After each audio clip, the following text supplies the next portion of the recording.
everyone for joining us today. We are excited to have you here at the workshop where we aim to foster a culture of learning, embracing our limitations, and explore new possibilities. On behalf of the university, thank you, Dr. Hakane, sir, and SBM, CBSN, for having Vernon University as a focus of the program. On behalf of the local finance team, we would like to extend a special thanks to you to those who work in countries and institutions. Your invaluable contribution to community cannot be overstated. Your commitment to safety and your dedication to protecting the most vulnerable members of the society form the foundation of developing effective disaster management strategies. Once again, thank you for your listening. This is so timely. So happy for this okay. Okay. This is so timely. We have gathered here today and tomorrow concerning the ongoing calamities unfolding worldwide. As I was drafting this statement, I came across a concept known as the butterfly effect. Essentially, it suggests that even the tiniest action, like little butterflies wings, can make a profound impact. With this in mind, I sincerely hope that each and every one of us can contribute to the change and addressing the pressing global crises we face today. During this workshop, we have the privilege of honoring our indigenous presenters by offering colorful time as a favorite indigenous tradition. By respecting boring this tradition, we seek to acknowledge and appreciate individuals' invaluable contributions and teaching of indigenous people. We kindly invite you to join us in this meaningful moment, reflecting on the profound connection we share with one another, the land, water, and our collective practice. Thank you, Dr. Yasui. I'd like to thank all participants who came from thousands of kilometers away, from east, from west, from Saskatchewan, from Ottawa. It's a great place to be here in Brandon. And during the next 2 days, today and tomorrow until the noon time, we are here for a conversation to listen from different stakeholders and different communities. Today, our local communities of the prairies and the country as a whole, Canada, and the whole world are facing several critical challenges. Global warming and climate change is one of them. And we are seeing unprecedented extreme events affecting all levels of communities. And this global warming, when I used to teach at Brown University in 1991, I remember I introduced at that time, the carbon concentration in the air globally was 290 parts per million. And at that time, the general circulation model of Canada, France, USA, British predicted that CO2 doubling will happen in 34 years' time. And in 2020, it will be around 420. Last year, I was teaching at the University of Manitoba, and I told that was a prediction of science-based modeling. And I checked out a website, and exactly 421 parts per million is carbon dioxide concentration in the air. So science was so precise, it was a shock to me. That I am not a blind believer in science. But that happened in science modeling. So that's how it could be right, but that global warming is happening, is real, and everyone is impacted. So we are in the era of this dismissal of pluralistic views. The science hegemony or this dominance with the European philosophy, paradigm, whatever you call it, the colonization and all of these things, put one monolithic knowledge system on us, in general on humanity.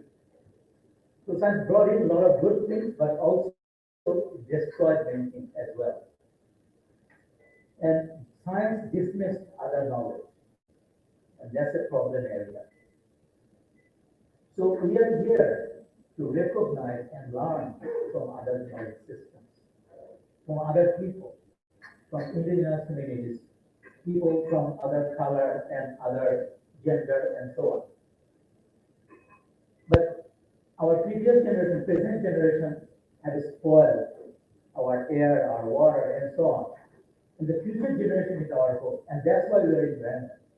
Because Brandon is a unique place which has got this ages program, Applied Disaster Emergency Management Program, only one in this country under this program. You're probably has one now, right? Yeah, but Brandon has been the pioneer. So it's a place to give that message to the younger generation, and that's why we are here.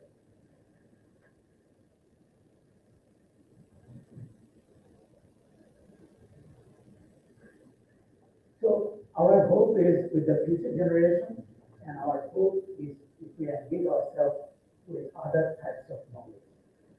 The knowledge that has gathered over trial and error methods over thousands of years. In the traditional knowledge, in indigenous knowledge, and other types of knowledge. And we are here to listen to each other, to engage ourselves in that conversation, so that in this next, 24 hours or more, messages home, so that our understanding enriches and our understanding develops some mutual relationship to respect other and also learn from other and then act on it. Here we are listeners. I know that not only myself, I want to be a good listener, but also many others. Thanks for coming in to listen to different speakers and their view, their experience. And I want to like to finish just with one or two comments about these two projects that Dr. Etsuto mentioned. We are pursuing a research project funded by SHARP. It's called Two-Eyed Sea for Climate-Related Disaster Risk Reduction, Decolonizing Science, and Strengthening Community Resilience. This two-eyed seeing approach is basically a metaphor for bridging indigenous knowledge with science. Mi'kmaq elder Dr. Albert Marshall developed and promoted this concept. It basically suggests that learning to see from one eye with the strength of the indigenous knowledge and the ways of knowing, and from the other eye with the strength of the strength of the mainstream knowledge, as well as from the ways of knowing, and then to use both eyes together for the benefit of all. So we are pushing it beyond two eyes. We are saying that multiple eyes can see a complex better and address problem better because we can be together there. So that's what we are here for. So I'd like to invite now to Susie McPherson Durandy of Brandon University to opening the workshop. Thank you. It's over to you.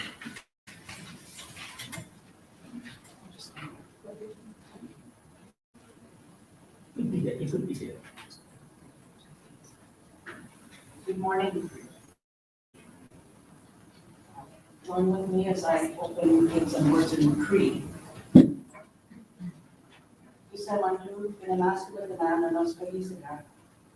Somewhere the land, the middle of the Mansia, reaching in hand and one in hand, and nos spoke de Gumata Kalisiga.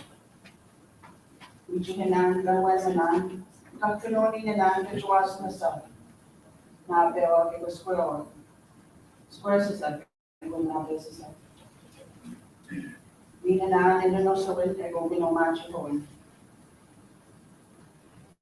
I want to acknowledge the ancestral territory of the indigenous nations that were here, that were and are here on these lands. I want to acknowledge the 600 plus indigenous nations that were here across Canada prior to European contact. Indigenous nations who are unique and distinct societies with their own languages and their systems of governance, who are living, surviving, and thriving peoples, who saw themselves as a part of creation and lived as such. Creation was and is divine revelation to them.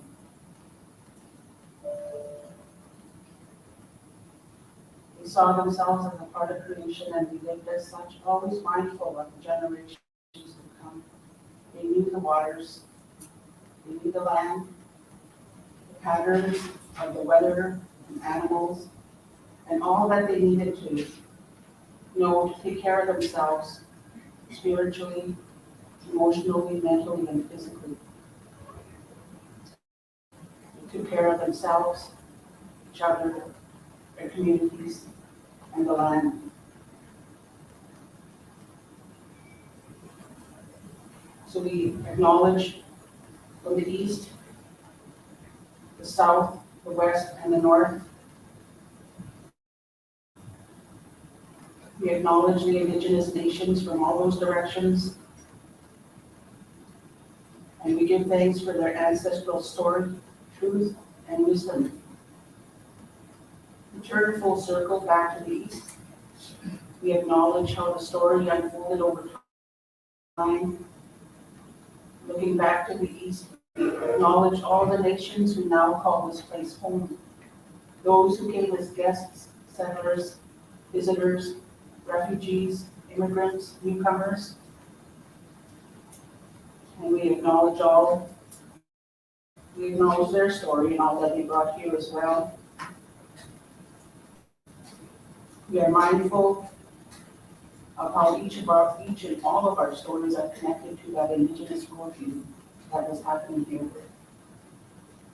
And so we give thanks for this day, for each one here, for the journey that each one of us has been on, is on, for all that we hold and carry within each one of us,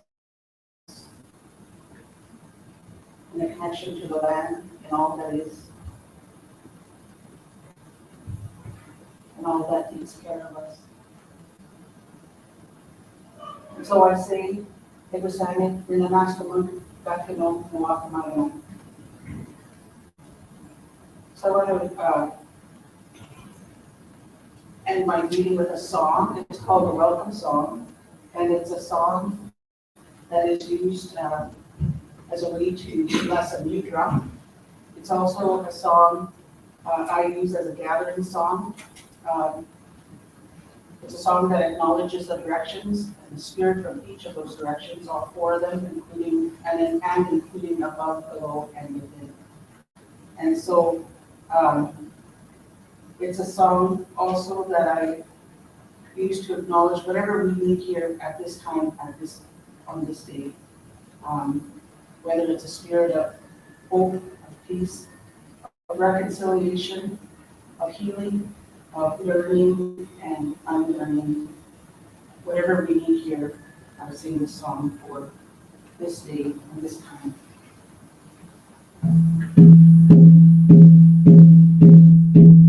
Hey, yeah, yeah, yeah. Hey, yeah, yeah, yeah. Hey, yeah, yeah, yeah. Oh, hey, oh, hey. Hey, yeah, yeah, yeah. Oh, hey. Hey, yeah, yeah, yeah. Hey, yeah, yeah, yeah. Hey, yeah, yeah, yeah. Oh, hey.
oh Billy.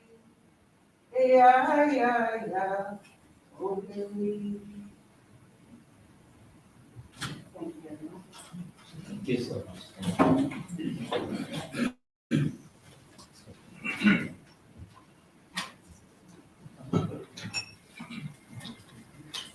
Today, right now, invite Dr. Alicia Farrell to present the voices of the youth.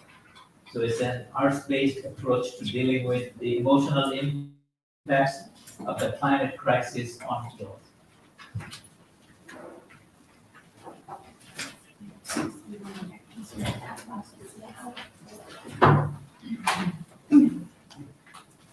Good morning, everyone. Susie, my gratitude to you. One of my, I'm a climate change researcher in education, so I pay attention to the emotional dimensions of what youth are dealing with as it relates to climate crisis. And one of my teachers, Elder Melissa Nelson, told me that I'd asked her one day, how did we get here? How did we get into this pickle, human beings? And she said, we put down the drum, was her response. And so it was so beautiful and powerful that our day began with the drum. And so I want to just offer gratitude to you and thank you for that. I think there are a million different ways to begin a conversation. And so we're going to use the knowledge system of the arts to offer a provocation to you. This impressive group of people who gathered here today, community leaders, scholars, to talk about one of the most pressing issues facing not only humans, but the more than human world.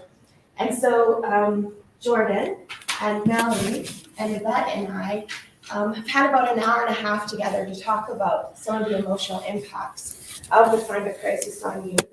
We want to thank Gordon Portland, who's a drama teacher as well at BU, who helped us to create a frame for what we're going to show you.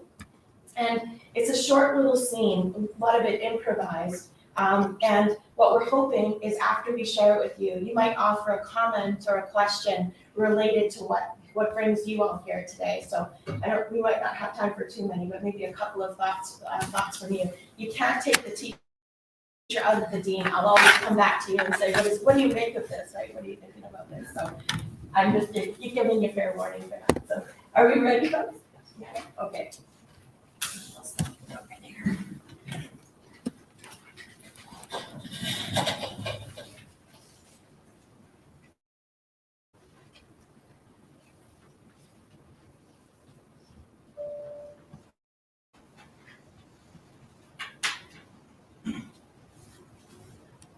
Look at that beautiful water, just sparkle. Look at all the trees. The vibrant ecosystem is flourishing. Chipmunks just chasing each other around. Feel the feel Mountains standing tall to the snow. The water just flowing in between its hills. Why is the water not looking as blue as it used to? The skies are getting darker with pollution. The water just starts to feel slimy and gross. Air just doesn't feel as fresh as it used to. Look at all the plastic in the ocean. The chipmunks no longer outside. Yeah, then there's no animals outside, really. I used to be able to go for a walk and have lands just right there in front of my face. Where are they? Our trees are burning up. What happened to flowers just growing naturally? Our animals, our homes. What happened to all the nature? Let alone the animals, how about us? Why aren't we outside as often anymore? This impacts all of us, including you. Why is when we breathe the air, it doesn't feel fresh anymore? When is there going to be change to this world?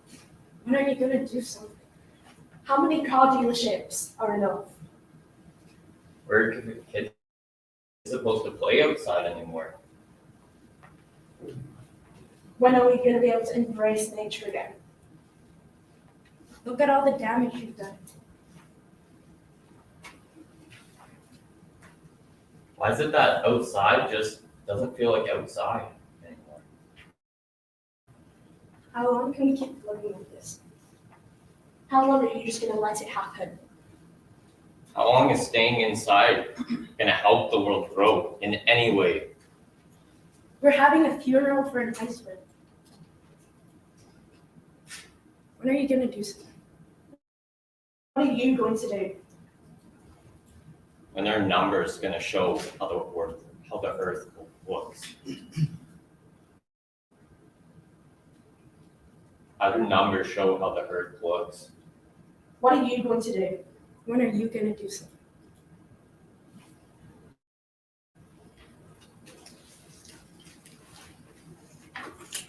Thank you. Give a big clap to this, Carol and people. You know, Is there a comment or a question, something we can think about before we leave? Be brave, be the first one to speak in the large group. Yeah, Good morning. My name is Gilbert Fredette from North Coast Creation. Good morning. I think that, you guys did a fantastic job. And the small presentation you did, it was very clear, very powerful, very precise, and it speaks to everybody. What's happening in Canada, US, Indigenous communities all over the place. I think it speaks a global message. And I take away from that is making sure that we still advocate for our fish and our waters, which our presentation will be done this morning. And it's very uplifting to see young people bringing a message like that forward to all of us so we can, take it in and learn. Because once we stop learning, we're not effective anymore. So thank you so much. thank you.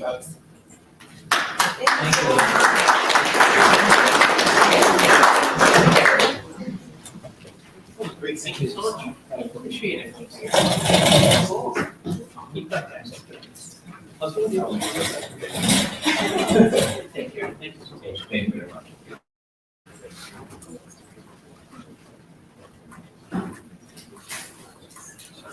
It's my pleasure now to present Mayor of Brandon, Mr. Jeff Fawcett, please. Yes, right on, thank you. If you please use the podium, that will help. I'll just wander, I'll just go right here. Okay. For one thing, welcome back to BU, and thank you for putting this on. I always love being at Brandon University. I'm a big advocate, as we all know. 3 degrees out of Brandon University. Didn't get me as good a job as I'd hoped. But I love this discussion. We're also working with Dr. Spence right now as well on a project with the city on the same sort of thing. I think is he speaking here at some point? Yes. Yeah, so we have some projects we're working on there. I have to admit, I have my little things going on that I was going to speak about, but even in the presentation there, who in here felt like they were the person in the middle getting spoken to constantly? Yeah, that's me. That's the role I get to play. And there is an irony to it. So I hope that you guys look at not at finger pointing all the time, but what do we actually do with our actions? Because we're constantly pointed at as the politicians to do more. And I'm going to give you a little bit of experience. I'm going off script on all my stuff. I just got back from Europe where I was with a few mayors over there through the federal government.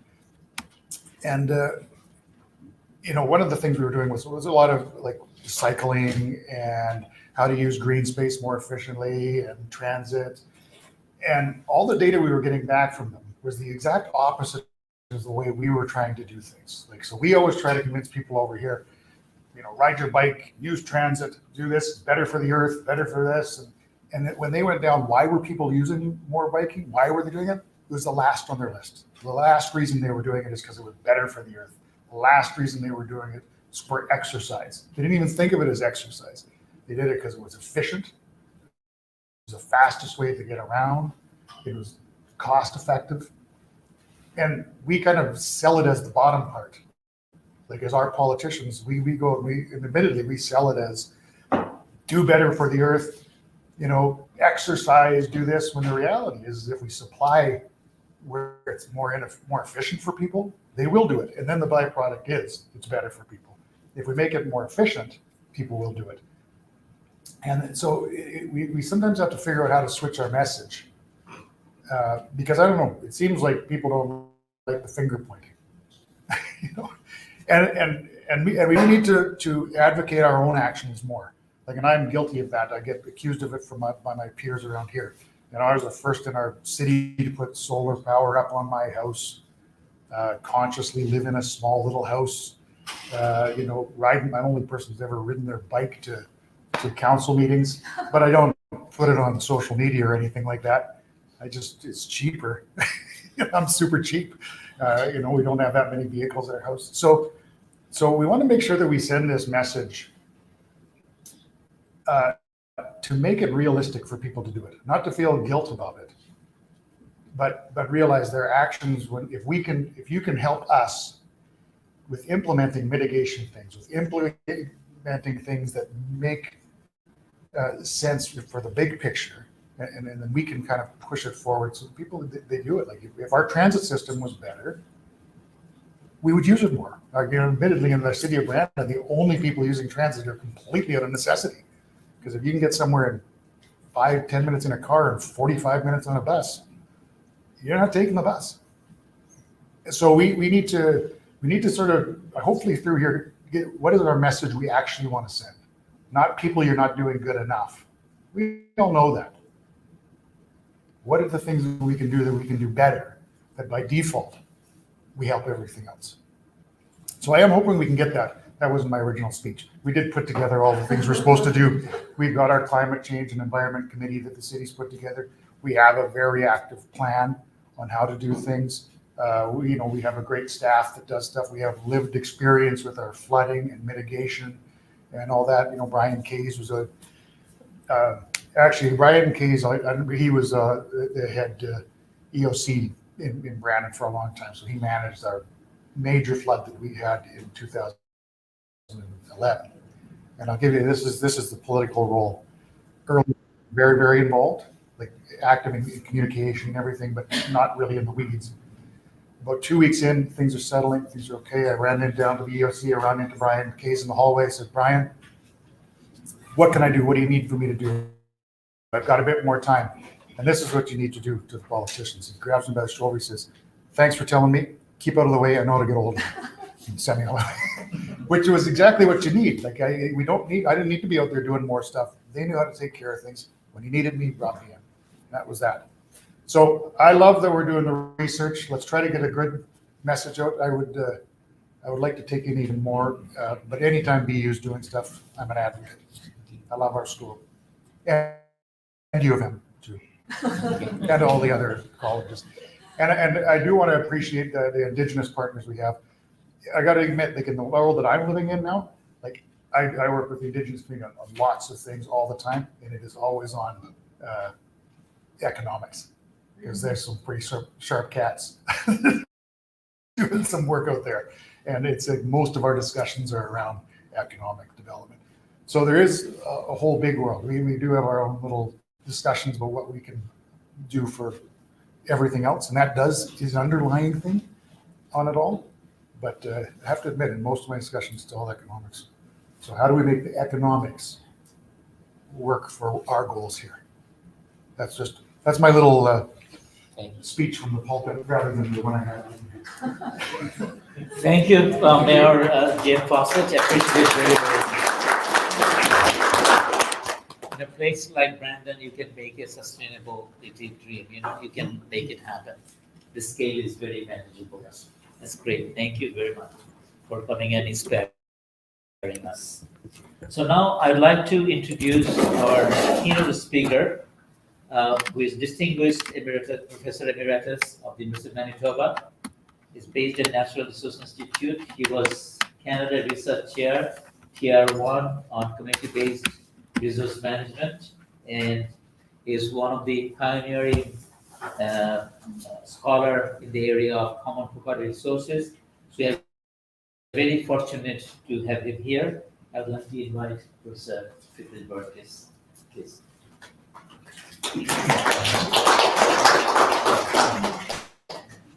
use the podium. Yes. Welcome, everyone. It's nice to see such a diverse group. I'm usually speaking at academic meetings, and we don't really get this kind of broad participation and opportunities for exciting exchange. So we need to start.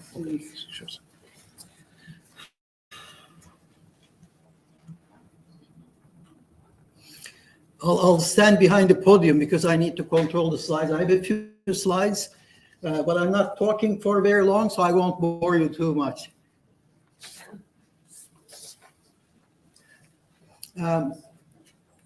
I thank the organizers for inviting me, and this is basically part of our SHRC, Social Sciences and Humanities Research Council project. IMDAD is the primary person, the PI of this project, and I'd also like to acknowledge Professor Ranjan Datta from Alberta, who's part of this project, and there's also Colleen Charles, who's coming in from northern Saskatchewan, but she won't be here till tomorrow, so you'll meet her tomorrow. Initially, when IMDAD invited me, the title was Emergency and Disaster Management. But then it occurred to me that I don't know anything about emergency management, but I do know something about resilience and climate resilience. So we changed the title, and I'm going to talk a bit about climate change resilience, and in particular, posing the question of whether indigenous and local knowledge has a role to play in what we want to do. Of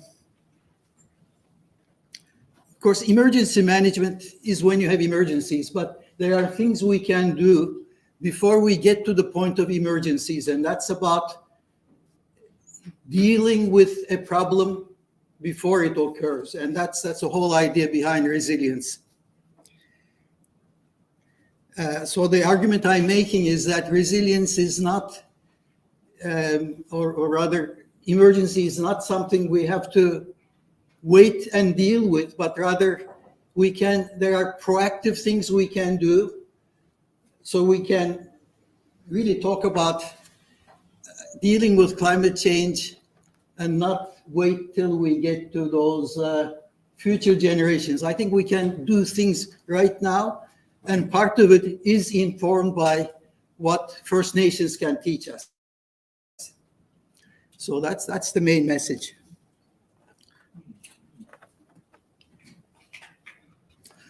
The context I want to use is that we had an amazing amount of wildfires this past year.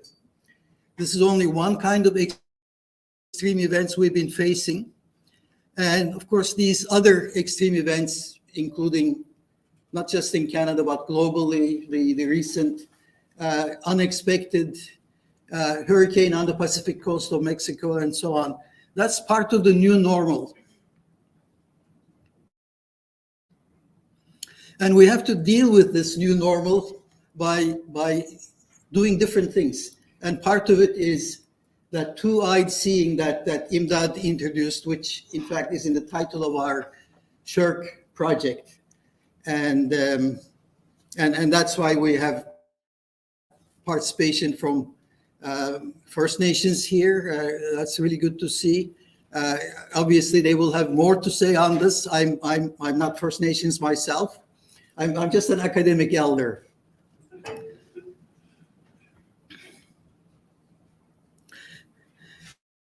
So the approach I'm talking about is how to build resilience based on what we can learn from First Nations, their knowledge and their practice. And how this knowledge can help us prepare for disasters and emergencies. And the question is, what are some of the characteristics that indigenous and local knowledge have that allow us to do that?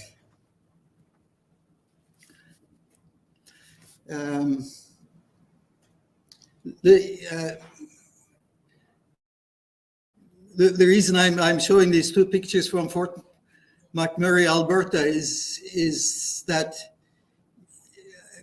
here's one community that actually suffered not one kind of extreme event, but two in the same area, luckily not on the same year. But it's really quite striking. In Winnipeg, we've had floods. I live in Winnipeg. And of course, Brandon, I'm sure you can talk about various things that have happened. So what I want to talk about is first the basics of resilience, including the concepts of coping and adapting, and a little bit of a primer, the way I understand it, of indigenous and local knowledge. I prefer to use traditional ecological knowledge, which is what my Cree colleagues in James Bay area prefer to use. But of course, indigenous knowledge is probably the more general term that captures the idea. How do we build resilience? And I'm going to be expanding on this. One for one, expanding the range of knowledge available, including that two-eyed seeing. Indigenous knowledge is a source of adaptive capacity, which is different from adaptation. The capacity to adapt is not always the same as the adaptation you already have. We're looking for new adaptations. And an area that Imdad and I have been working on, social learning from experience and then using it for the next time around. So that gets us into climate change resilience lessons from indigenous knowledge, specifically the proactive planning part, the anticipatory approach, not waiting for the disaster to happen. And combining the knowledge, we talk about knowledge co-production, which is going to be a very important topic in years to come.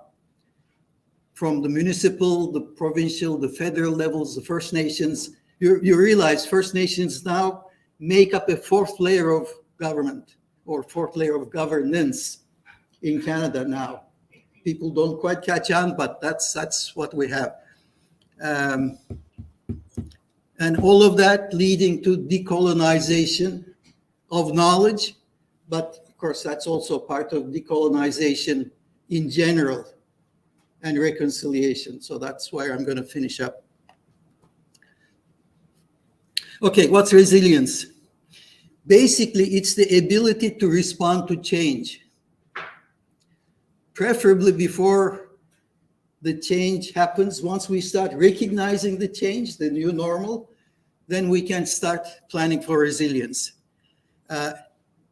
It's the capacity of a system such as a community or a region, let's say Norway House, to deal with disturbances. And the Norway House not only had human-made disturbances, the big hydro project from decades ago, which is still being felt, but you're also getting climate change on top of that. So it's not, climate change isn't something that's occurring just by itself. It's on top of everything else that's occurring. The formal definition of resilience I'm borrowing from Walker and colleagues, the capacity of a system to absorb disturbance and reorganize while undergoing change, so that the system still retains the same function, structure, identity, and feedbacks. That's a technical definition, but it basically says we're changing anyway, but resilience is responding to changes, to new changes, while the ongoing changes are also acknowledged.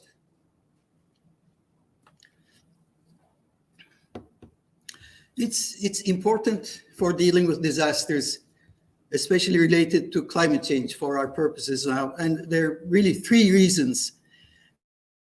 One, it looks at hazards holistically. Our kind of science does not do a very good job at looking at things holistically. My colleague Ranjan has written about this. The indigenous people do a much better job looking at the big picture, everything involved in the big picture. Our science is fragmented, it's atomized. We do chemistry, we do biology, we do physics, we do geophysics, we do, well, climate does bring things together, which is Imdad's area, but basically Western science does not do a good job. So there are things we can learn from First Nations knowledge and practice about that.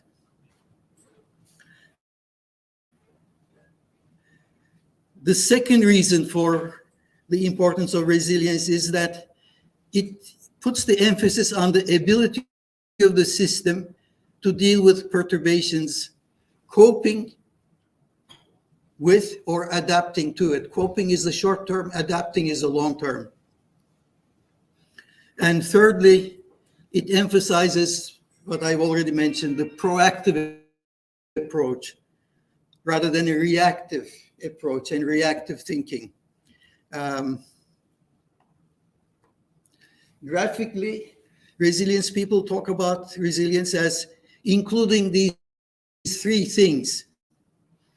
The coping is the short-term ability for the system to take the disturbance and deal with it. The same meaning in coping as in ordinary English language. You cope with a situation, you know, like you're waiting for the bus doesn't show up, you have to cope with it somehow, get to Brandon University. Adaptive capacity is when it's the next stage. It's when you make adjustments, so it's incremental adjustment. The third part is the transformative capacity. We're not going to talk about it now, but it's if the coping response and the adaptive response are not sufficient, then what do?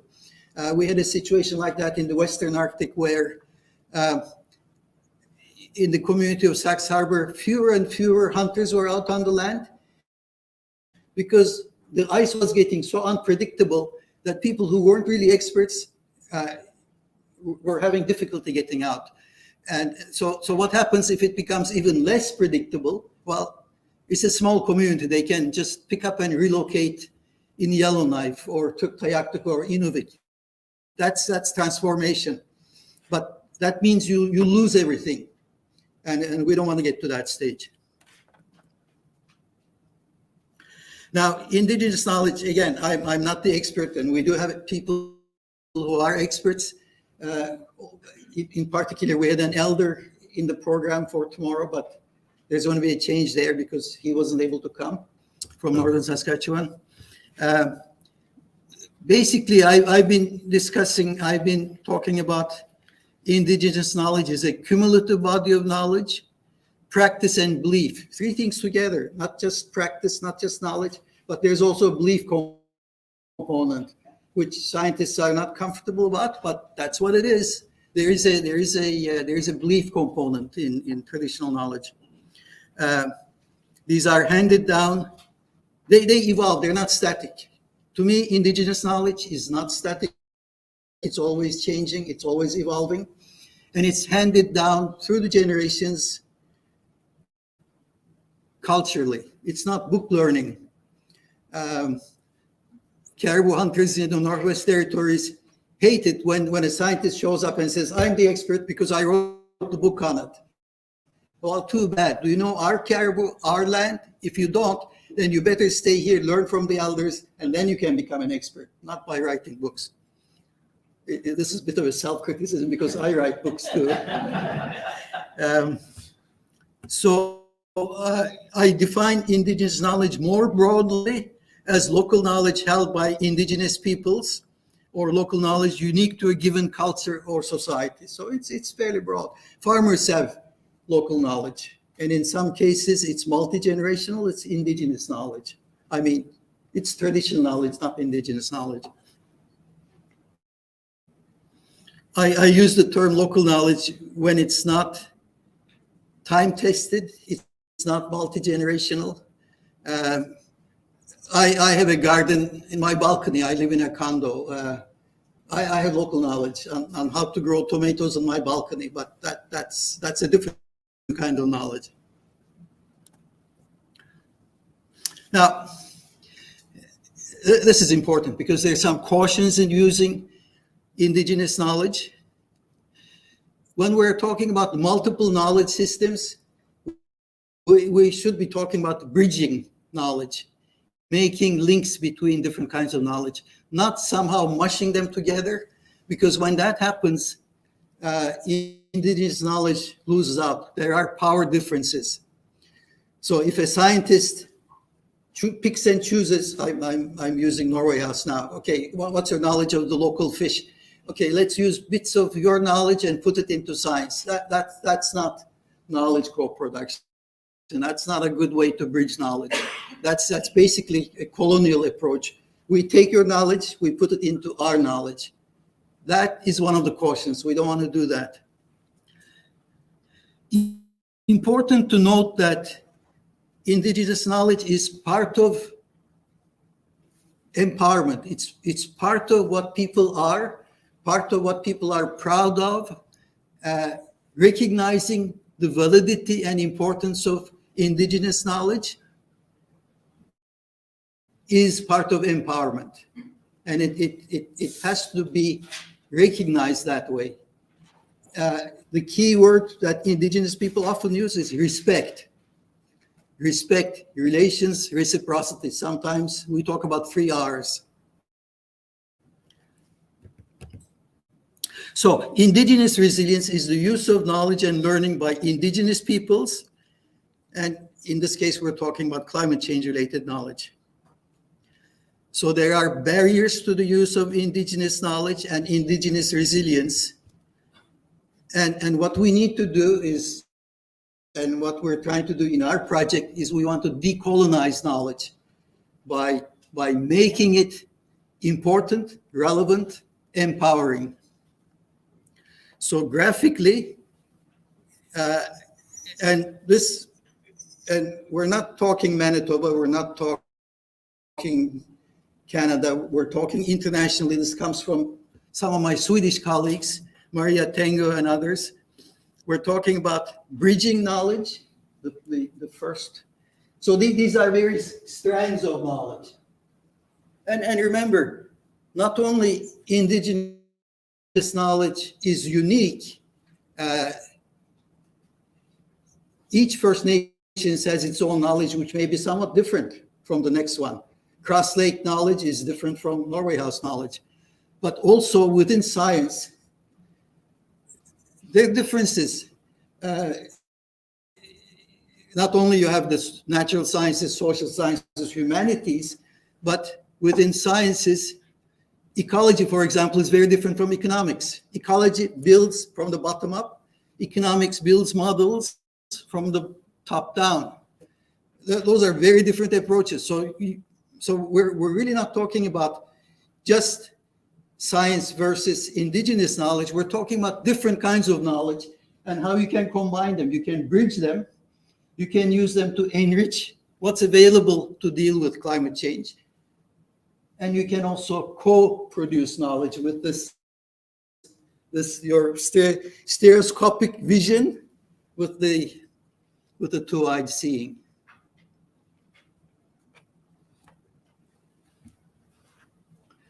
Okay, so how can indigenous knowledge help build resilience? Incidentally, I'm using ILK because that's the international practice now under there's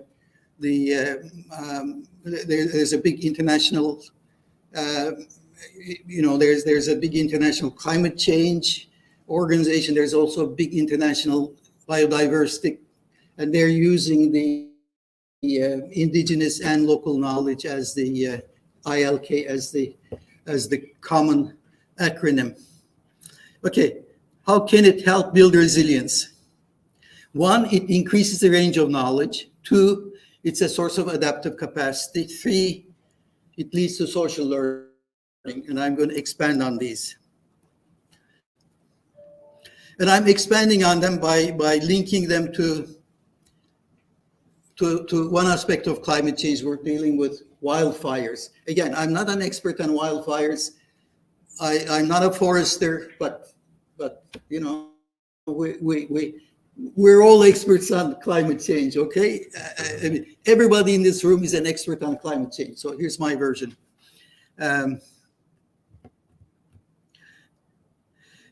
Indigenous knowledge extends the range of knowledge available to deal with a problem. Because indigenous knowledge holders are experts in the use of fire. This has been documented very well from the 1980s onwards. Some of the earliest work was in northern Alberta with Hank Lewis. And there is the first publications came out in 88. Lewis found that there was a lot in common with northern Alberta, indigenous knowledge of fire management, with California and Australia. He found commonalities. Knowledge holders knew how to burn a forest, usually for habitat management, not for wildfire management, not at that time. They checked for the wind, direction and speed. They checked temperature. They checked. These are, if you like, all these things that the scientists may also look at. They looked at many factors. Very important was, of course, the moisture content of the trees and the soil and the biota, because you don't want the fire to get away, obviously. So there was this huge amount of knowledge, and there's a video that has actually appeared fairly recently. Somebody put it together because Lewis died before he finished the video, and you know, we had some of that discussion in our department. So there's no question that there is this expertise in First Nations, not everywhere, because firing forests was banned following the Smokey the Bear campaign in the US. Canada follows the US, and they made it illegal to burn forests, except about 10, 15 years ago, Canadian Park Service started using prescribed burning as a way of managing habitat. So this is an idea that was used by First Nations, banned by the government, accepted by the government, and now we're trying to salvage some of that knowledge. And that knowledge is important because the knowledge of how to burn a forest can be used. It's not being used now, but can be used to deal with wildfires. So that's the main point I'm making here. It's a very important idea that there is knowledge that can be used. It's not being used, but can be used. Indigenous knowledge is a source of adaptive capacity. Well, indigenous knowledge, if you like, provides the raw materials for adaptations. Indigenous peoples are experts in adapting, in resilience, in survival. That's why they're still here. Despite everything we've done to First Nations, they're still here. And they don't have their ancestors' knowledge, not all of it, but they're still here, and they have a lot of that knowledge that can be contributed to for adaptation in general, not just wildfires.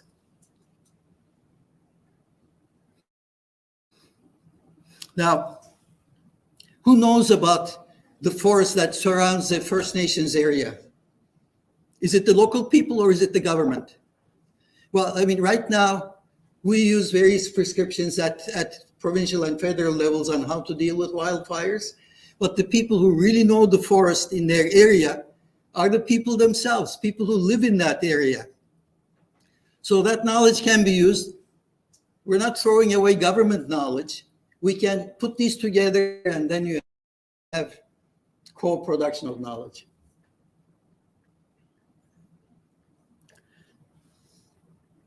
The point is, standard procedures to deal with wildfires cannot be used everywhere. They have to be locally adapted.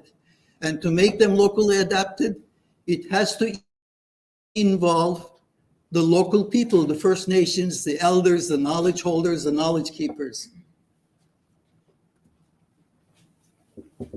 So that leads to the point about co-production of knowledge. It requires collaboration. And this is not collaboration simply by writing reports. This is collaboration by working together, learning together. This is probably where things are, and we have a panel tomorrow talking about the experience of First Nations in dealing with governments. It's starting, I guess. We'll find out tomorrow, because again, I'm not the expert on it. We have people from First Nations who are. But I've been working mostly in fisheries in most of my life, and you know, when you talk to fishermen, initially I was working in the Great Lakes area in Ontario, and fishermen would say, okay, the government people come, we want to talk to them, but how do we talk to these government people? They use a language we don't understand. There are no terminologies in common. And of course, the government people would say exactly the same thing. You know, the fishermen are complaining about stuff, but we don't understand what they're talking about. So the communication becomes important. And it's going to take a while to build the communications. I think tomorrow in the panel, one of the people who has training in engineering, I think he's figured out how to talk to government people about engineering issues for land use. That's important. That's the kind of collaboration, communication that's going to become really, really important if we're going to do knowledge co-production. It has to be a learning experience, and learning experience can only be done by working together, not by smartphone, not by computers, not by writing reports. I think smartphones actually, I mean, I'm sort of anti-smartphone, as my colleagues know. I think it damages our ability to talk to one another. We can debate that. I'm sure you don't agree, or some of you don't. But okay, conclusions. Climate resilience. One, it requires that proactive thinking, inclusion of indigenous knowledge to increase the information available, capacity to adapt, and deal with the unpredictable effects of climate change. They're unpredictable, but not that unpredictable. The hurricane in Mexico, they weren't expecting a hurricane.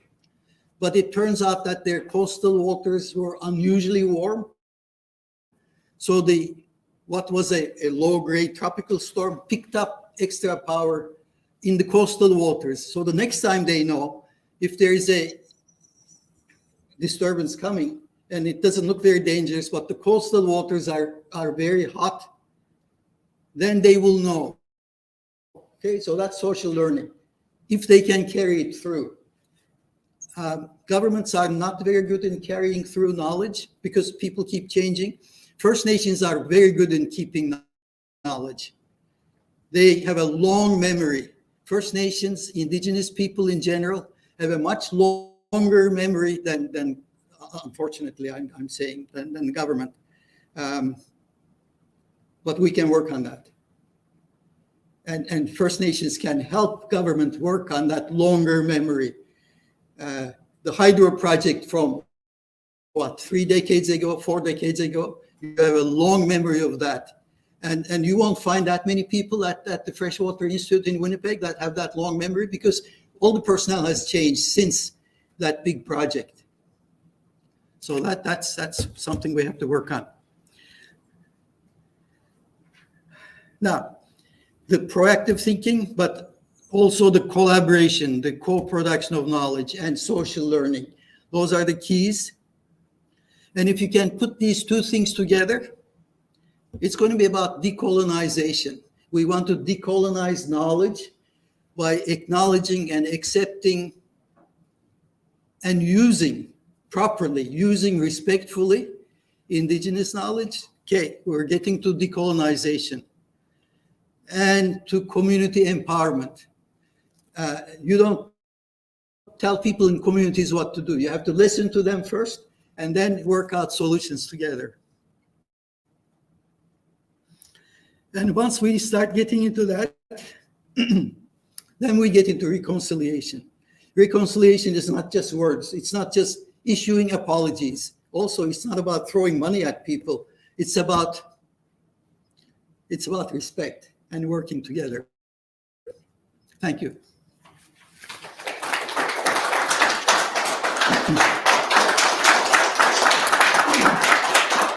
So we have time for a number of questions, so please feel free to ask whatever, comes in your mind.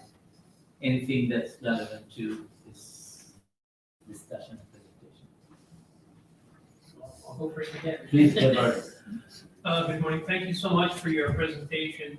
Very knowledgeable, and it encompasses everybody around the room, governments, indigenous communities, scholars, first responders, everybody. We all have a role to play, and your presentation focused on a lot of key points: decolonization, reconciliation, and the basic message that I got from that is once we all start understanding that and working together to create a solution, not just one policy makes sense, no one else has a say in that. We have to break down those barriers of society and start being more inclusive. And I think that you made a number of excellent points there. And I think a lot from that already, and I'll speak a little bit about the indigenous perspective tomorrow.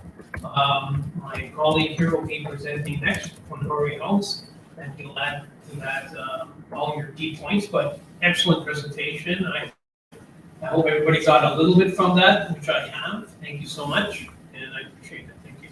Thank you. Thank you. I'm not invited as a thinker, but I do think, and I really enjoyed it. There's a number of things that you brought up that really, like I lived through and have done in politics for a while, and a farm background. So as much as you always often say indigenous in here, my lived experience is rural urban. And so even in the case of ourselves, we have a city organization, so we have our engineers and our modelers and all that, and we work with rural communities who have none of that usually. So we end up with our engineers sitting out in areas saying, well, the drainage is going to be doing this and that. An old farmer who's been there with his dad and mom and that for 60, 70, 80 years saying, well, usually it does this. This is, they have that institutional memory, which we do a very poor job of tracking. And then, so when you gave that example of the burning, the government came in and said, no, let's do it this way now. We do that still all the time.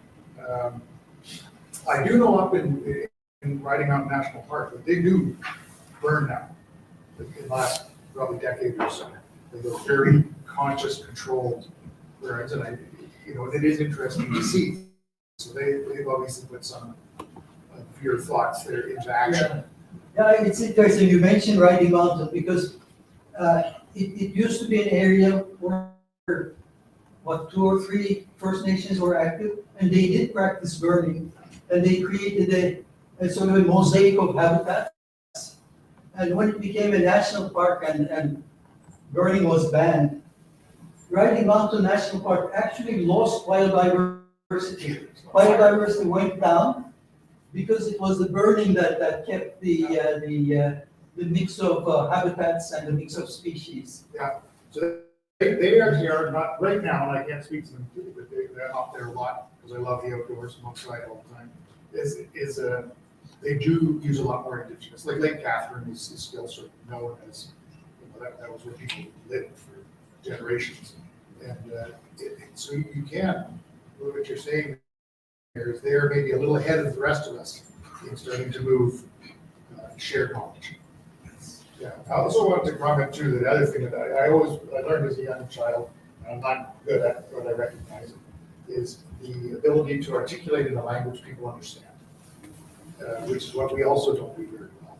Because we like being the smartest person in the room, but the smartest person in the room should be able to speak to anybody in that room in a language they understand. We tend not to do that. So that's an important point we always need to sort of stress. Is like, who is my audience? How do I speak in a language that they understand? So it's nice to, when you pointed that out, you kind of, it was a subtle thing, but Yes, he's. that is important, yeah, I'm, yeah. yes, I'm not often the smartest guy in the room, so he needs to speak in my language. Thank you. Hi, my name is Jill Seymour. I work in emergency management at Indigenous Services Canada. So I wanted to thank you for your presentation because everything hit, like, that's my world. Everything that you said is my world, and how I work and how I walk through my two-eyed seeing and how I manage a team. I manage a team in emergency management. So I wanted to sort of hit on just a few things that you said because I know that in my presentation I only have 3 slides, so I won't talk about it. But a few things about controlled burn. So emergency management, and you sort of had mentioned that resiliency doesn't fit in, but it does. It's part of the 4 pillars. So under the mitigation preparedness side, that's where that piece comes in, right? And we're lucky at Indigenous Services Canada that we actually have a program that's called Fire Smart. It's a national program that exists everywhere, but the federal government actually has provided money specifically for First Nations to do that work because their teachings, their knowledge is exactly like your presentation says. That's where we need to do. So prescribed versus fire breaks, Fisher Rivers here. They've just funded a fire break in Fisher River recently. So it is happening now, funded under this program. In listening to elders speak to me after the last few years of wildfires, because Manitoba has been on fire since 2017. We just got lucky this year, right? But last year, during one of the wildfire evacuations, as we were listening and preparing, and they said, well, we've been burning forever, even when the federal government banned it. I'm like, good, because you know. So it's one of those things that when people aren't watching, the nations were doing their own thing because they knew that they needed to do it. And I'm grateful for that knowledge sharing for me. So I wanted to sort of share that because I think it was just a little bit different from what you had, and I also worked at Parks Canada. Back when that fire management team started. So watched that group come together out of Alberta and went, holy smokes, this is a thing. And the way that traditional knowledge was introduced then was incredible, and seeing what it's doing now. But I wanted to share those 2 things, and one more in that in my teaching, so when I'm sitting with elders, I often will say, I know, and that's the settler in me. I know. I know. And I was adopted into a Cree community, and my mom slapped me upside the head, not literally, but and I went, what? She goes, you keep saying I know. I went, Yeah, thanks for that and comment. it's understanding is all of a sudden, we can know a lot, but do we understand it? And I think for me, that's where I sit. So that's that 2 I know versus I understand. And so I'm still trying to understand and learn. Thank you. Yes, thanks. Well, thanks to you too. I also use I know, but a little bit differently. I say, I know a little bit, tell me more. I like that. I just want to make a comment about that Gilbert said that, like working together or bringing these 2 eyes or multiple eyes. One of the things that we recognize is that there needs to be a change in attitude in the mainstream. That's a precondition that requires unlearning by the mainstream. We, the science people, academic researchers, bureaucrats, all of those things. Without that unlearning, we cannot work together because it will not be the same level with respect and so on. So that's a precondition. It's a hard work, and Gillian elaborated in this. We are in the process of that unlearning. It's a very tough job. You grew up and your mindset, everything, our university system, college system, school system, every day we learn. It's all packed up here. So we need to work on that, and it's a very lengthy process. So you have to be patient and work hard together. Then we can work together effectively, you know. So that's a precondition, just sharing. Christina Gordon with Public Safety Canada, thank you for your presentation. I thought it was really, really excellent. And just to kind of build on what Jill was saying about how resilience, and she sees it fitting in within preparedness and mitigation. And I really liked how you lumped in capacity within that resilience. And that's where I see resilience actually fitting in all four phases, preparedness, mitigation, but also response. We're going to talk about capacity in response later because we all need help. And how can we work together in response time and tap each other to reduce some of the pressures on us. So capacity is huge, but it's that resilience in recovery. We've got some people from the province on the recovery side. It's how do we build upon those lessons that we learn, either from, Indigenous local knowledge or from lessons learned from events that we've just gone through, and build our resiliency in that recovery mode so that we're ready for, the next time. Because with climate change, there will be a next time, time after time. So thank you very much. Thank you. Yes, please. So I'm LaShonda. I'm coming from a student's perspective. I really like this presentation. It was early into my academic studies. I had a hard time with papers and explaining my Indigenous perspective because it wasn't understood. And knowing that it's being studied now and it's being understood is just like youth won't have to go what I went through, in the sense that trying to explain, like, I know this knowledge because it was taught to me by an elder, because it was taught to me by family member, but being told, well, where's your academic source for it? There is none. It was oral. It's taught traditionally. Even the term wildfire, in some places, there is no term for wildfire. So when you ask Indigenous people, well, how do we deal with wildfires? Like, well, we don't. That's not a thing, right? And trying to get that understood was challenging, and it made me very discouraged in the academic really, really early in. And I'm just really glad it's being understood. As someone who is still in school 9 years later, I don't know how to really explain it, but it's like listening to everything and just, I don't know, it's almost inspiring to me. Because again, with wildfire, there's also known as thunderbird fire. It's naturally occurring, it's not wild, it's not uncontrolled, it's natural. And I learned that through, again, my dad's teachings. And I used that in the paper, and I was like, well, that's not true. Because there's no source for it. It's I don't know how to explain it any other way. So I had to rewrite that paper with academic sources. I did eventually learn how to do that academic changes to explain personal and Indigenous knowledge. I'm just really happy that you talked about it. I don't know how else to explain it. I'm nervous about explaining. Well, from now on, you can reference those two verbs. Yeah, I was just thinking, I really want to read the whole thing. I want to read the whole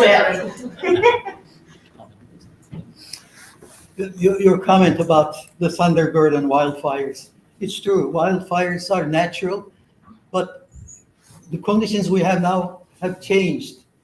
Much higher temperatures, even-aged forests, and of course, you know who's responsible for that. Forest industry is partially responsible for that. So wildfires that used to be rather local and burn mosaics are now burning everything. So that is the problem we're facing, and that's where we need to learn from the Indigenous fire management knowledge to build that new knowledge to deal with the new reality. Yes, please. So Ranjan from Mount Royal University, TD7 territory. Excellent presentation. Thank you so much. Regarding your concern and also challenges that you faced, I faced in my throughout all my PhD and afterwards as well.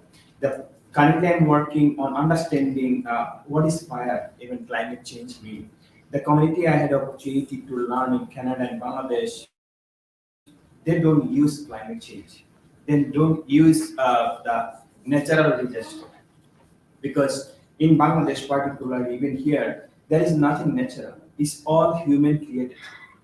Because the main disaster can be resolved if we can incorporate indigenous traditional knowledge for a long time. Because if you look at the history, not by the colonial eye, but 300 years, if you look at the history of the sustainability for thousands of years or million years, if you can exclude 300 years of colonization, we can see how indigenous knowledge has been sustainable for million years. So what is the science? We have to ask ourselves who we are. If we don't understand the traditional knowledge as scientific knowledge, there is problem within us and within the structural of colonization. So that's why we need to understand three parts. Need to understand that we need to learn, and of course need to relearn. What happens after relearning? And relearning can take long time, lifelong process. Then become then become the action to change from ourselves. The position you are taking, the explaining, understanding thunder by fire, it has been for a long time. That's why we need to situate that indigenous perspective as scientific knowledge, because indigenous knowledge doesn't need validation from the Western science. Thank you. Thank you. I just have a quick comment. Yes, please. I want to say thank you also. I find it very honoring and validating. And here at Brandon University, we've been acknowledging the Western worldview knowledge system and the indigenous and other worldview systems, and hoping for a balance of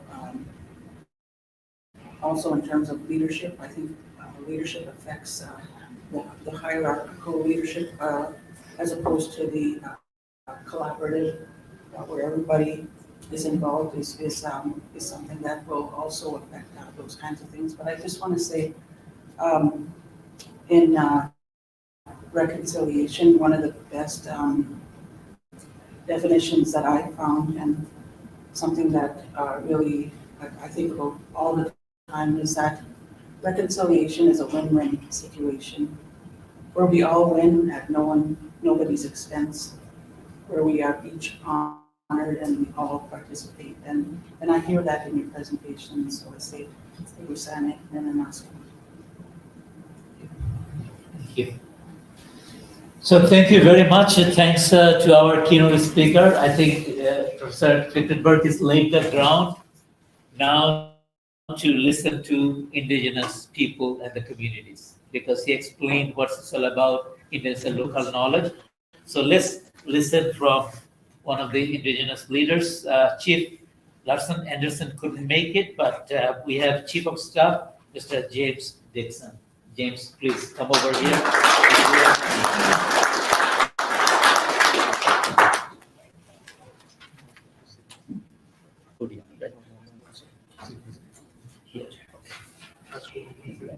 His laptop needs to be connected. You can see. Okay. Yeah.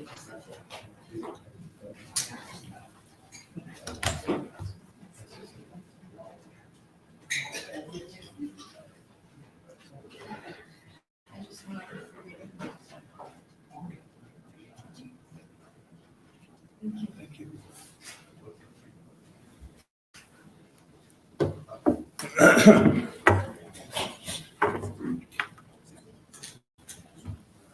Good morning, everybody. Good morning, class. I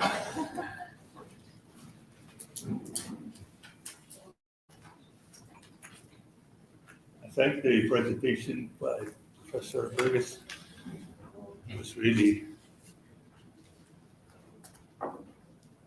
good.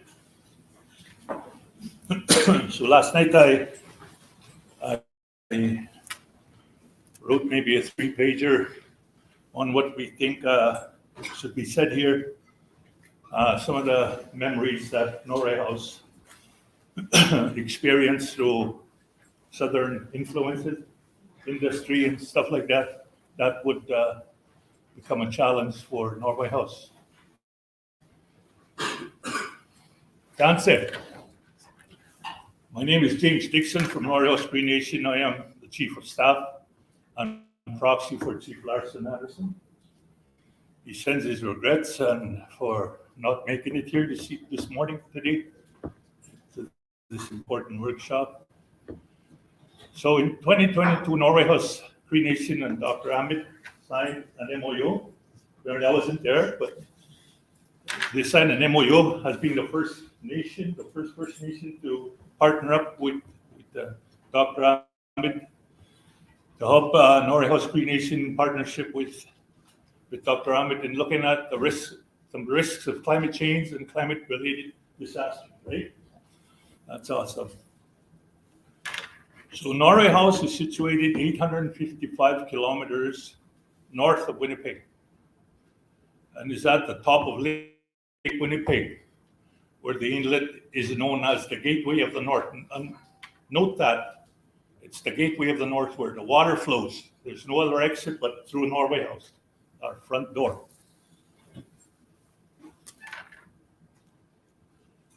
Lake Winnipeg, just for knowledge, for where we're situated.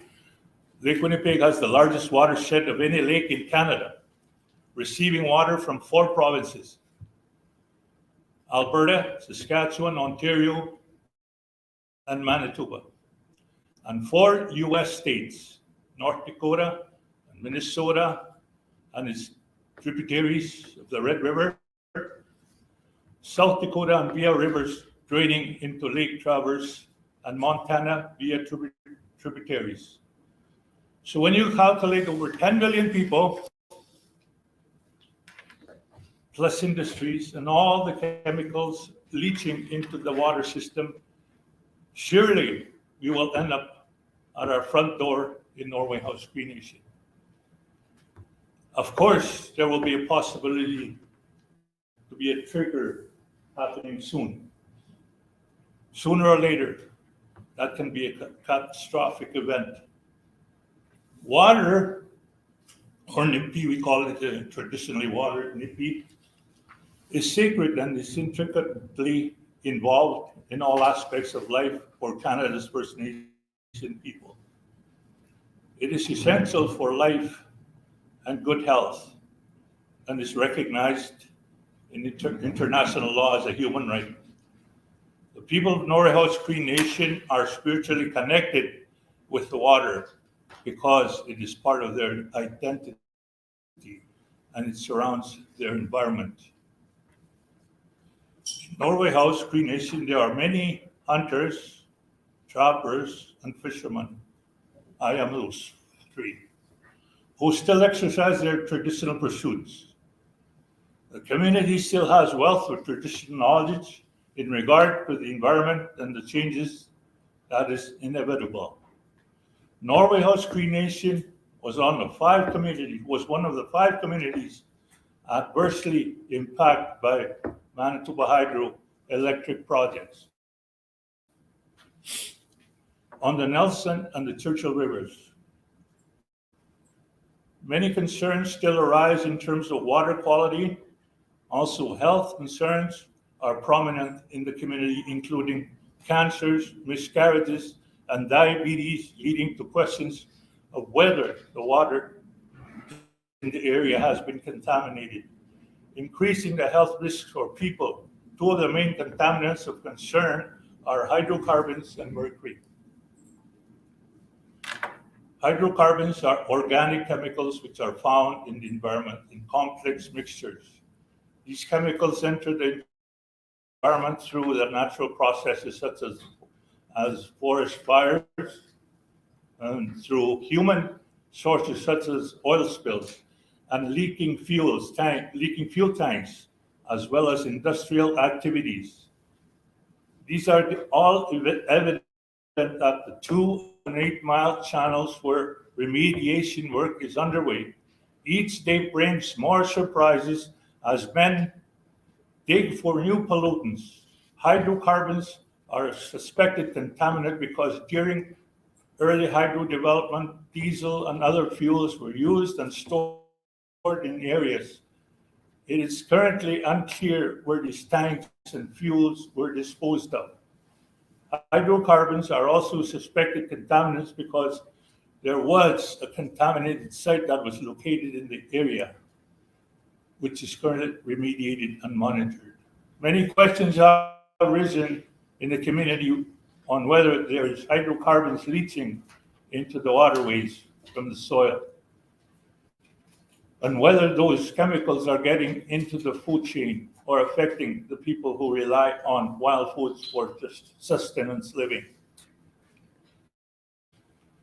Mercury is a heavy metal which can be toxic to human organic form in its organic form, and now and low concentrations. It is a suspected contaminant because it is well known that low levels of mercury occur naturally in the air, water, and soil. Human activities can increase mercury levels, including burning of coal for electricity. Norway House is especially concerned about this issue because although there is no coal burning in the area, mercury can travel long distances from industrial areas and can be deposited in northern communities due to wind currents. So we have strong wind currents evident today. So these toxic chemicals. Additionally, the community has expressed concerns about erosion due to the construction of two main hydro development channels, the 2-mile and 8-mile channels in the area. This erosion could increase the amount of soil particles becoming waterlogged, further increasing the mercury load in the waterways. Mercury is also of special concern to the community because a large number of residents rely on fish as a food source. Mercury is a contaminant that is known to bioaccumulate in the food web, leaving humans who eat predatory fish with levels of mercury in their bodies much higher than the environment concentration. So this is the memory that the doctor explained here. And there is a lot of local knowledge that our elders can share with whoever, and they have their own language and their own ways of speaking. I just talked to our emergency coordinator before I left the community, and he kind of pinpointed some of the successes that Norway House does. And here it is, we are to assist with transporting evacuees from Cross Lake to Thompson and provide lodging, feeding during a fire of 2023. So helping our neighbors, tag teaming with their emergency teams and all that. So that's key. Working together in collaboration with other communities to do the job that needs to be done. Able to look after our own community when threatened by fires. We were very successful in that regard. And some of the challenges we've identified was the extreme weather conditions due to climate change and global warming. Extreme weather conditions, freezing rain and snow on hydro lines. You can see that happening everywhere now. I blame global warming for that. And there was no shelter for families when this happens. A bunch of people get homeless when that happens. Climate change is seeing tornado kind of winds today. So tornadoes are coming further north. So there's heavy winds that destroy our camps out in the traditional territory where we hunt and fish and that. They're being destroyed through high winds. So that's new, the new norm as you call it. It's a new norm. And one other challenge that we have is we only have a ferry crossing at the Nelson River. So there was a big fire, forest fire in '89. We had buses come in. Frontier School Division used all their buses and kind of bottlenecked. And the fire, and we're all bottlenecked at the ferry. So people were trying to investigate across, and yeah, that is a concern today. Although there's a couple of new bridges already in the process, which is good.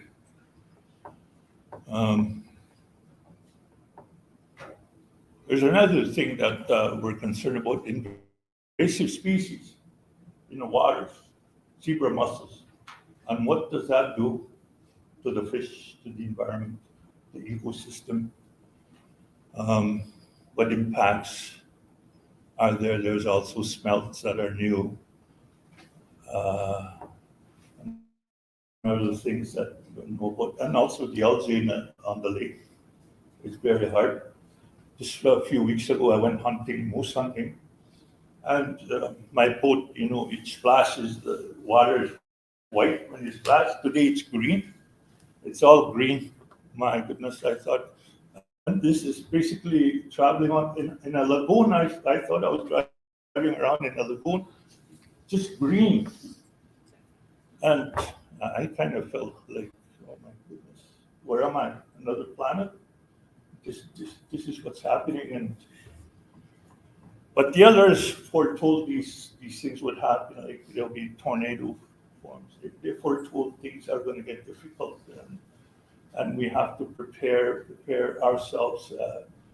I'll give you an example. The beaver normally is along the rivers and lakes, make their homes. Today, they're up in the bush, making their own environment, making their own little lakes and ponds. So they kind of make their way out to survive. So we have to adapt to that. We have to follow their lead. We were told that the animals will teach us how to move forward, in their fashion. Where did Hydro get their lesson on putting these generation dams? Because of the beaver. They knew how to put up reservoirs. So they copied the beaver. Today, we must learn how to adapt, like the beaver, like the animals out there. So I think that perspective, which is, I think that will complete my 15-minute speech presentation.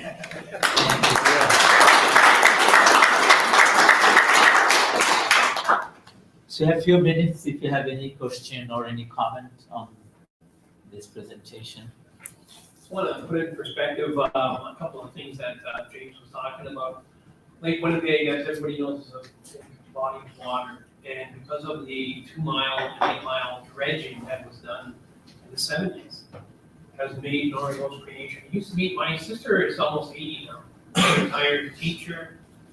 She said when she used to swim as a kid, she saw her fish, and it was just beautiful, pristine water. Now it's full of contaminants. And what that dredging did was basically in a bathtub. Everybody knows when you pull the plug up, you give your children a bath or whatever, it just all comes down and everything kind of sticks at the bottom. That's exactly what's happened to Norway since that project. So our water is no more pristine, not even drinkable. And Manitoba Hydro came to our community a few years ago, and we gave them glasses of water from our local taps. And if they were sitting there and it was 8 of them, so I said, here you go, and then I gave them a bottle of plastic water.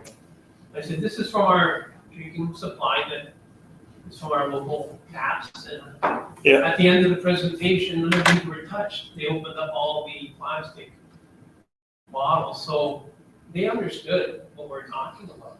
So James, I'm glad you touched on that, because we knew that's huge impacts to our community. And the eastern watershed in Bonby First Nation still has pristine water.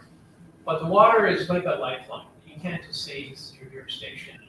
Stuff, it travels everywhere. So the Lake, Winnipeg, Lake St. Martin Diversion Project, that's looking at a forward project in the future that's gonna, affect everybody. Nobody else can take another glass of water in our water levels. Last year was the highest water levels we ever had. So now with this new proposed project, it's gonna be 2 8-mile channels coming from Lake Manitoba and the watershed from the western provinces. What do you think that water's gonna do? Bring to our community? More fluctuation, more instability in our resources and waters. So that's another topic at another time, but Jane's presentation touched on a lot of the importance of what we all should be concerned about. Because we sit here today, like you do, and turn on the lights and we have nice electricity and everything, but at what cost? No one sees the northern communities that the children suffer, and it changed our whole way of life. And my last topic on this speech was, there was a study done a few years ago, maybe everybody heard about it, that the seals in the Northwest Territories were being eaten by local people, and the fish were affected, and the ladies were breastfeeding their children. They found contaminants in the breast milk that was going to the children. So you can just tell by that statement alone in that study how important everything that we're talking about encompasses everybody around the room. Government officials, scholars, Indigenous people, and it takes everybody to understand this. No pointing fingers, but we have to change. And I think that not only it's happening here, but when we leave, when we go back home, it has to happen behind closed doors as well. We're all smiling and greet each other, which is beautiful, but when we go home, we have issues to talk about. Our family and the knowledge we have to pass on to our young children and respect what we're doing today. So, thank you, I just wanted to make Thank you, Gilbert, for your excellent comments. Any other, please, name, please. My name is Nate Malstravich. I work with provincial government on emergency management. One thing I'd like to thank you for during your presentation was talking about invasive species. And I'll get a little bit into this into my presentation, but military or national organizations ship vehicles across the country. That's something that I'm going to take on board. Say, Right. Okay, we do a lot of cleaning our vehicles when we're going across the country, but maybe we should look at that a little bit more. Exactly. Because, correct. Everyone's been on beaches with sea mussels. Right. This is not as fun as it used to be. Yeah. And that's only one example. So, thank you for Excellent. bringing that up. We have a beautiful lake untouched by hydro development, pristine. You can see the bottom of the lake so far out. And we protect this lake without any federal or provincial funding. That's what we do. Like, we do the wash down. We have the people, we pay for it as a nation, but just to keep our lake. It's a beautiful lake. It's an oasis. Yeah. Thank you. Any other comment, question? If not, then let's take a coffee break for 15 minutes. So we'll start at sharp 11, please, So it's a natural break and also coffee break. So let's take a 15-minute break. Thank you very much. I appreciate it very much.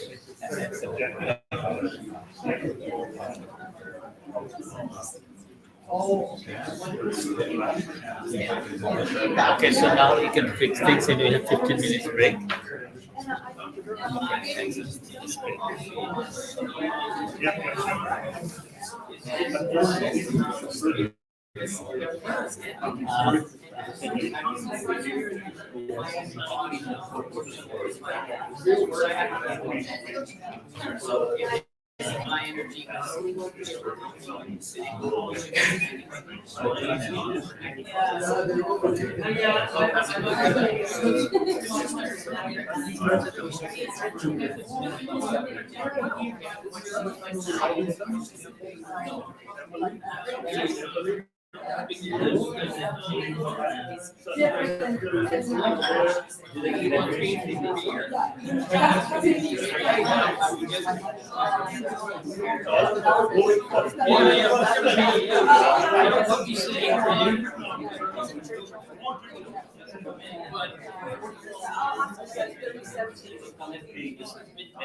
These are all.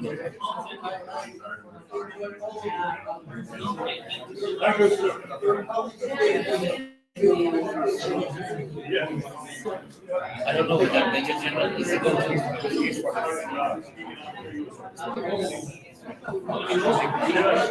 He will be speaking.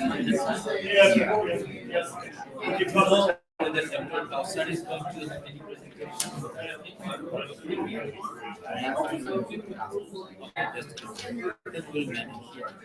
manage. Mrs. Emmanuel. She said she doesn't have presentation slide. She's gonna just talk. Yeah, so it's okay. So you got the Tobin's, right? Yes, I will just return him Okay. his presentation. Okay.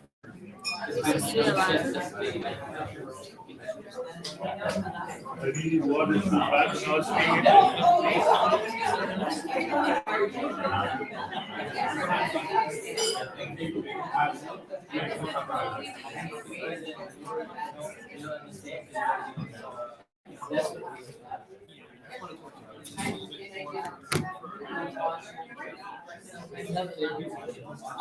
would it be good if this year? It would be nice if the water is up front here for that.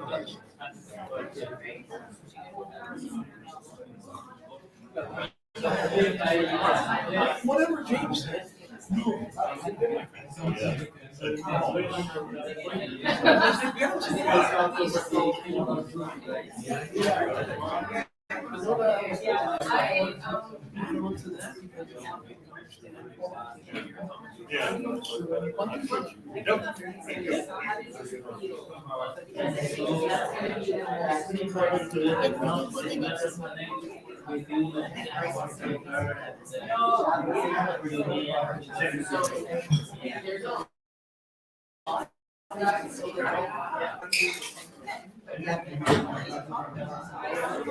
Tomorrow we come early and I'll join the class.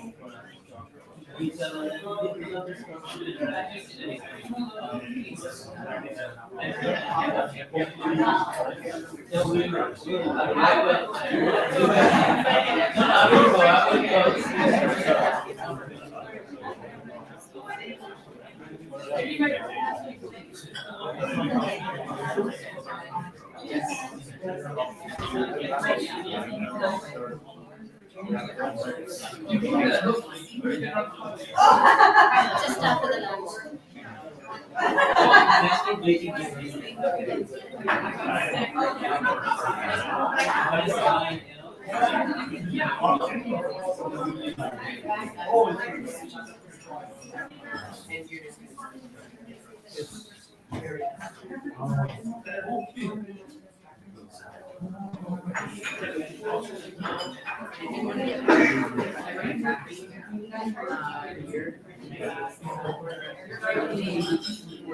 Government for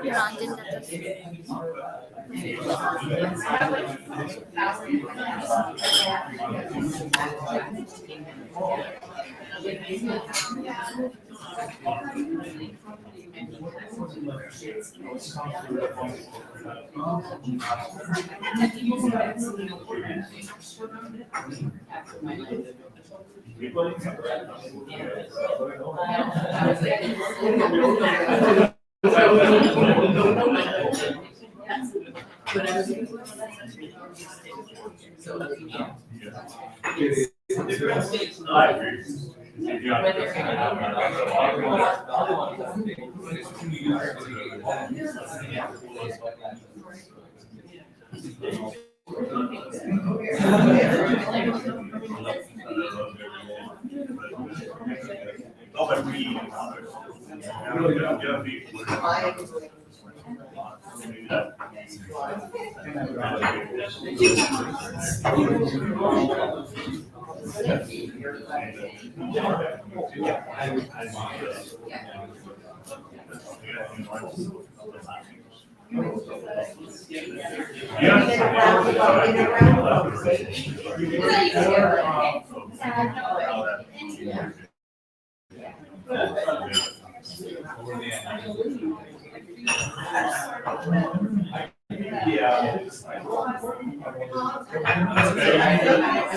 Okay, well, I'll be on standby.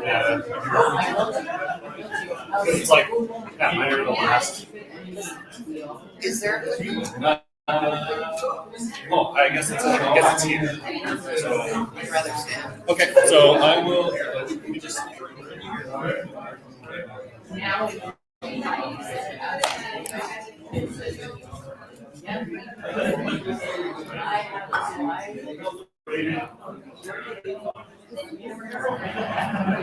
And you're on. Okay. Is that the one? Yeah.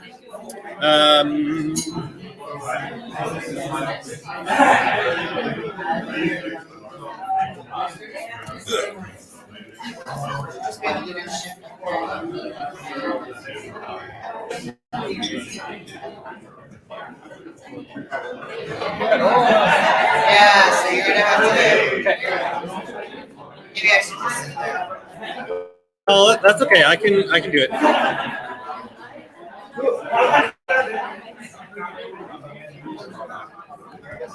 There's three of us. Yeah. So, Okay, well then I'll. yeah. Sit there. Oh, Yeah. the presenter should be here. Okay. Oh, okay. Okay, and I'll let Jill. Well, just grab a chair. Sit beside us. Sure. Yeah. I also have a laser pointer. If you want to blind someone or like. Or mess with a cat. Yeah, mess with the cat or my dog. Oh my god, the batteries. I always. Yeah, it's not. Dang it. The batteries aren't quite good enough. Maybe if it warms up a little bit. It's cold in here, and I'm never cold. Yeah. No, I feel it. Like I am never cold. And it's usually, I usually like the cool, especially when I'm presenting, but. Yeah.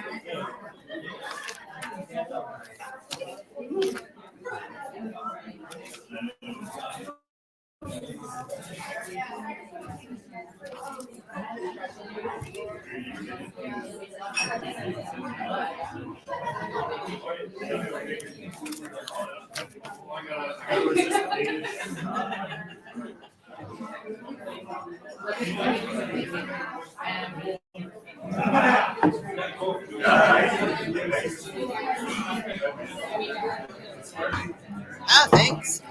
Good man. Yeah, so it's like head to the hydro. Well, yeah, I didn't know they had. Totally makes sense. Yeah. Yeah. I mean, Yeah. And my dad worked for hydro for like 40 years. So is anyone from EMO actually here? yeah. Oh, okay. There's so Christine beside Nicola. She's acting for Johanna. Oh, okay. So she's normally the head of the mitigation recovery side. Okay. And then that's Rob, and I can't remember Rob's last name. And then the other one is Stephanie Waldman. She was my contact. She too works within the recovery side. So no one from the response side is here. So I can still poke fun at them a little bit. Yeah. Well, I think this is streaming online too, so like if I say anything really bad, it'll be on forever. I try not to.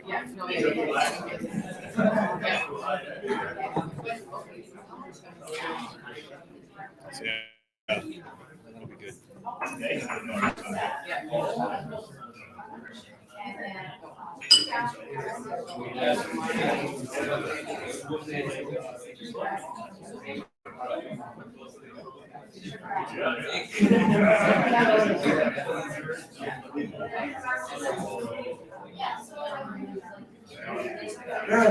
Yeah, so tonight I don't think I'll be able to make it to the banquet. Yeah.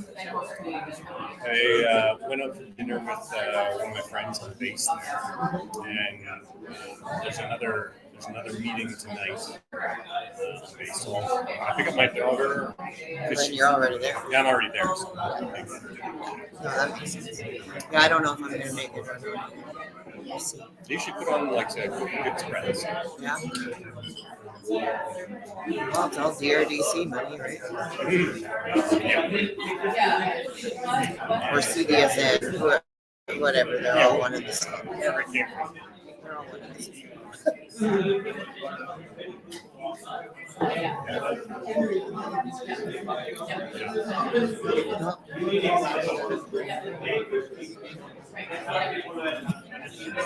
And I was so worried that it's like, oh yeah, no, I booked it, but like he didn't send me money back. He just booked it, and I'd be like, ooh, that would have been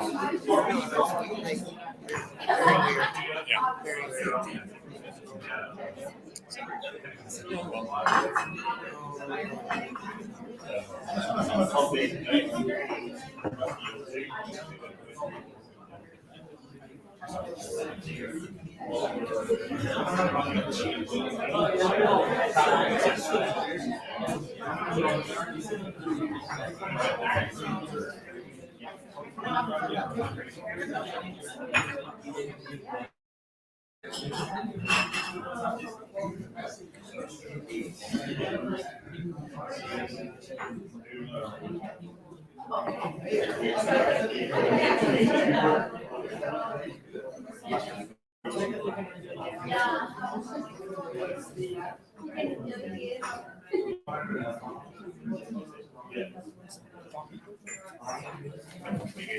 I missed the bring up the. Here, I'll go grab it. I would imagine.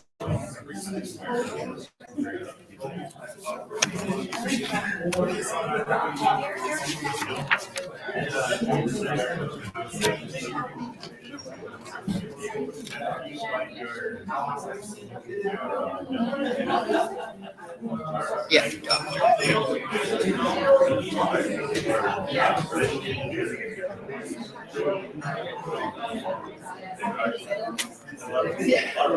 You didn't get the show.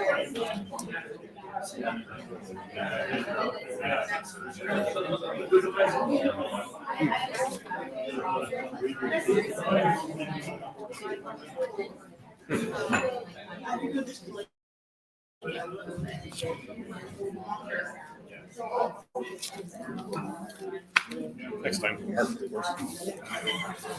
And then some. Where is Jill?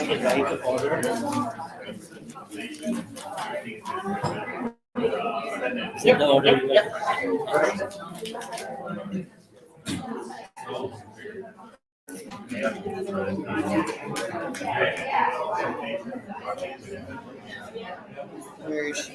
I think she just went to the washroom, I guess. She's not here yet. We need a chair for her. Yeah, I'll go closest.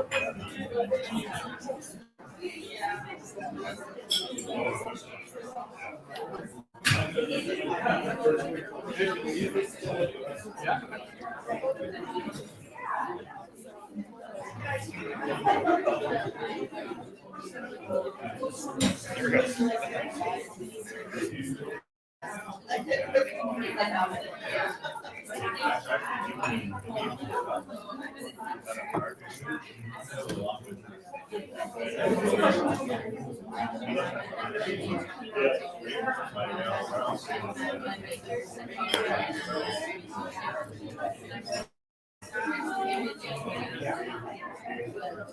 Yeah, it's funny when Joe explained her shirt about buying Kauai, I was like, that was an option?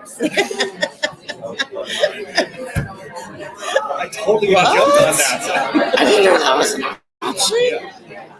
You're such a bunch of land. Yes.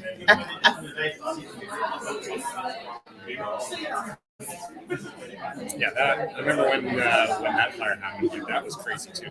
Where it was funny because Alex, he had just got back from vacation in that exact spot. Oh, really? Yeah, so when he got back, he was like, yeah, no, places that we just worked burned to the ground. Oh, wow. Rose between.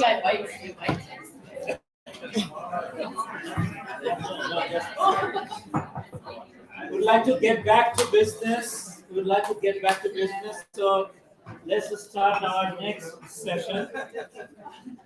As you know that the climate change related extreme events are challenging all levels of institutions, all levels, federal, provincial, municipal, city, and other local communities. That's what I meant. So let's hear from each of these levels. Then we can bring them together. So first we'll be hearing from different federal agencies.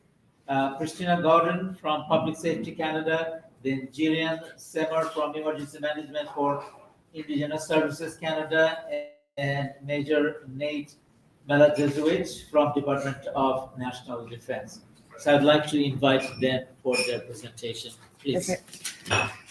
Thank you everyone for having us here today. So we're here to speak about more of the emergency management and the response type of role of different departments within the federal government family. And we're going to kind of provide you an overview of emergency management responsibilities within Canada and how we can all come together to build our resiliency and our capacity to help one another in times of response. And so I am happy to be joined by Jill and Nate to provide this, so we can each speak to different roles within our areas and our mandates within the federal government framework. We would really like to thank Elder Susie. That was one of the most beautiful welcomings I've ever experienced. So thank you so much. Very deeply moved by what you said, and your song was beautiful. And we too would really like to, in the spirit of today, of how we want to have a conversation and have open communication, and in continuing that spirit of reconciliation, we also would like to acknowledge all of the different peoples that have come before us here on Treaty 1 and Treaty 2, and that we want to continue the discussion and the openness for climate change, to actually make a change about climate change, but also to make a change within that spirit of reconciliation. So thank you very much for that. I am going to, well, you just found out who we are, so I'll skip that one. I am going to go through these slides fairly quickly so that we can have more time at the end for questions and answers. And some of my slides are very just kind of typical government bureaucratic. So I'll try to skip through those ones so we can actually have some communication at the end. So what we're going to look at here this morning is kind of looking at the different responsibilities within emergency management in Canada at the different levels.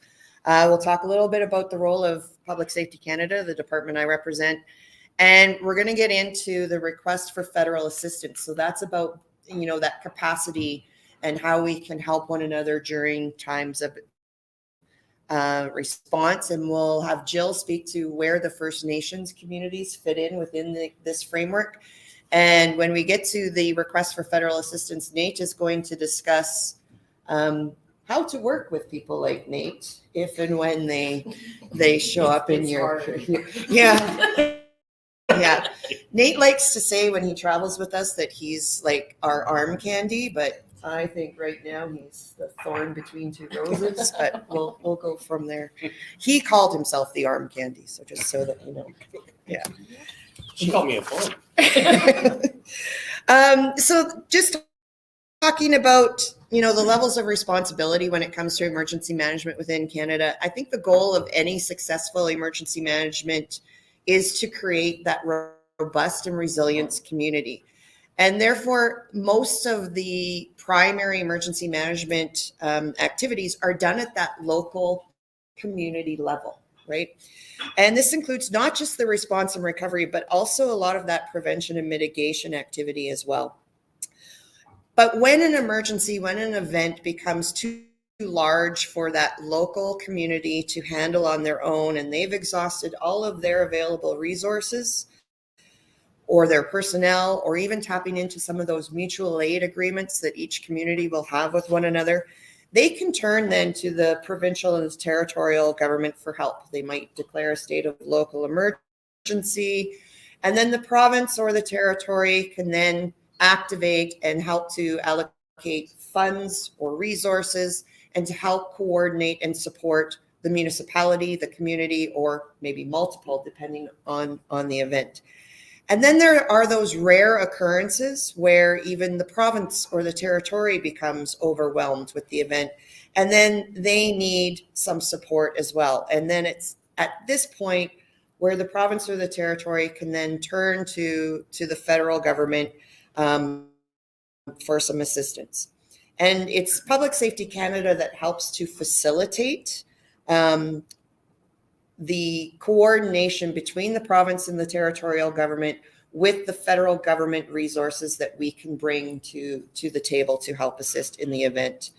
But I really want to be very clear that when the federal government comes to provide those resources, it's not to take over the response. Even though you might see some of that in movies, that's not the reality. We're there to come and we're there to support and to provide extra resources and capacity and still allow that local and that provincial government to have their own autonomous authority in the response. We might have, resources that we're going to send into their EOCs, into the local level. We might have resources, equipment that we're going to be providing, but it's really just there to support, not to take over. So when we're looking at this, we've got the municipal, the local, the provincial, and the federal. And to kind of sort of speak to where First Nations kind of fit into this is where Jill is going to. I get to go right away? Yeah, you do. Yeah, you're like right up front. Okay, I'm not good at sitting, so I'm gonna stand. I actually wanted to send a special thank you to all the two for everything we discussed this morning and bringing us in a good way. And some of the pieces that you had shared about the learning and unlearning is where I'm at now. So I'm gonna take that with me as we go along. So I'm gonna stand over here so I can see what's on my slides. I only have a few slides. Wait, what does the last one say? Okay, good. This is the biggest piece. So when Christina was talking about sort of hitting the local level than the provincial level, when it comes to First Nations in Manitoba, the provincial level is, I'm going to say, a little bit absent. Reasoning behind that is, and I'll share this with you and you can go and look at the acts and put everything together, but in Manitoba, legislation and acts very clearly, but also you have to find the links to it, because one act will say that refer to this act when it comes to First Nations and then refer back to this act. But the province of Manitoba has zero interest in legal acts to help First Nations. So that's something that needs to change, and it's not something that's talked about much, but I'm saying it right here because that's why I exist the way that I do in my role at Indigenous Services Canada. We're the only region in the country where a First Nation calls us directly and does not call the province. So, but we are the liaison. So the province still has a role because as a Manitoban's a Manitoban's a Manitoban. And they have the province itself, my colleagues are here today, so we would call them on behalf of a First Nation. We learned the other day that Manitoba Hydro is now allowed to talk to First Nations directly. I'm not sure if everybody knew that, but they weren't for a long time. And so that's something that's new or brought back. And so that's the reality of that learning and unlearning, as we learned that we have to work through. So now being able to go, First Nations are allowed to talk to Manitoba Hydro. So we're the liaison. So now we can switch to the next slide, and thank you very much. Oh, that actually moved. Sweet, nice. So we talked earlier just about the 4 pillars of emergency management. And so we work at Indigenous Services Canada with nations through all of those 4 pillars. A lot of times we talk about the Government of Canada as a funder, and we definitely are. So we've got funding programs under the mitigation and preparedness side of things, and then we do provide that funding under response and recovery. However, our role here in Manitoba is very different because we do have that 911. We have a duty officer that rotates between my team members. So I've got a team of, well, right now there's only 2 of us, two others, but there's 4 of us, 4 plus me. We're our duty officers. So that's when a First Nation has an emergency event. Emergency coordinator says, holy smokes, this is happening. It doesn't matter what the event is. They call us. Heads up, this is happening, or we see a fire, or we see this, or the power's out, the power's been out for a certain amount of time. Anything that's an emergency, call us. What do you need? And then we start a discussion. So it's that I put these roles and responsibilities up there, and this is our duty officer. So this, because we're talking about response. So our duty officer takes a call. What do you need? And it's not Indigenous Services Canada telling the nation. It's listening. It's learning. What do you need? You don't need anything. You just want to give us a heads up. Thank you. Check mark. We put it in a log. Quite often what happens, and that'll come to the next piece, is that first call leads to other calls. And that's what we're there for, is to act as that liaison to keep information moving. So that second pole providing information. So it might be power's out. We haven't heard from Manitoba Hydro. How long is it going to be out? Then we either call Manitoba Hydro or we call EMO and get that information. So it's a lot of information sharing. And quite often the emergency coordinators and the leadership in nations, the ones that we work with regularly, are more comfortable just asking us, because then they don't have to worry about it and they can go and actually manage the emergency. So that's what we're there, to support First Nation communities during and after emergency events. It's like I've done this before. Next slide. Okay, so I saw when we first started this sort of, when I saw the first agenda, it was lessons learned. And I thought, okay, well, lessons learned from last year's Matthias Cree Nation wildfire evacuation. Has everybody heard about this evacuation at all? No? Some people here in Brandon would know because we had evacuees here. Okay, so this was a full Matthias Cree Nation, 820 kilometers north of Winnipeg. Remote, often isolated community, rail access, air access, no roads in or out. This was the first call was, Jill, there's a fire. Okay, thanks. Have you told wildfire Manitoba? Yes. Okay, are they watching? Yes. Good. 4 hours later, Jill, we need out. Okay, what's happening? And that's when we listen. All events are unique. Every community is unique. You have to listen, and you have to listen to, so in speaking with the fire chief, his stories. Okay, this is what we're seeing on the ground. Okay, so this fire is here. We have another fire that's just started north. This fire is big enough. Listening to, this is what happened in 89. So you guys had in 89. It was a big year. So Matthias Cree Nation was evacuated in 89, and listening to the elders and listening to all of that knowledge saying, this is exactly the same. And unfortunately, at the beginning, I went to wildfire and I said, okay, you guys, this is what we're hearing from the nation, from the experts on the ground. These 2 fires are going to merge. We need them to get out now. And the first one, no, they won't merge.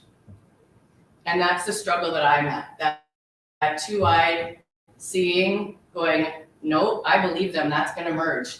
And I'm the experts, the scientists are telling me no. The fire's merged. Matthias Cree was totally surrounded by fire. The railway, the first day, railway was not affected. They were worried though, but the train went back. Timelines can change quickly, so that's that 4-hour window. It was the first call, and then 4 hours later, holy smokes, we gotta get out. Then it was using those external resources and supports. So at first, it was, do you want the Red Cross? We have an agreement with the Canadian Red Cross to support nations. If a nation chooses, this nation said, yes, please, we cannot do this ourselves. We need the help of the Red Cross.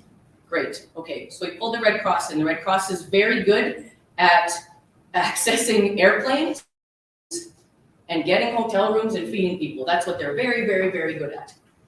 And we counted on that. This is last year at the end of COVID. What was happening? There's no pilots. There's no crews. There's planes everywhere, but you can't get, so holy smokes, what are you gonna do? When we've had to evacuate previously, there's always lots of planes. There's always lots of availability to move people. Last year, there was not. This was the fastest call to my colleagues at this table to call in the armed forces. It was 4 hours. On a Friday night. Always. Don't get me Always. wrong, it's always on a Friday night. Always. Those days don't matter anymore. That was the fastest I've ever done it. But because we've had a process and they'll walk through it, we knew exactly what we needed to do to get that support.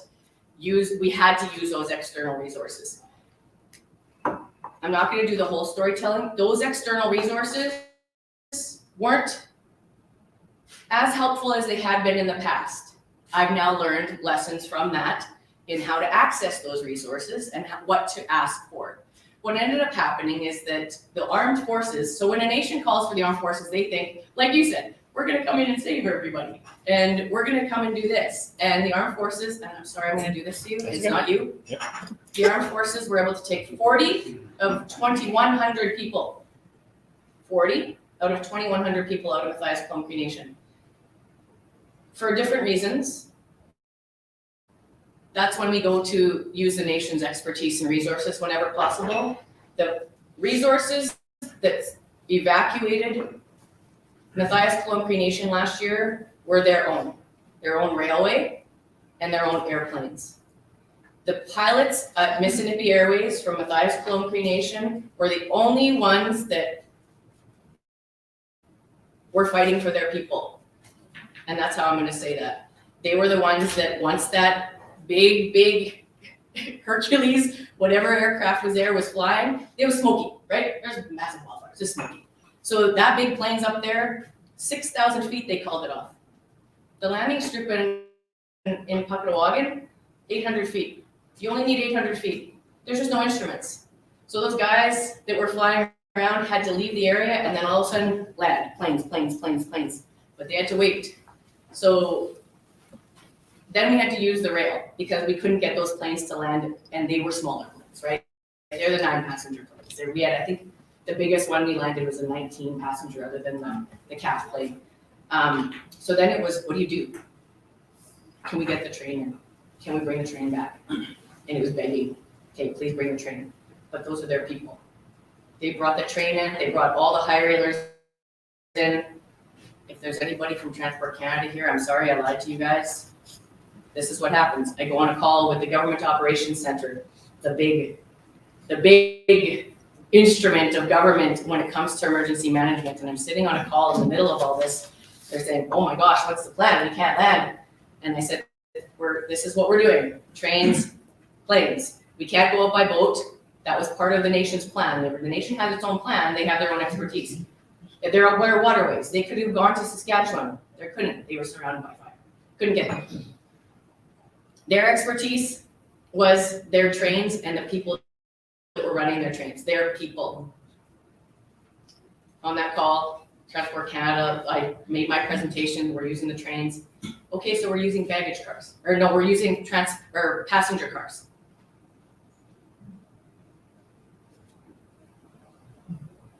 Okay, next question. Because I didn't lie because I didn't answer that question. But I knew that baggage cars were going to be used. I knew that high railers were going to be used and there were going to be people in the back of a high railer. You have to, safety first, partnerships are key. Safety first. You have to get everybody out because that was a wildfire event. The community was surrounded. How are you going to get them up? You have to do everything you can. Then this is the community that I was adopted into. So my family came to Brandon. My family was evacuated to Brandon. And some of my family members were on the news. And my nephew told the news that he celebrated his 18th birthday in a baggage car. And I went, oh my God, you're outing me in the news. But that's what you have to do. No losses, right? It's really listening to everything. Partnerships are key. If I didn't have the partnerships with Tobin, for example, to have people here, with the Red Cross, with the cultural supports that exist here in Brandon. Oh my goodness, the cultural community here in Brandon is incredible. The supports that they provided. It's everybody coming together to support. When it comes to any kind of emergency event like this, everybody does come together and works together. The last piece is that the effects of an evacuation continue to have a very strong impact long after. And it's what we're lacking. That's the biggest gap right now, is that there are event response piece just sort of stops. Fire's over, you guys are home. Yes, there's a recovery program, but it's infrastructure. It's not mental health. It's not, what do you guys need to do now that all of the land is burned? Do you need help with that? That doesn't exist. Conversations happen. The nation has their own way to do things, but that's where they need more help. And so that's my role, is to sort of get to that next level and to use my partnerships and colleagues. So okay, that's my piece. I think that's it, right? Yep. Here's no more slides. Thanks, Jill. That probably went way longer. That's quite all right, because I'm going to go super fast. So we're going to talk just very quickly just about the role that Public Safety Canada plays. So Public Safety Canada has been around, well, it's our 20th anniversary this year. And we were basically developed to facilitate coordination amongst all federal departments in order to ensure safety for Canadians through emergency management and national security issues and initiatives. And so our department works with other levels of government, provincial, local, First Nations, community groups, non-government organizations like the Red Cross and others that we're going to talk about, on national security, border strategies, countering crime, and emergency management. And today we're really focusing on the emergency management mandate within our department. So when it comes to emergency management, our department is throughout 5 different regions. And I am here today representing the Prairies and Northwest Territories region. Within Manitoba, there are 2 of us, myself as the Senior Emergency Management Officer, and I'm joined today by Nick Verloon, who actually lives here in Brandon. So we actually get to have a little bit of representation, not just in Winnipeg. Sorry for any really true Winnipeggers out there. I'm actually, raised in Brandon. So we actually don't have the perimeteritis, hence why I'm here. Some of the other real true Winnipeggers don't like to leave that perimeter, but we're here today. So we're lucky that we get to have that representation outside of the city as well. So that really helps a lot of our interactions and communications. So within our emergency management organizational structure, just within our region, in our day-to-day world, we do have a regional director who oversees not only the emergency management aspect within our region, but he also oversees the crime prevention and the First Nations Inuit policing programs and a lot of the building safer community funding programs as well. But then we branch off into our own emergency management. So just like there's myself and Nick here in Manitoba, there's another 2 in Saskatchewan and another 2 in Alberta. So and then we unfortunately only have 1 for the Northwest Territories. And in normal peacetime, we follow the typical bureaucratic reporting structure and we go up through there. But when it comes to response time, we then move into a different reporting structure, and we then report into the GOC, as Jill lovingly referred to, or the Government Operations Center. So we bypass the normal steps so that we can have a speedier response when we need to. So what do we do in times of response? So we're mandated to provide that leadership and coordination of the federal government departments who are either involved in the response or may also be impacted by the response as well. So to make sure that there is that coordinated, and we provide the boots on the ground, the eyes and ears, to provide the situational awareness to our partners here within the region. So we might be getting some updates from our provincial counterparts, and we can relay that to our federal partners here in the region, and we can also provide that information back up to the GOC in Ottawa. We're also here to coordinate the federal family and to support the federal family and to support the province when they need it. And we support the province and our other departments and First Nations communities through that request for federal assistance process.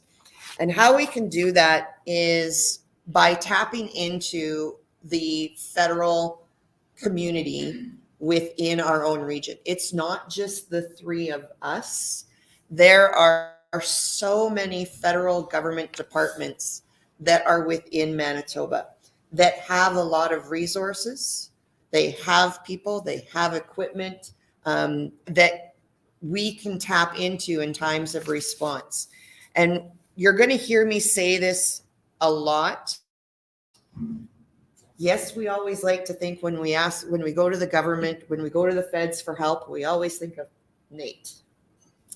And we need to start moving away from always having to rely on the Canadian Armed Forces, because unfortunately there isn't as many of them as there used to be. And that's not really the purpose for which they're supposed to be. So we always like to say CAF, Canadian Armed Forces, is the last resort. It's the last resort. And this federal coordination group, so we have representatives, emergency management representatives from all of the different federal departments in the province of Manitoba. We meet regularly so that we have that networking and we're building those relationships, as Jill said, which are key. And then that way, when it comes time for response, it's very easy to come together to determine, okay, what can we do? What do you have? What do you have, so that we can bring that all in together. In times of response, we might activate our federal coordination center, which we have one in Winnipeg, where our representatives of the federal community can come together, or we might just do that virtually. We regularly, back when, pre-COVID, when we actually did a lot of this in person, now we've got more technology, we can do things virtually, but we would, most of the time, deploy a representative, a liaison officer to the provincial EOC. We may do that to other federal departments if they activate, so that we're there to be able to hear what's happening, so that the more we know ahead of time, the more we're going to be able to help you, whoever you might be, in a faster manner. So kind of when we get to this part of emergency management responsibilities, kind of understanding what you need to know and who you should be talking to is critical to success in any type of event. So kind of always having that understanding of those different levels of government mandates and response, having a really good understanding of different departments, what they do and what they can bring to the table. Knowing that ahead of time and having those meetings and partnerships is key to our successful response. So now we're getting into the kind of the real reason why we're here to talk today, is about that request for federal assistance. And it's about having that understanding that climate change is real. It's happening. I don't think anyone in this room would disagree with that statement. And because of climate change, we're seeing more and more natural disasters, unprecedented, as we've seen in this season's wildfire season across the nation. We're seeing them bigger. We're seeing them last longer. We're seeing them happen more often. We're also, I would say, we're on the cusp. Climate change, and we already are seeing the typical traditional emergency management field changing to be more multidisciplinary. So it's not just we're dealing with the floods and the fires and the tornadoes. We're now dealing with things like COVID, public health outbreaks. We're dealing with things like Ukrainian refugees. Like all of these different things are starting to happen. And I would say that we are on the cusp that the next kind of sort of thing, it's not necessarily going to be refugees because of war. We're going to start to see climate change migration, because there are places on this earth where people are living now and have lived for thousands of years, that they're not going to actually be able to live there. And countries like ours are going to start to see more and more people. And do we have the critical infrastructure to be able to take that in? And at the beginning, it will be deemed an emergency. And we in this field will have to kind of sort of deal with it, but we are going to have to then morph it there. So when these types of events are happening, and if we get to that point where a First Nations community, a province, a territory, a federal department needs some extra assistance, this is where we're going to discuss this RFA, the Request for Federal Assistance, which is a key tool. It's one of many tools in an emergency management toolbox, but it's a way that we can come together to tap into our resources.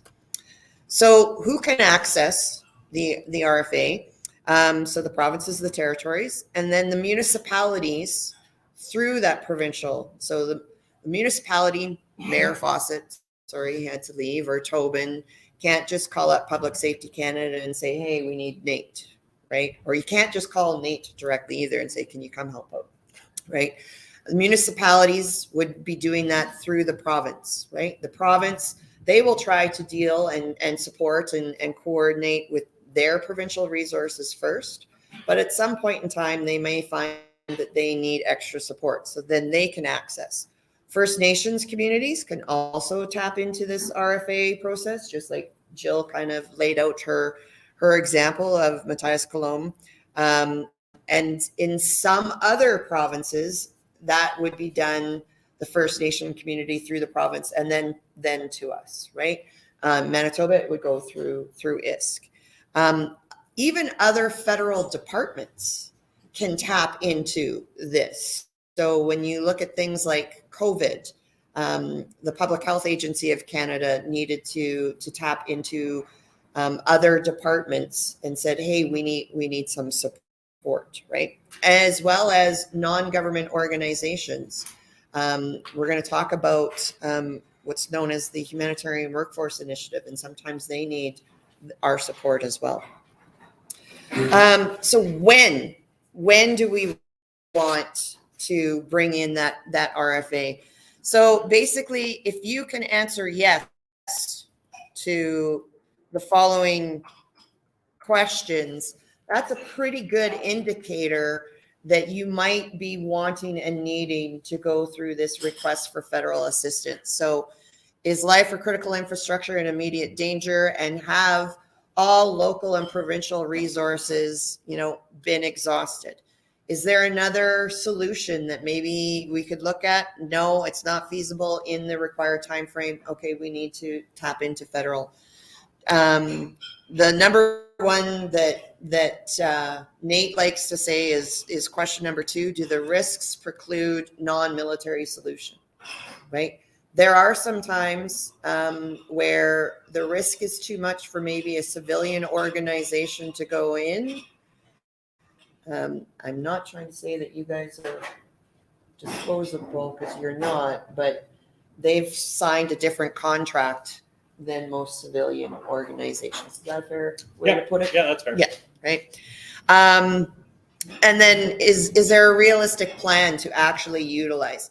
A lot of times throughout the history of the RFA process, they'll say, okay, we need the federal resources, and then they get there, but then there is no plan to actually use them. So we need to make sure that that's happening as well.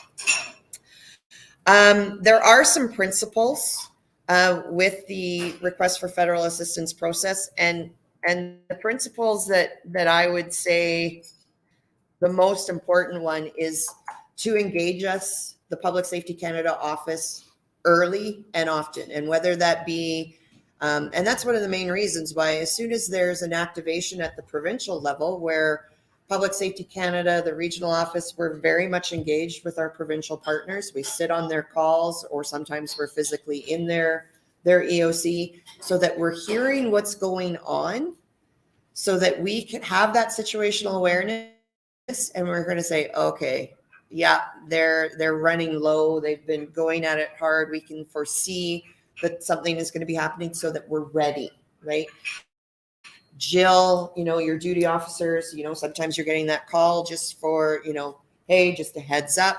She relays those heads up, so that the more that we're engaged early and often, the easier it's going to be for us to respond very, very quickly. I swear people really want to pick up the phone and say, I need a herc, because I think they probably heard it in a movie and they just want to be that cool. We like to say, don't tell us the type of resource that you need or want. Tell us what it is that you need done. And then we will look within the federal family at all the different resources that we have and determine what resource we have right here, right now, that can be deployed the fastest to get that end result done, right? How do we submit an RFA? There is the formal, where there's going to be a letter signed by a minister that goes to our minister, and there's the formal. But you can actually, we can be starting that RFA process long before we get that ministerial letter signed, right? And that's about that engagement. We can start it off a phone call. We can start it off an email. We can get the assessment process going. But eventually, yes, there will be a wonderful signed ministerial letter asking for that request for assistance. But I don't want you to think that we're just sitting around doing nothing till that letter gets signed. We want to be engaged early so that we can start. And what do we want to start? We want to start our assessment. We want to start looking at the capabilities within this region, within the federal government. So this is just an example of a capabilities matrix listing the different departments within our region and what could they possibly bring to bear. And again, I'm going to stress, CAF is the last resort. We go to NATE last. Because when we look at all the different departments that are in Manitoba, there are so many different tools that we have at our disposal. So this is Department of Fisheries and Oceans. They've been involved in flood response and fire response a lot in this province. They've got boats, they've got planes, they've got a lot of different things that we can tap into. They have personnel that are trained in incident management, right? They can come and help bolster a community and provide some, respite in your incident management teams. This is Public Health Agency of Canada's mobile laboratory emergency response team. So yeah, they get deployed during national security events, but they've also been deployed in northern and remote isolated communities during a tuberculosis outbreak, so that we can provide that going in rather than taking people out of community. We've got the National Emergency Stockpile System here within the region. So we've got cots, we've got beds, we've got meds, we've got all sorts of things that we can tap into even before we start looking towards NATE, because we need to make sure that they are the last resort. Another thing that we can tap into before we get to CAF is what's known as the Humanitarian Workforce Initiative. They are also a deployable resource, right? And there are streams within this, and the Humanitarian Workforce Initiative actually came out of COVID. So during COVID, and you keep hearing me say CAF is the last resort, we had CAF members deployed to personal care homes. Well, there are actually other entities, organizations out there that we could have been tapping into, which would have been a better match to the request, right? And so now we have this humanitarian workforce, and it's made up of different organizations like St. John Ambulance, the Salvation Army, SARVAC, so the Search and Rescue Volunteer Association of Canada, and the Canadian Red Cross, as Jill has mentioned. And so earlier in one of the agendas for this whole event, Atsuko had mentioned that she really wanted to maybe discuss how can we engage youth to become involved more in emergency management and in the response. And not just youth, anyone can, but youth specifically can become a volunteer in these types of organizations and become involved in response time. Everyone wants to help, right? When these large scale events occur, everyone wants to help, but they don't necessarily know how.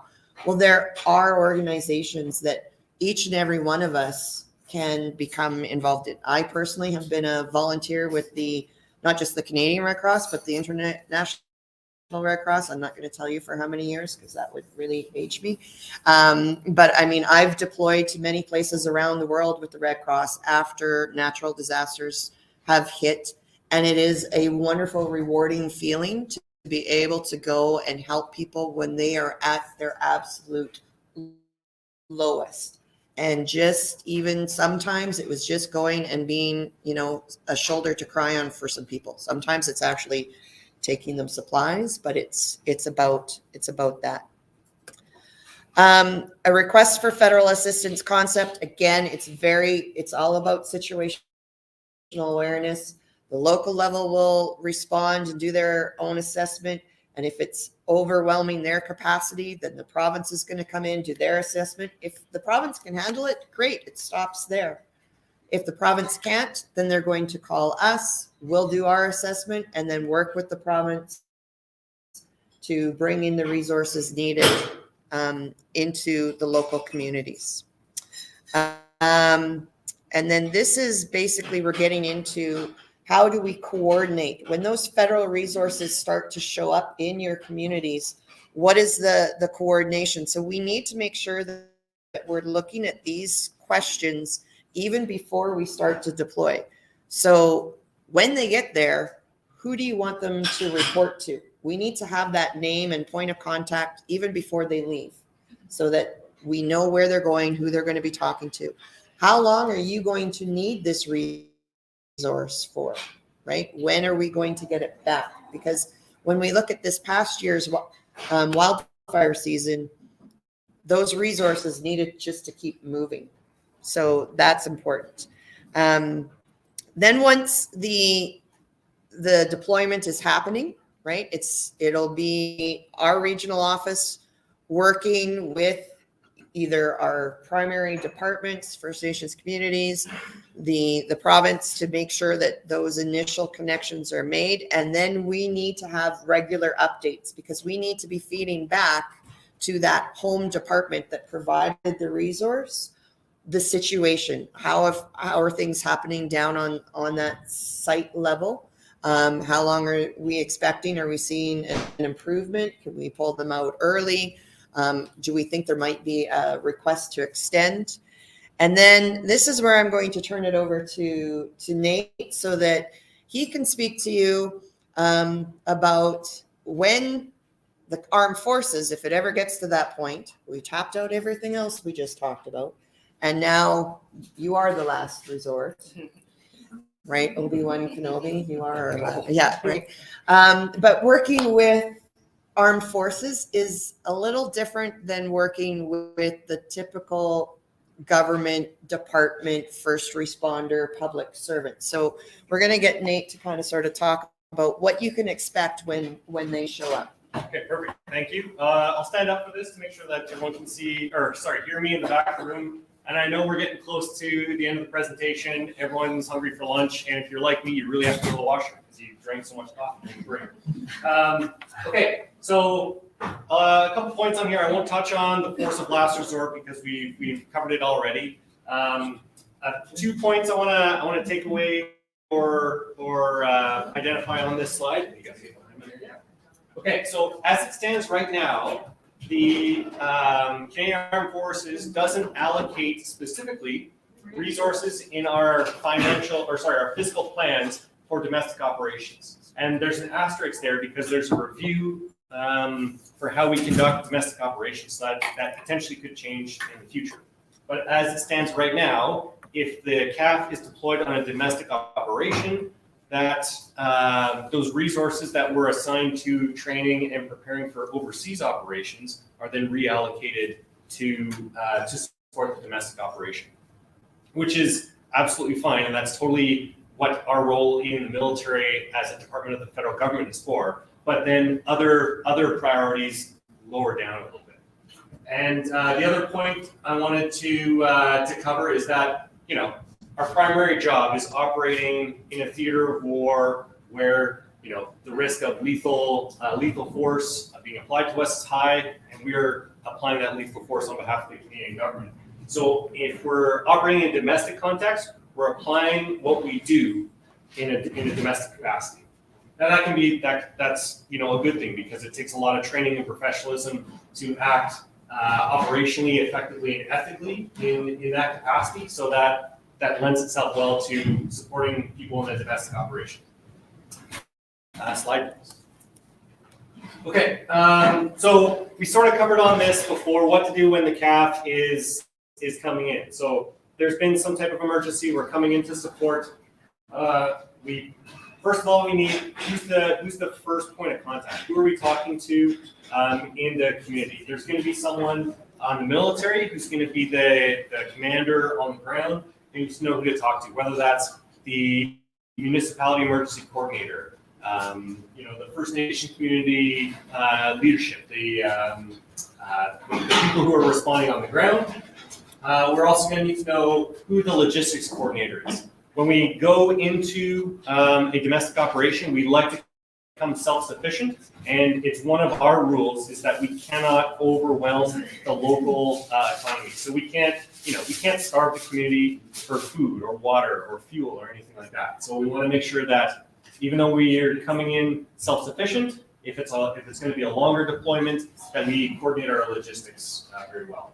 And then the communication schedule. How often are we sitting down with the leadership? How often are we sitting down with the on-site commanders? Just so that we can provide the feedback all the way up whenever we go. And last slide.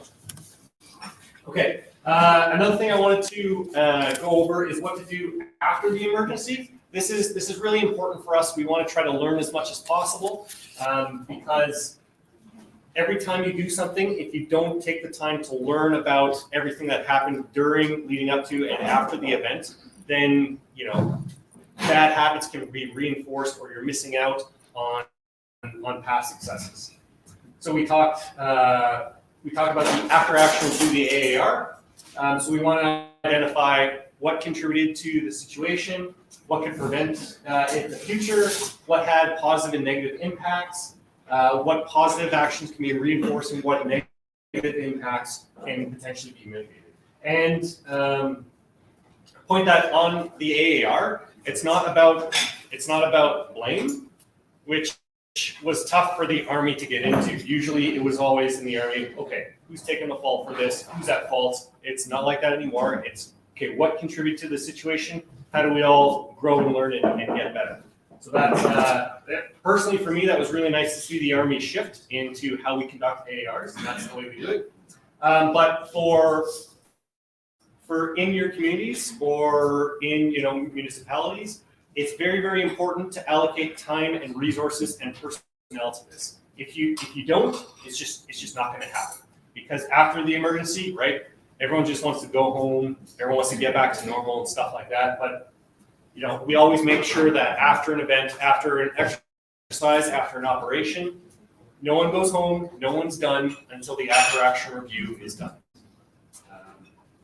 Perfect. And I think we've got 2 minutes left for questions. So. Yeah. So just to kind of just recap again on the entire RFA process that includes the 3 of us here, really just to focus heavily on engage us early and engage us often, to be mindful that our assessment of our options to provide resources, it's not just NATE, it's a lot of different federal resources and that humanitarian workforce initiative.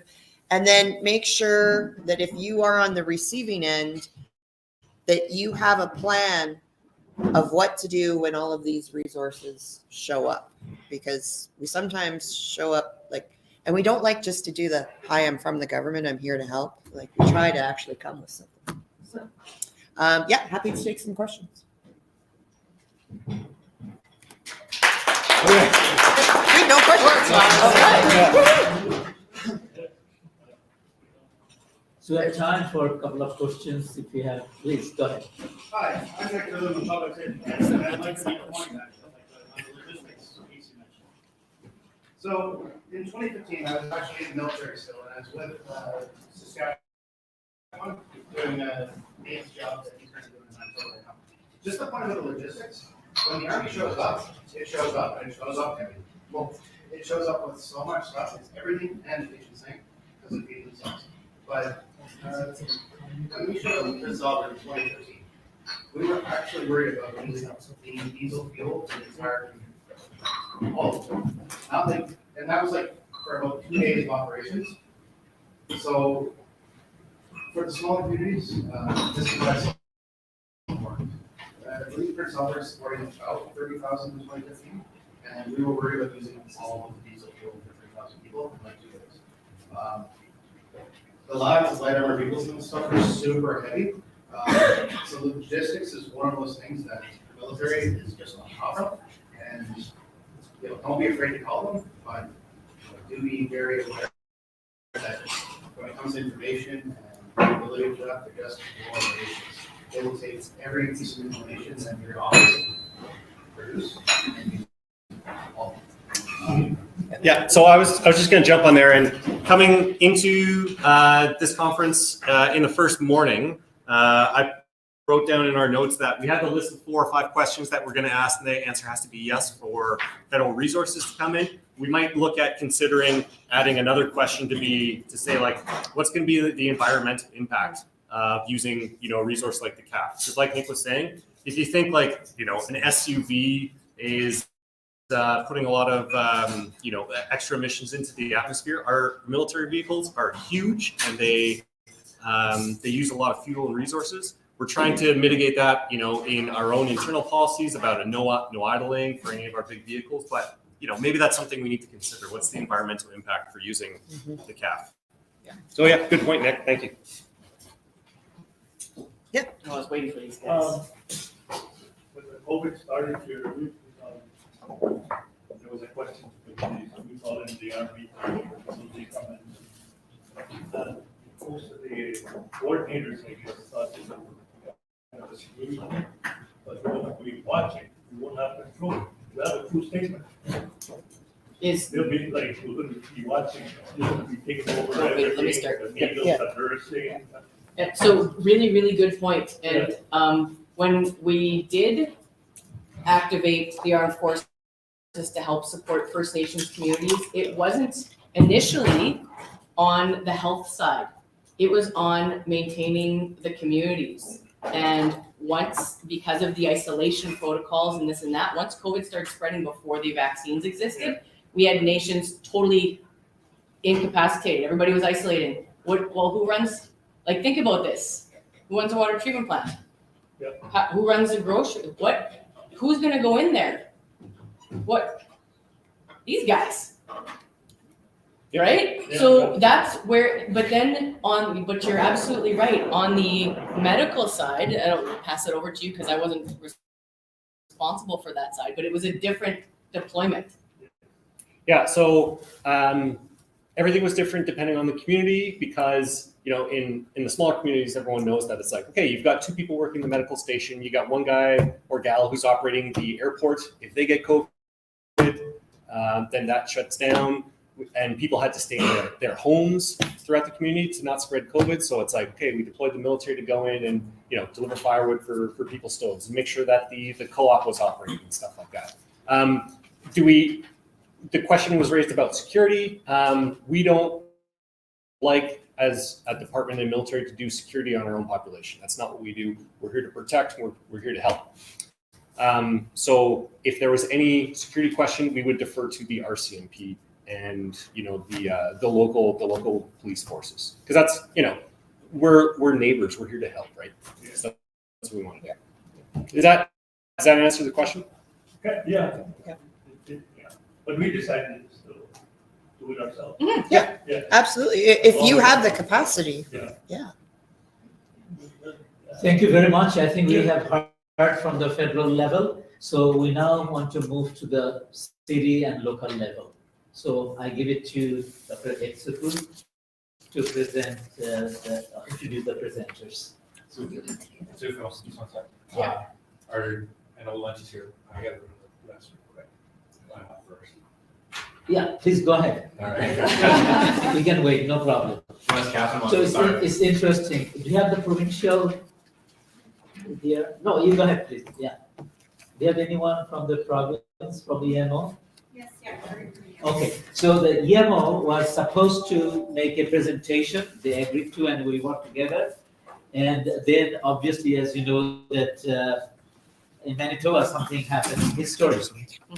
We have for the first time, First Nation Premier. So the government got changed, and obviously there's a policy shift that's going to happen. So obviously, they were not in a position to say what the previous government was doing. So that's why, we couldn't hear from them about the previous policies, but they're here. So thank you very much for coming in, and I appreciate it very, very much. I haven't met many of you guys, because I'm acting as the Assistant Deputy Minister of DMO at the moment. And we would welcome the opportunity to present in the future, but we do feel like this is a very good opportunity for us to listen and learn and hear and meet all of you. So thank you for inviting us, and Well, thank you, Christine, for coming in and, for participating and, be here. It makes a huge difference for all of us, We have all levels of government and people and community. So it makes us, no gap. And so thank you very much for coming in, and I appreciate it very, very much indeed. Yeah. So it's over to you now. Now, Tobin quickly went to bathroom. Oh, in the meantime, so the dinner time has changed. Originally scheduled at 7, but it's going to be starting at 6:30. And instead of can at evening, we're gonna have dinner right next door, here. So, what was I gonna say? So you can stay, our session will end around 5-ish. Yeah. And then dinner starts 6:30, so you can take some break. You can leave this, you can go anywhere you can do. But you can also stay here, this room is open, and then just move to dinner if you like, so it's really up to you. Little bit odd situation about the recently security in our university tried to tighten a little bit. So some doors might be closed after 4:30 or 5-ish. Is it right? Do you know? 5-ish, right? So watch out for that. For the doors, I don't know which doors you use to come in, but the doors between the 2 halls, kind of glass doors, windows, and those doors should be open even after hours. So I hope that works out okay. So right in that corridor. Yeah, that's right. The Yeah. doors are right. Yeah, that's right. And parking after 4:30, it's free, so you can basically park anywhere. And then also tomorrow, parking is free, so you can park anywhere. Okay, sorry, we have two more presentations before lunch, so then we can kind of keep going. So the next presenter is Mr. Tobin, who President. He's the emergency manager of the city of Brandon. It's been 3 years now. Yes, and his former training is the emergency services as a firefighter. Right? College, yes. Fire college. So he has an immense amount of experiences and knowledge about emergency management. So it's been great. After Brian Case retired, right away, Tony is here for City of Brandon.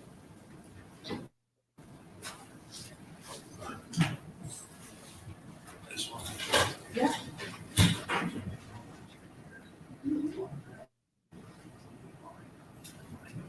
No. Are you sure? Yeah, because then concentration gets out and. You sure? Okay. Yeah. Just wanted to ask. Yeah, no, we thought about it. Yeah. Can I start? Okay. Good spot. Presentation before lunch. I think there's 2 of us. And mine's an hour and a half. So you'll have lunch tomorrow. Yeah, exactly.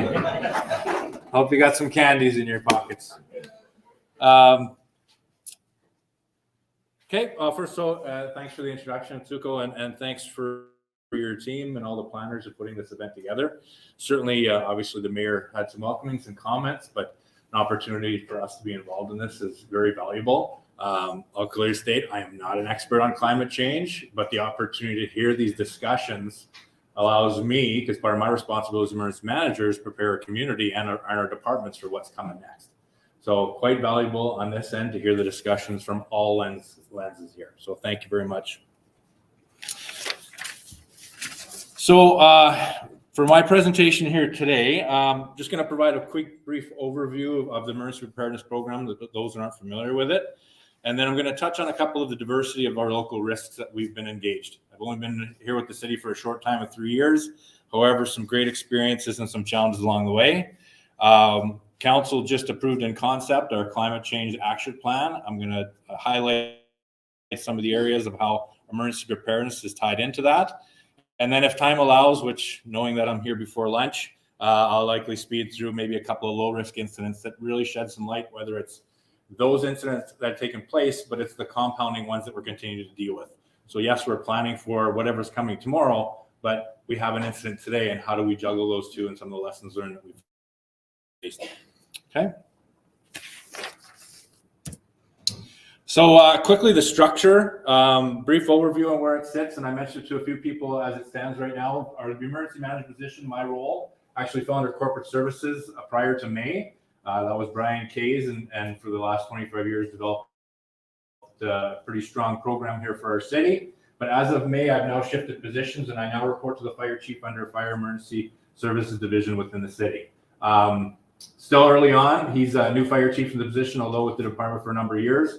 But I see many opportunities with my position, especially from an education standpoint in our community. We've got a very strong fire prevention program that a lot of the emergency preparedness messaging could be directly linked because we have so many connections within our community.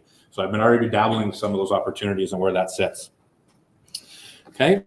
With the program itself, I'd like to highlight a couple of key components. Obviously, we've got many pillars of emergency management. The two that I'm going to key on is our emergency response, and then also our emergency preparedness messaging and our BEST team. So very similar to all the municipalities, we stand up an emergency operations center. With ours, we have our department heads that have come in from emergency response control group that will then facilitate those discussions. The uniqueness to ours, and I know there's lots of different concepts on how things are being run, we run a very flat organizational structure. I'm sure those are familiar with an incident command system. In ours, in our city, and this is one of the challenges that we're facing, I'm sure some of the businesses in other municipalities and areas that are also facing, is recruitment and retention of personnel. And even just my last 3 years, we've been impacted with a number of key players, department heads, charge hands, supervisors, general managers, even a city manager came in just shortly after me. A lot of new people to be able to maintain those skills to run a fully formalized structure is becoming more and more challenging. So it's more important that we focus on a framework and it's consistent and we deal with that incident that comes in. And that's kind of been our approach over the last little while until we can kind of get a little more stabilization with our personnel within our city. Okay. So within that emergency response control group, it's made up of our police and fire chiefs, made up of our department heads, our general managers. And again, they all bring it through that lens of their departments, how they're impacted. And if they're not directly impacted, how do they support those that have? We also include community partners when the incident does expand. So we're making sure that they're part of the process as well. Okay. Our emergency operations center is located downtown at the AR McDermott building. Okay. And it's really just a room set up like this. There's those really fancy emergency operations centers. At the end of the day, we get around a table, we find out what the problem is, and we deal with it at that point.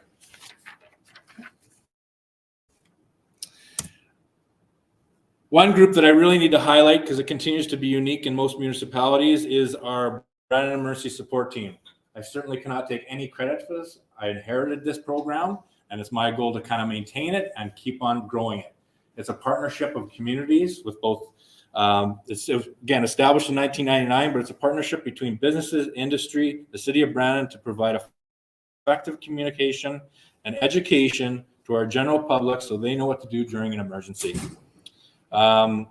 It does set us apart from other municipalities and jurisdictions because it continues to grow and we continue to add partners into the group. It allows us to initiate many projects like some of these examples, our Brandon Emergency Support Guide, which we're updating this year, and provide messages, and it allows us to provide messaging throughout the entire year. So in some cases, people have very small budgets in regards to emergency preparedness messaging. They hone in on that emergency preparedness week, which is usually in May. We get the opportunity based on our seasonal risk to continue to educate our community on anything that's happening. So the importance of a changing climate and increased risk or whatever that may be, we have that opportunity to make sure we stay ahead of what's happening for us. And this method allows us to do that. So this partnership with BEST, with all these partners, also allows us to work closely with industry, commercial, non-government, governmental, private organizations, and our community itself. It allows us to conduct large-scale exercise to test our preparedness, smaller-scale tabletop exercises to test our emergency plans, and then it also allows us to make sure we stay on top of our hazard and risk assessment. Okay. They're also very we have a siren system for those who aren't aware. They were a key partner in standing that up for our alert notification system. Okay. And continue to maintain it in that regards. So I just do need to highlight a couple of our key partners that have been with us since the beginning is our Coke Industry, Chemtrade, CF Industries, Visor, Maple Leaf, Manitoba Hydro, Heritage Co-op, Prairie Mountain Health, Red Firm Farm Supplies, Balin Industries, Westman Immigration Services, the Shiloh Basin, the Fire Department. So again, very fortunate for the partnerships that have been created. And this is just some of the examples of the documentation and education that can get put out through this group. We get together twice a year and we decide on the plan of how we're going to approach the following year. So I just want to touch on a couple of our diverse risks that we've been facing. A little bit, we all know in Manitoba we have extremes from flood conditions in a lot of parts of our province to extreme heat and extreme cold. We just want to kind of touch on a few of these and then also touch on wildfire. Although the risk might not be so great, likely low in our community here in Brandon. However, we're starting to see continued impacts on air quality. So the first one I'd like to touch on is the flood versus drought. Okay, I had the opportunity, the mayor mentioned Brian Kays, and his name continues to get thrown around. He's pretty instrumental in our community on what he's done for the emergency preparedness program. I had the opportunity to spend 6 weeks with him prior to his departure and his retirement date. What do you think the focus was? Flood. He gave every piece of information possible in regards to 2011, 2014, 2016, 2017, and all the challenges that he faced along that. What have I seen the last 3 years? Besides a little bit overland flooding, drought conditions. Okay. So we spent two main focuses. One, COVID, because I inherited that when I arrived to the city to look after that, and then flood. We spent a lot of time, and We really focused on obviously impacts, the DFA claims, the mitigation products that were put in place, action points, relationships with the Hydrologic Forecast Center, and again, everything flood related. So, but to give you a few statistics, so when I started, the Shellmouth Basin, which then regulates and feeds into the Assiniboine River, which really impacts us from flood and drought conditions. In 2020, winter precipitation, it was the driest on record. 2021 was the third driest. 2019 was the fifth driest. And 2023 was the seventh driest since 1956. And this is the precipitation that's calculated by the Hydraulic Forecast Center. Okay. These measurements and precipitation is measured from November to March. And then the only anomaly was in 2022, where things were stabilized. But we did experience how many Colorado lows that came through the province that impacted those conditions for us at that point in time. So, which we were impacted in our low-lying areas, however, not enough to submit a claim from a disaster financial assistance program. So these are just a couple of snapshots, and I'll explain why this is important. These are snapshots where our water treatment intake is. This is a concrete building. That's where our intake is planted here off of 26th Street in Brandon. And this is the same thing, different view, aerial view. And this is how the river splits. There's a rock weir that comes through. This is our north channel and the south channel, which I'll explain here shortly. So obviously we know there's many factors that determine flood and drought conditions, but sometimes it's a matter of a single snowstorm or early spring rain that determines flood or drought conditions. Over the last couple of years, flood and drought have been spoken in the same sentences because that's how quickly it changes for us.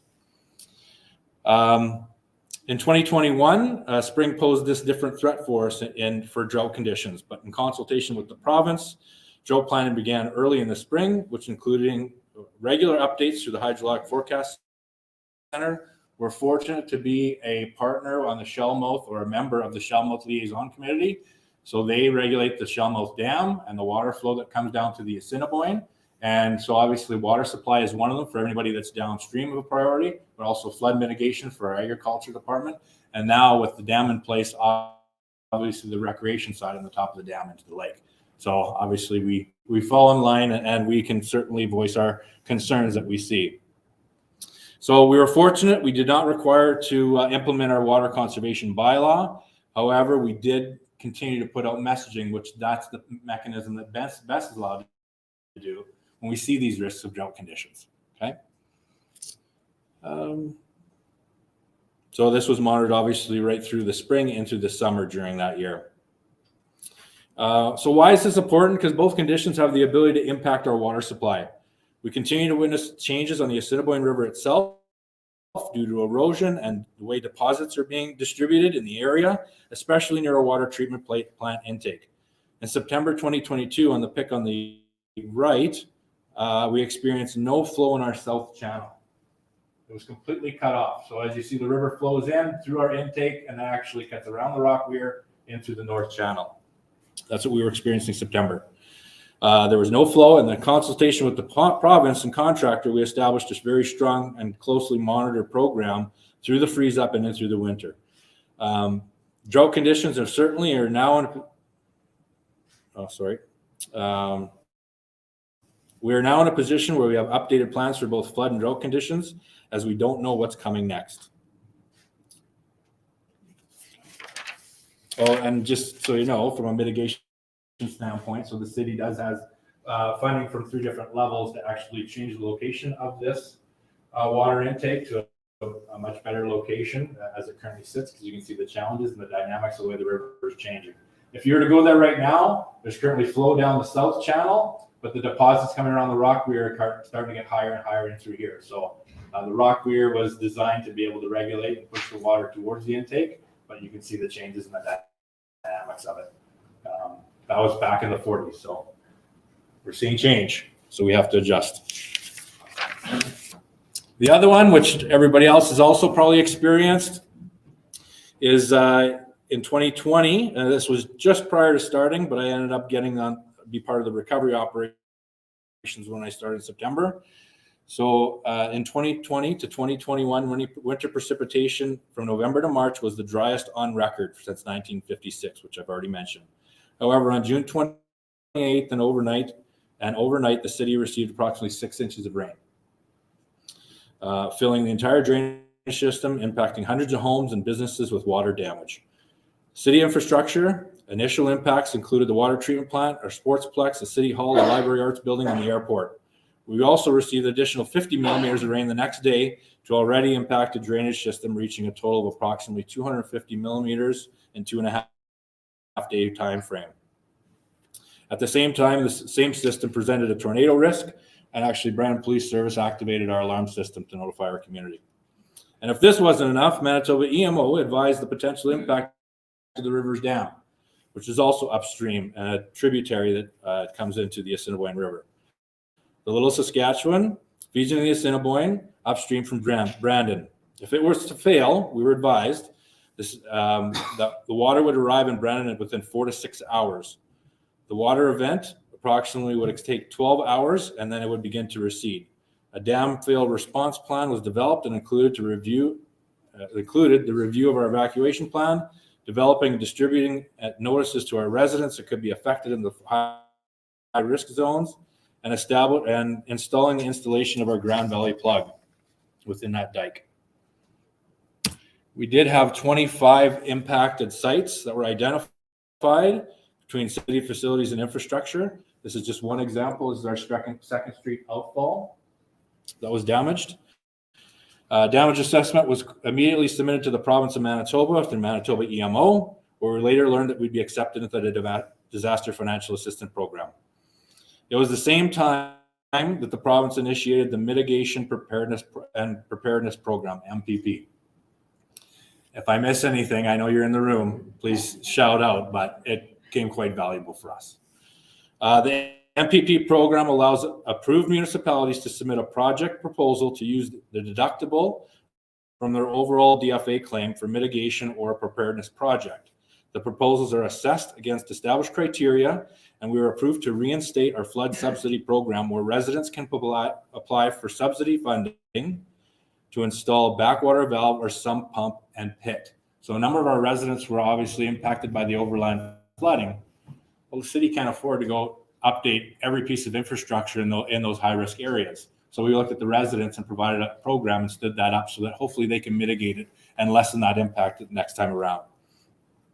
Prior to establishing this MPP program, municipalities were required to cover this deductible, and the reimbursement only repaired the damaged site to its original state. Therefore, a similar event in the future could have the same type of impact. So we're just feeding that animal. However, the MPP allows municipalities to potentially enhance the damaged site to minimize future impacts.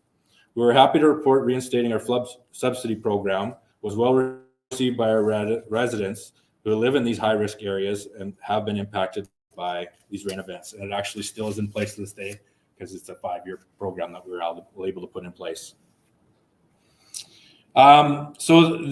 This event also initiated an internal drainage task force. One of the things that we need to look at is how we're actually responding to these type of events, and are we prepared to be able to deal with it? So obviously we had an opportunity to identify these high-risk areas based on that intensity of that rain that came through. We were able to map some of these areas out, and then our planning department, along with our engineers, as well as our integrated utilities, can then take this information and start looking at other options and to be able to mitigate these types of events of this severity. So we also updated our notification procedure, both internally, so that we can be on top of these aspects. I probably shouldn't say, but I will. In all reality, an incident will come in, then we respond. That was kind of the way things were faced. In this case, now we've got preventative measures to get started so that we're not trying to catch our tail later. So we also initiated a number of preparedness actions and updated response and tracking procedures as well for these activations. Extreme heat and cold, which we are certainly accustomed to here in Manitoba. Most of our relationship is actually supporting our community partners. There's been a number of announcements as of late that a number of our community partners are going to be able to stand up shelters to run 24/7, 365, which is excellent for our community, especially for our vulnerable population. But back in 2021, again, within this 3-year period, we started experiencing some of these heat waves. We know things are getting warmer. All the studies, the statistics are all coming this way, but what we don't know is when. And in this case, in 2021, it happened even earlier. So a lot of our infrastructure facilities for to be able to keep cool in some of these times is not up and running yet. So I know this is probably not the best environmentally decision to make. However, when people are overheating and they need water supply and we don't have something for our downtown area, we ended up establishing a water distribution plan, which Brandon Police and Brandon Fire were key players in making that happen. It gave obviously community outreach, but also we were able to talk to some of the citizens that were dealing with some of the concerns and making sure they were staying hydrated during those times. And again, Best playing a big partner of community outreach from a emergency preparedness and messaging standpoint. Extreme cold, same thing. A number of our key partners take the lead on these aspects that we stay in continued touch with. But last year, the province did initiate additional funding for our Safe and Warm shelter, the Samaritan House. And so in our role, we actually help support, because again, they're great. They got this funding, but they don't have the resources to stand up this type of infrastructure. They reached out to the city. We were able to acquire a trailer for them, get things stood up, get it all set up, and organize it for them. So again, adjusting on the fly to meet the demands and needs. This is another one I want to touch on, and I kind of mentioned the wildfire risk is fairly, we consider it low based on our hazard and vulnerability risk assessment. However, like Jillian mentioned and our partners from the federal government, we become a potential partner when it comes to a host community for those that might be evacuated. So we're very fortunate to be part of these discussions early on so that we can kind of prepare and plan. As much as we don't have a ton of hands-on, because the partnership that Red Cross has been established, they become our key local partner, where we stay in continued contact with them and make sure they support and we communicate any challenges that might be facing with this influx of individuals coming in our community. But it also allows us the opportunity to plan accordingly in case we have another event. We might have another 500,000 individuals in our community that we got to plan for if something is to take place. So I'm very thankful locally to have the relationships at all levels of government, to have this information, because it certainly keeps our community and council apprised of what's going on, and then we're there to support back and forth as needed. Okay, but I do bring up the air quality aspect because this continues to be at the forefront on how much has been burning over our nation. We've seen a continued number of days. I tried to find the exact numbers of how many days we were under air quality advisory, maybe not as many as previous years because we weren't quite impacted with wildfire in our own province, but coming from the Northwest Territories, Alberta and BC, we were certainly seeing these same effects. So obviously public health takes the lead in most cases when it comes to the air quality aspect of things, but locally we have to start considering is how does this affect our local programs within the city? What kind of education are we going to provide? Very fortunate to be part of the City of Winnipeg project that's going on right now, where they're doing a ton of research and working on community messaging when it comes to air quality. There's we got Manitoba EMO at the table and a number of other partners that are looking, and health as well, is how do we better educate our community and prepare them for air quality? We all might know it's an individual risk, but what's that long-term effect and how do we start preparing for it? The other thing, we only have a single monitor in our city, so we're actually working with federal government to be able to put up a few more purple air monitors. It's been a project that's been ongoing, that's been very successful out west. It's just another tool to be able to provide where we are sitting here in our own community. And then again, very fortunate through our BEST program and our updated air quick reference guide, there hasn't been an air quality aspect to it. So we're going to provide some education to our community that people can refer to. How am I doing for time? Could wrap it up then. Okay, I'm done. I'm done. Okay. So what I'll do is I won't touch base on some of these low risk incidents, but I will.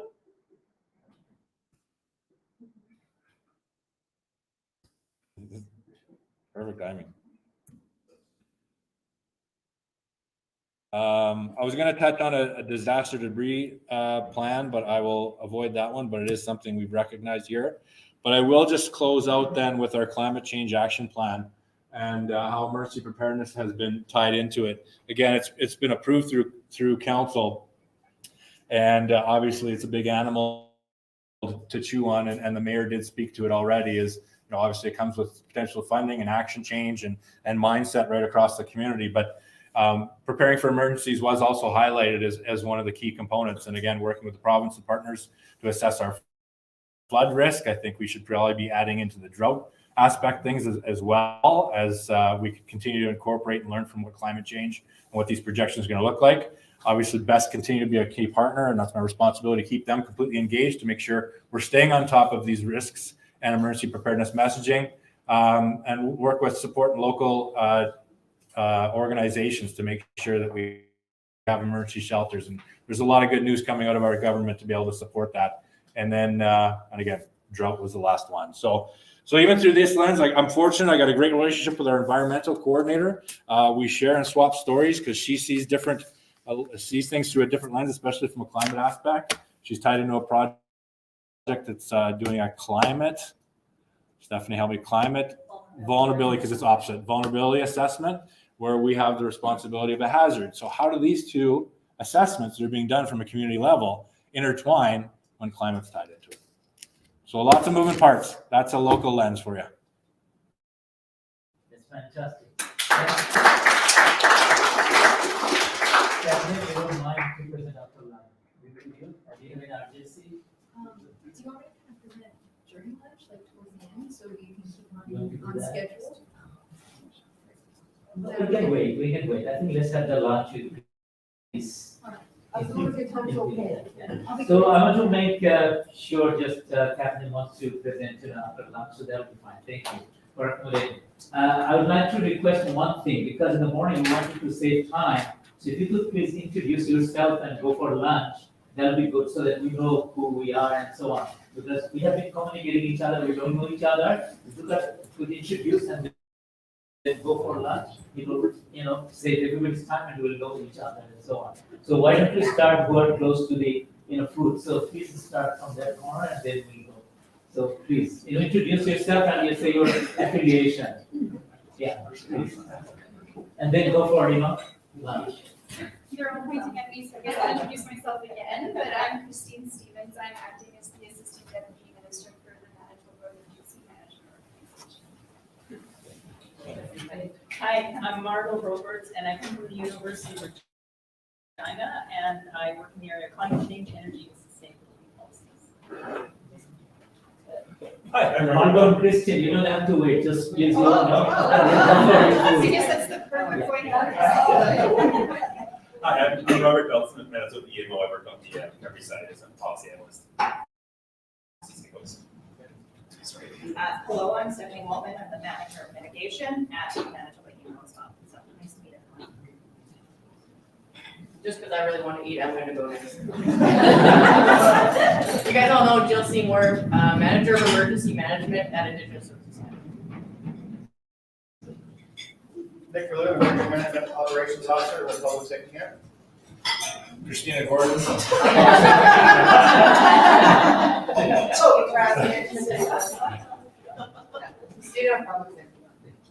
Toby Brasnick, City Brandon.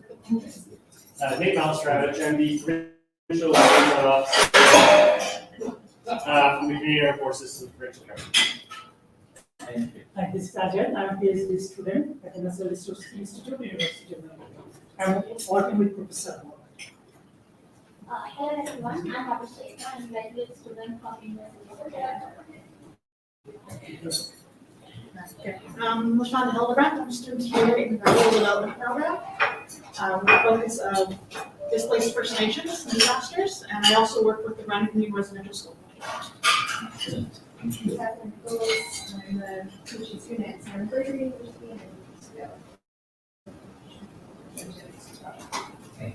Brent Barron, I also work for Valley Dakota Nation on the Brandon Residential Schools. Indal Haq, Professor, Thank you. It's Goyasri, applied for document studies. Using a person that I need knowledge and work here at Brandon University Indigenous. Great work is University of Manitoba. Ronjan Data, I'm also working at Mount Royal University, Calgary, on the community disability. They're coming over here. I was thinking I was going to be last. Hi, everybody. I'm Bill. I'm the Curriculum and Instruction Specialist at the Manitoba Emergency Services College. Nice to see you. I'm Doretta Stanford. I'm the paramedic program administrator at the Emergency Service College.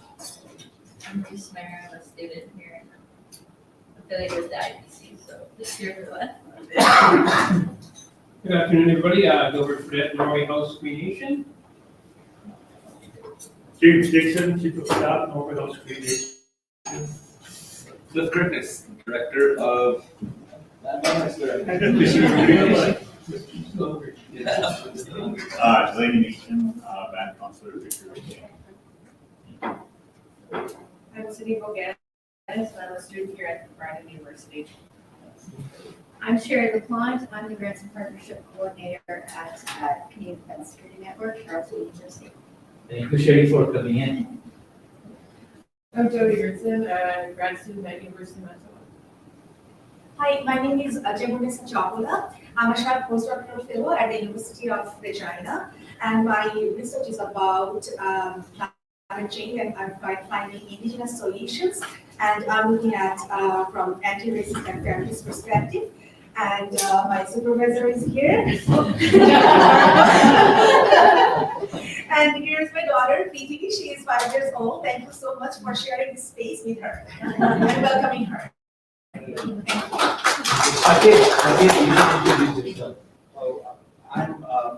Mohammed Sarwan Saqib. I'm a student at UofM, NRI, and my supervisor is here, Dr. Andal. And I'm a part of this CDSM project, where basically my work is to find the challenges where the military being involved in the Canadian context of nature disasters. So after lunch, maybe I have a presentation as well. Thank you. Emmanuel, please. I'm Emmanuel, PhD student, University of Manitoba. Thank you. So enjoy your lunch, please, and we'll reconvene at 1:30.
Oh, yes. I finally did get approval to participate.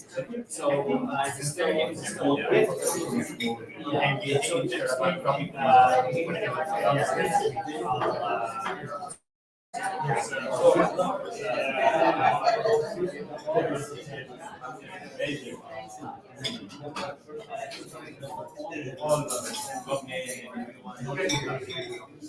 Sure, I'll see if there's anyone else I can, Employee just message me.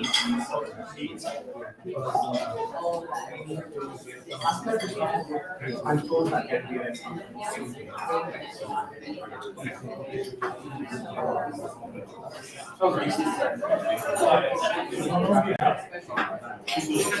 yeah, see what I can do to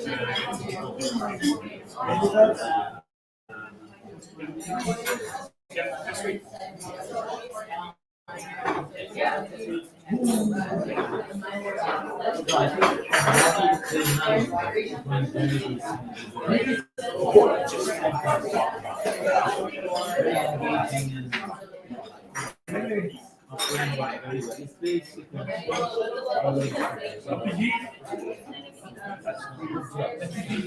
Because all emergency management. We learned too much management here.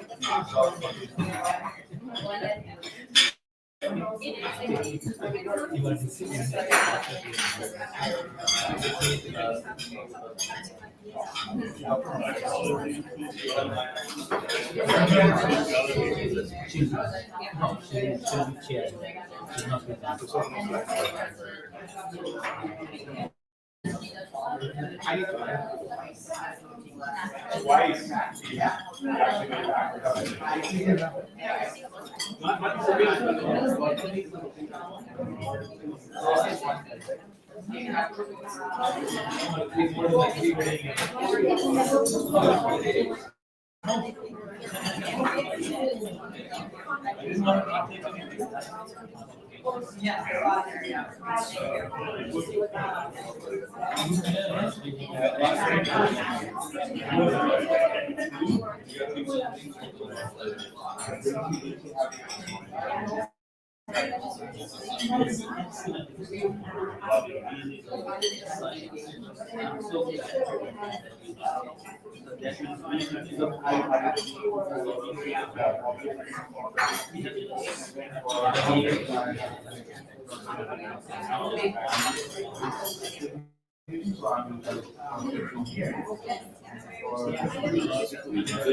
Just one more thing.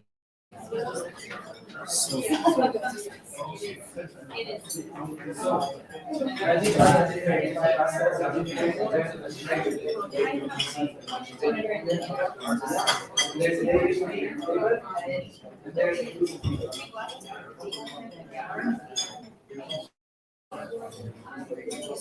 I'm gonna check what's going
Just waiting for the chicken.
Thank you so much, Chris.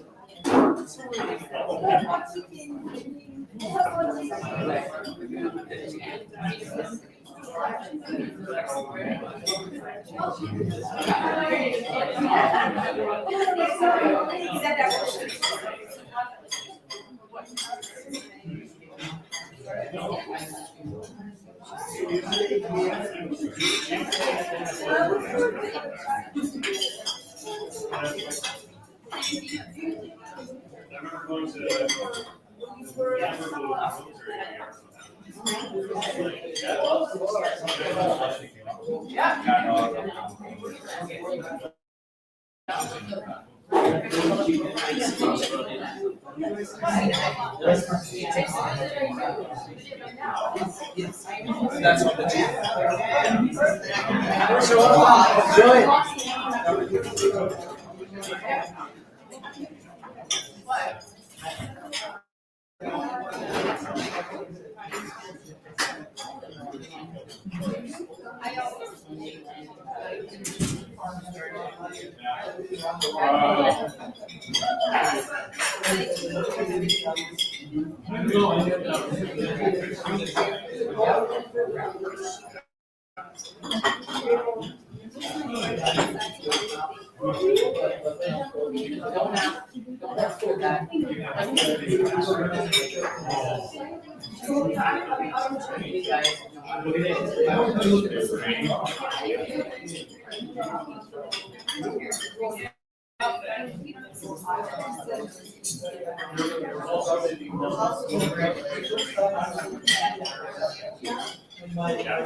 They landed twice.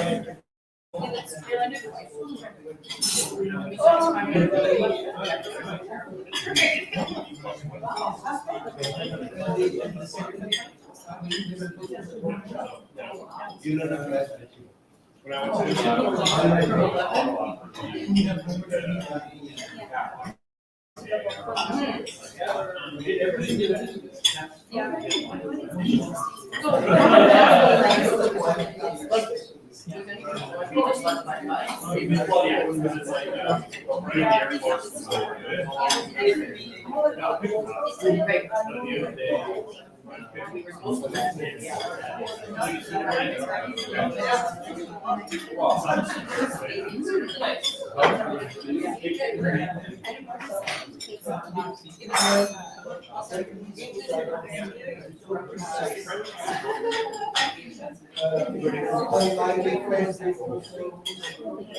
Yeah. I go to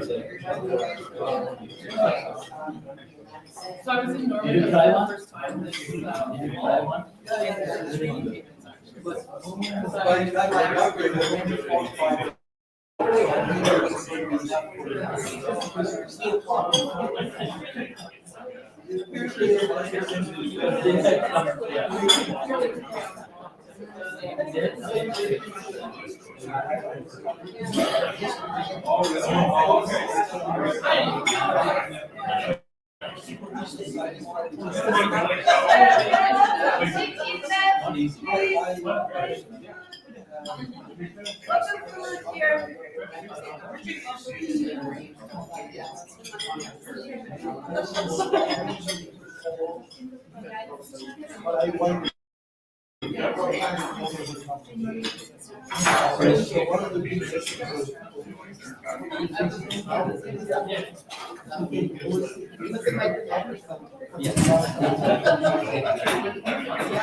I really think this is one.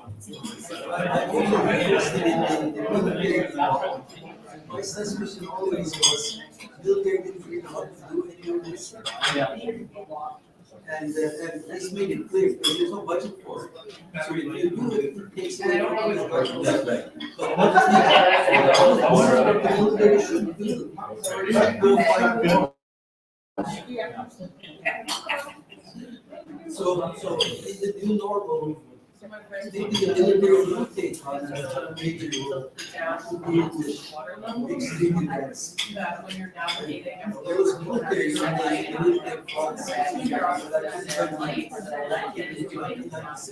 Last year. The USA has a separate one. So they have a which is very pathetic, because how do the Americans get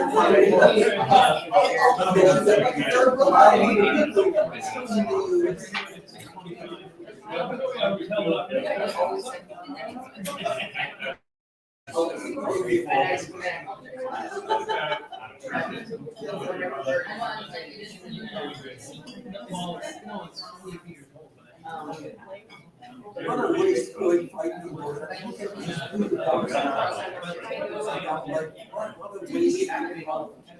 waste. And anybody would always know. The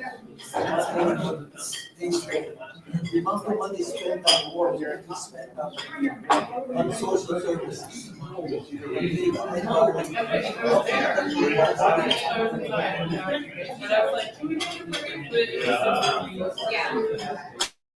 These are all that thing.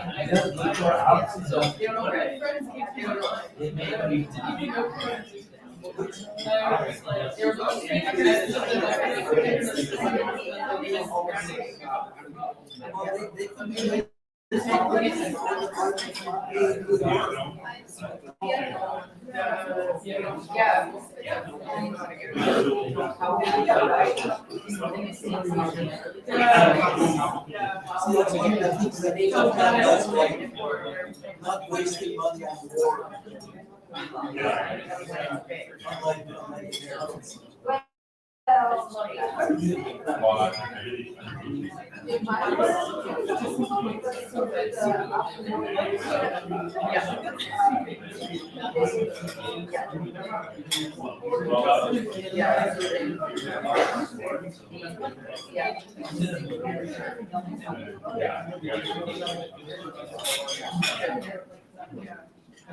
Yes. No way.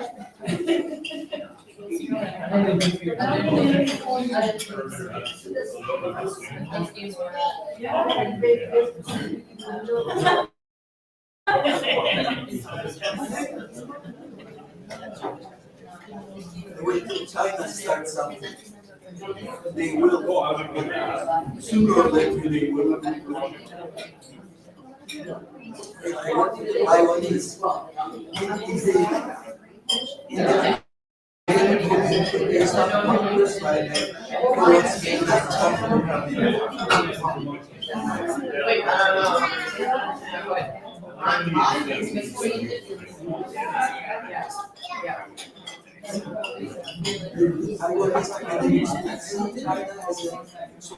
Socialist country, they see it as a very dangerous capitalist country, which it is.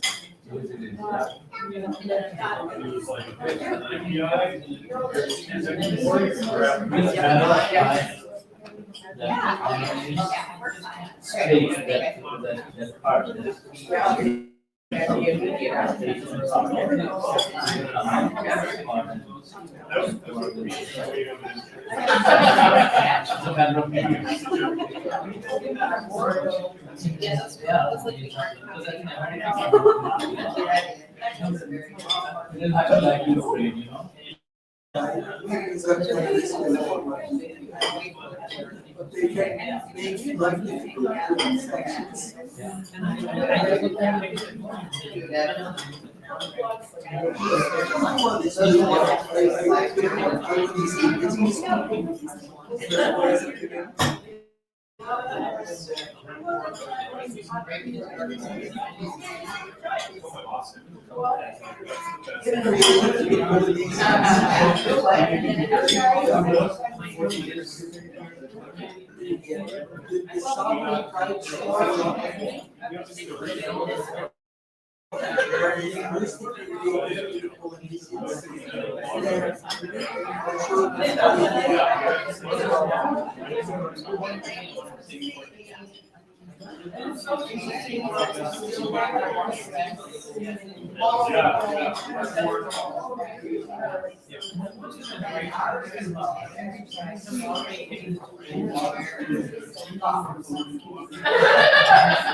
Midwest নামে একটা file আছে।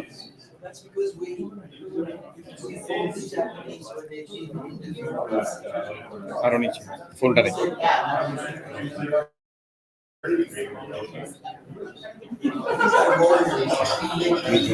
Midwest এখানে এটা হ্যাঁ just conference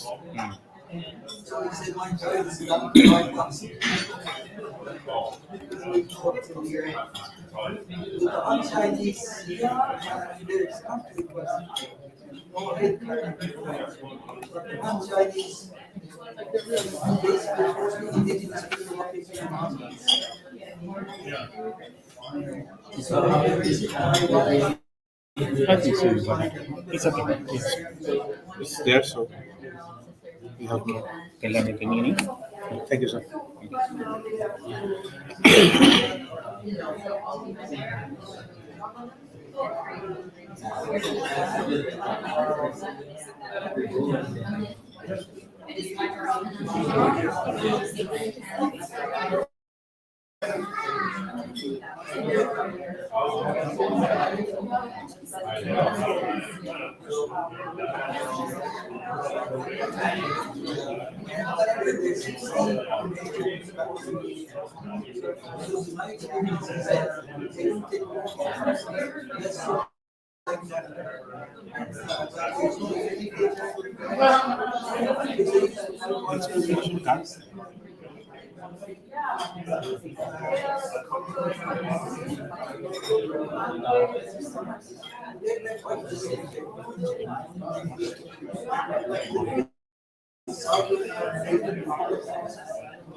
We need 2 hour presentations. Yet to come. Let's see.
cultural expectations. Brazilian Japanese, there's a lot of Japanese and Brazilian. Japanese, Brazilian, said never go to Japan. And he said, this is husband. So they're all Brazilian, Japanese. He said, I'll never go to Japan. And I said, why not? He said, because people see Japanese, and they don't get lots of expectations. So like, I just did a cross, very simple. I just love it. He said, for you, yes, but not for me.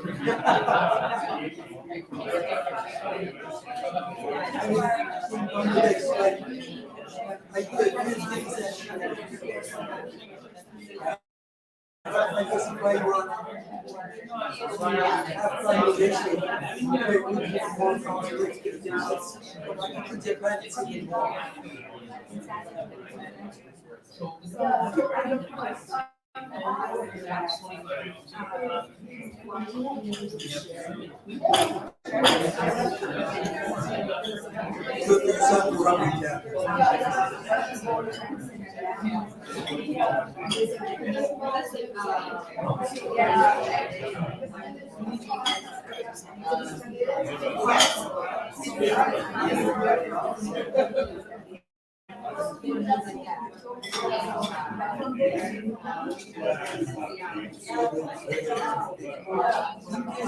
David says you can never complain about Japan. And he's so awesome, and he still is very confident. He probably goes to the I know it's one of those. And he doesn't worry about expectations.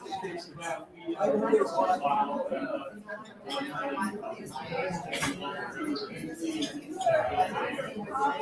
so he's high enough that nobody can watch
see somebody else. Even though we're like, we're so Koreans, each of them for each other, you stay with each other. And they become connections.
Introduce you to.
I was going to see how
So what we have to do.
I said, what are you doing here? What are you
Take your seat, Judith, please.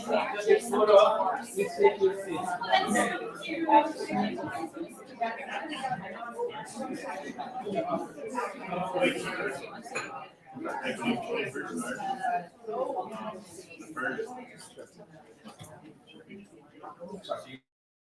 Have to pay the local homeowner.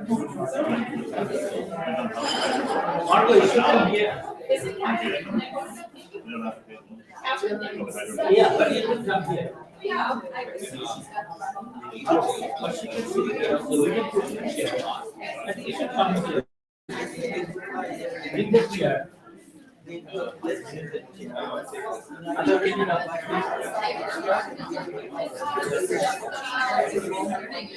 Come and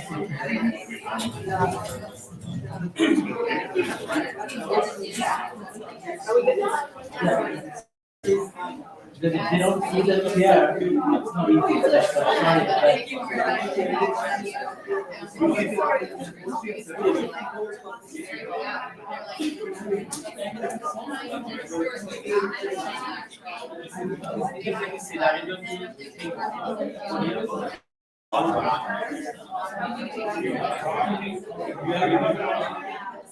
Margot, so you can go ahead and Okay, guys, I guess I'm facilitating, but we are catching up from before lunch.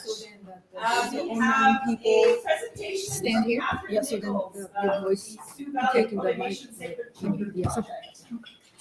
And then we'll be back on track with the great, exciting panel. I'm looking forward to after that. Okay, a second. Yeah. Yes. Okay, all right. Okay, we'll get into this right away. Good afternoon, everyone. Thank you for the invitation and the opportunity to participate in this panel.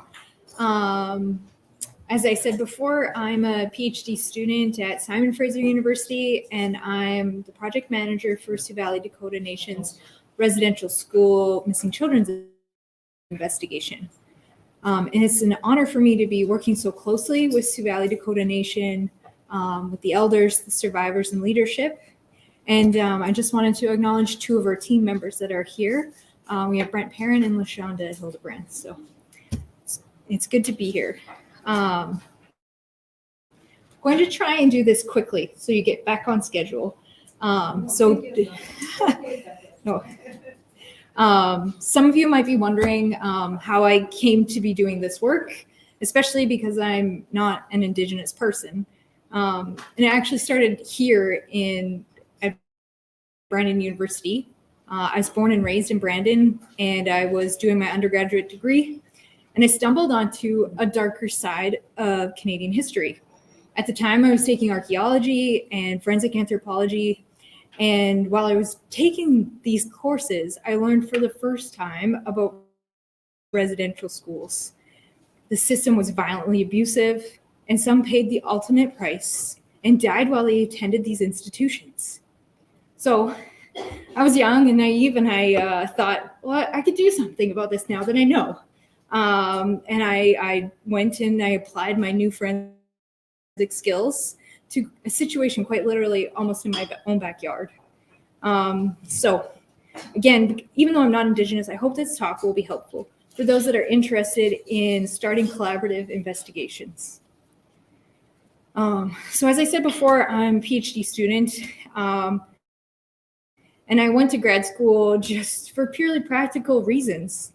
At the time, we couldn't find any other way to address serious gaps that allowed residential school cemeteries to go unprotected, that left potential graves in limbo, and permitted missing children to remain anonymous. So I collaborated with Sioux Valley Dakota Nation to investigate unmarked graves and burial grounds at the Brandon Residential School. And we started this work in 2012. And I just wanted to say, just from the title of my thesis, you can tell that I'm not a climate change expert at all. But my graduate work is an example of how we work together and build between two worlds, between the scientific and indigenous knowledge, and how we can directly apply our disciplines to issues that are happening right now. So again, not emergency disaster focused, but very different and very also important things. So all I wanted to do is just highlight that as a graduate student, doing community-based work meant that I had to be adaptable and to make sure that my research continued to prioritize the goals and the concerns and the cultural sensitivities around doing this work. So for example, when I wanted to go and look at the archives to find the names of the missing children, the chief and council and the elders wanted me also to look for photographs of the students. There's long-term plans to build an interpretive center. So just being adaptable, again, with the field work that I completed and we're still ongoing with, initially I was just gonna look at the cemeteries, but there was concerns from the survivors that there were unmarked graves behind the school and on other parts of the school property. So again, I changed my focus, adapted it, and really importantly, for my master's, I wasn't gonna do any interviews, but it was really important that I added that and that I was connected with survivors who were ready to bravely share their stories with me. And their insight is fundamental to guiding where to do the searches and just moving this work forward in a good way. So I just wanted to say that in some cases, especially this kind of work, there is a place for allies to work and to support doing community-based research like this. So it's actually through this work that I met Atsuko. And we were doing this summer, we did a series of workshops, 4 workshops, and we co-developed them to provide hands-on training for Indigenous participants who wanted to learn about what was all involved in searching for unmarked graves at residential school sites. So it was hosted by Sioux Valley Dakota Nation and supported by faculty from Geophysics for Truth, Brandon University, the City of Brandon, and Agriculture Canada, the Brandon Research Center, which is just here in Brandon. And it's the first of its kind in an initiative that is focused on classroom and field-based learning, where they get to get hands-on with innovative technology like drones and GPR and all of these new geophysical components. And so it was just a really amazing opportunity to work meaningfully in doing this work. So I just wanted to say that while we're using drones and LiDAR and photogrammetry to identify where there might be unmarked graves, drones really have a wider application. They can be used for search and rescue, mapping and tracking the changes in the river. And so we're hopeful that we can have transferable skills and that we can have more Indigenous drone pilots. But in that, LaShonda and I were talking about this, there is limited applications for it because of the weather. So we're conscious of, not flying when it's too windy and the battery life when it's cold, things like that. So while we're excited that we can be encouraging the future Indigenous leaders of STEM, we're just also trying to find best ways forward. So in a nutshell, when Atsuko asked me to present at a workshop, I was imagining a classroom. So this is a very different kind of venue than I was imagining. So I hope that this is useful and relevant because what I wanted to just say and cover just really quickly, I'm going to skip over some of this, but that what we see are overall are calls for recognition of Indigenous sovereignty, rights and title, and the protection of lands. We see movements like Idle No More in response to Bill C 45. And, you know, it's important in terminology. And one of my professors was teaching a class, and, you know, we use words like protest. And even if you add the word peaceful protest in front of it, there's connotations to that. And instead, we should be thinking and seeing these acts as protectors. People are protecting the land. And this can also be applied to the work that we do in protecting sacred sites. So again, climate change is affecting cemeteries broadly, burial grounds, these sacred sites, particularly those near water. So there's flooding, erosion, there's grass fires that affect historic cemeteries that are protected with wooden fences and marked with wooden crosses.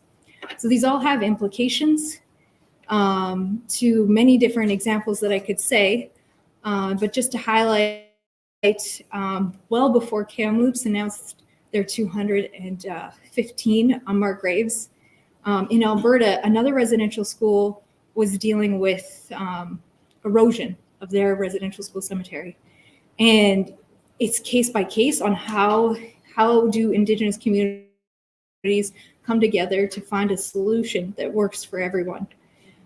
So I just want to point that out, and that also is a recurring problem, not just for residential schools in the context in which I work, but more broadly speaking for sacred sites being at risk of flooding, erosion, and water damage. And even in trying to protect cities from flooding, building those dikes can impact historic archaeological sites. So my recommendation, my take-home point for you to consider is that when you're thinking about climate change, don't forget about our loved ones that have passed on. Be mindful that the research that you do can directly impact people's lives and could be used to inform policy and legislation. Please just recognize that the way that we treat our departed will directly impact the health and well-being of the living. How colonial governments and how their citizens choose to respond to protection and to protect cultural sacred sites has a long-lasting impact, not just for Indigenous people, not just for marginalized communities, but for the overall health of our society. So I will also say that some of the talks resonated with us really clearly, that there are gaps in legislation. But when Indigenous nations come forward with solutions and governments don't listen, our special interlocutor, Kimberly Murray, has dubbed this interjurisdictional neglect, and that governments continue to be bystanders to reconciliation work. So I just wanted to say that climate change, we all know, is not going away.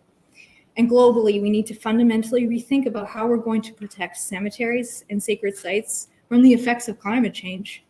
So whether we like it or not, climate change is forcing us to work together to ensure long-term protection of the resting places of our loved ones and of our collective ancestors. So thank you all for having me, and a special thank you to Sioux Valley Dakota Nation for their continued patience, understanding, and guidance. And thank you to the current and previous chief and councils that I've worked with, staff, our partners, all of my mentors, and the networks that we have made, who have everyone together have worked tirelessly over the years for the missing children. I'm forever grateful to all of you. So thank you for your time and attention.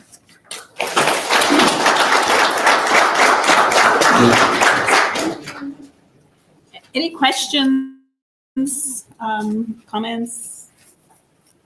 Just wonderful work and so important. And you've been working on it since 2012, which I think we've had cases that have really brought this into the media's attention recently, but boy, to be working since 2012, that's just kudos to you, and thank you so much. I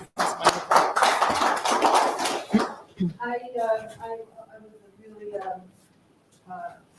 lucky to be part of the workshop, but then I'm really impressed with the Catherine's team members young people actually, and so that's kind of encouraging. All the young people are so interested, so understanding what that means of the Save the Children's project, of the missing children, marked graves, those kind of things that, sometimes hard to really understand in young people, but they're the ones that try to protect and try to understand the kind of the circumstances.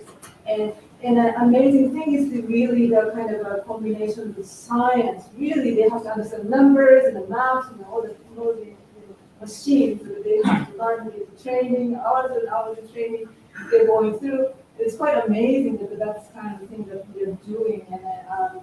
And then fighting with the kind of a conventional barriers that we experience. Many of them, I think, that they so I really think that's a really great things that we see. So anybody, please, talk to them after. Hello.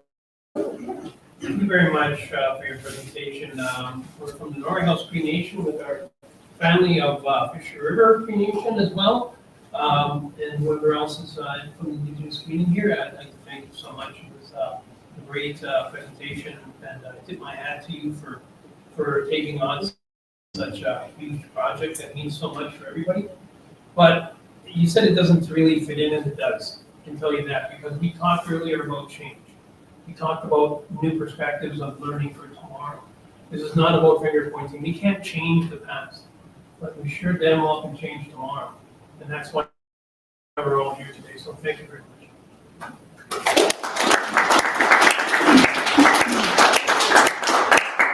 Now, I apologize. I was expecting to be here over the lunch and have been presented earlier, but I have to run away to another meeting. So if you need to get in contact, Itsuko has my email. And you might be able to come for the dinner, or? I'll try. I'll try. Okay. Thank you. Thank you. Thank you. Okay, thank you. Okay, so I'm going to be the chair of the next exciting panel. And hi, I'm Margot Robert. I introduced myself. I am a born and raised Treaty 6 territory, Nistino, Saskatchewan, the Saulteaux and Cree First Nations. I'm really excited to be here. My 90-year-old mother keeps texting me because I have to go to Pilot Mound because I have great relatives that kind of were there or something, and I've never been there, and I hear it's not very far away. So I'm not sure I'll make it this trip, but maybe another trip. But thank you for asking me here. It's my pleasure to chair this really important panel on the role of post-secondary institutions in preparing youth for disaster preparedness, response, and mitigation. So this is about how do we prepare our youth, and we have 3 presenters I'm so much excited to introduce to you from Brandon University here, local, and knowledgeable on this topic. First of all, we'll have Itsuko Yasui, and then we'll have Alicia Farrell, whom you've both met, and then new blood to the conversation, Anastasia Lewis. So we've got 3 exciting presentations. We will go in that order. And I think our presenters are okay taking questions after each presentation. Or yeah, so questions after, and at the very end, we will have a discussion if we have time. Over to you.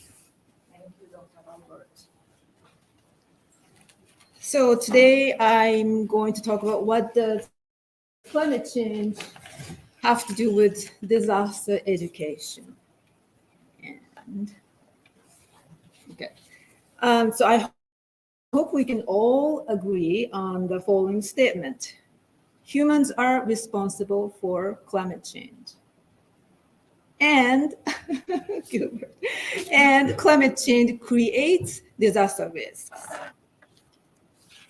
So some of the examples of how climate change intensifies the existing hazards and risks. Cyclones under 2.5 degree of global warming, the most devastating storms are projected to occur up to twice as often as today. Drought, the number of people suffering extreme droughts across the world could double in less than 80 years. Floods, for each 1 degree of global warming, extreme daily precipitation events may intensify by about 7%. Heat wave, heat stress from extreme heat and humidity could annually affect 1.2 billion people by 2100. Infectious diseases. By 2050, mosquitoes can carry vector-borne diseases like malaria, could reach an estimated 500 million more people. Sea level rise. Coastal flooding events could threaten assets worth up to 20% of the global GDP by 2100. Wildfire. By 2030, fire seasons could be 3 months longer in areas already exposed to wildfires. Looking at the locally in Canada, because of its northern location, Canada experiences climate change at twice the rate of the world average. Canada is warming faster than the world as a whole, at more than twice the global rate, and the Canadian Arctic is warming at about 3 times the global rate. Many rural remote communities in Canada have mixed economies with both formal and informal sectors playing important roles. Further, many rural and remote communities depend on natural resource industries, including agriculture, forestry, fisheries, energy, and mining for their economic base and to support livelihood. Climate change impacts are not only direct physical damages, but also indirect long-term impacts affecting our livelihoods. People are experiencing climate change in diverse ways. Climate change can affect our health, ability to grow food, housing, safe place to live and work. Some of us are already more vulnerable to climate impacts, such as people living in small island nations and other developing countries. Conditions like sea level rise and saltwater intrusion have advanced to the point where whole communities have had to relocate, and prolonged droughts are putting people at risk of famine. In the future, the number of people displaced by weather-related events is expected to rise. Although we all experience climate change, young people are particularly vulnerable. According to UNICEF, quote, children and young people represent 30% of the world's population. Not only do they represent the largest group of people currently affected by climate change, but they are also more vulnerable than adults to its harmful effects. Children and young people also constitute the generation that will be required to deal with the future impacts of climate change, and that will have to deliver the very deep cuts in greenhouse gas emissions that will be essential in the coming decades. Yet their constituency that has traditionally been ignored when it comes to high-level climate negotiations. Children, then, are the first victims of climate change in the present and will pay a disproportionate price for its more extreme consequences in decades to come.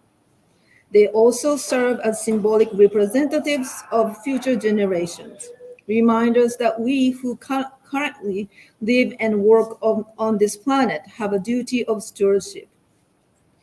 Even leaving aside natural disasters, children are already suffering most from the adverse health consequences of a warmer world, accounting for up to 4 in 5 of all illnesses, injuries, and deaths attributable to climate change. Climate change is, in many ways, increasing the range and incidence of major health hazards for children. In addition, heat waves, which are becoming more frequent, put babies and infants at particular risk because they cannot regulate their own body heat.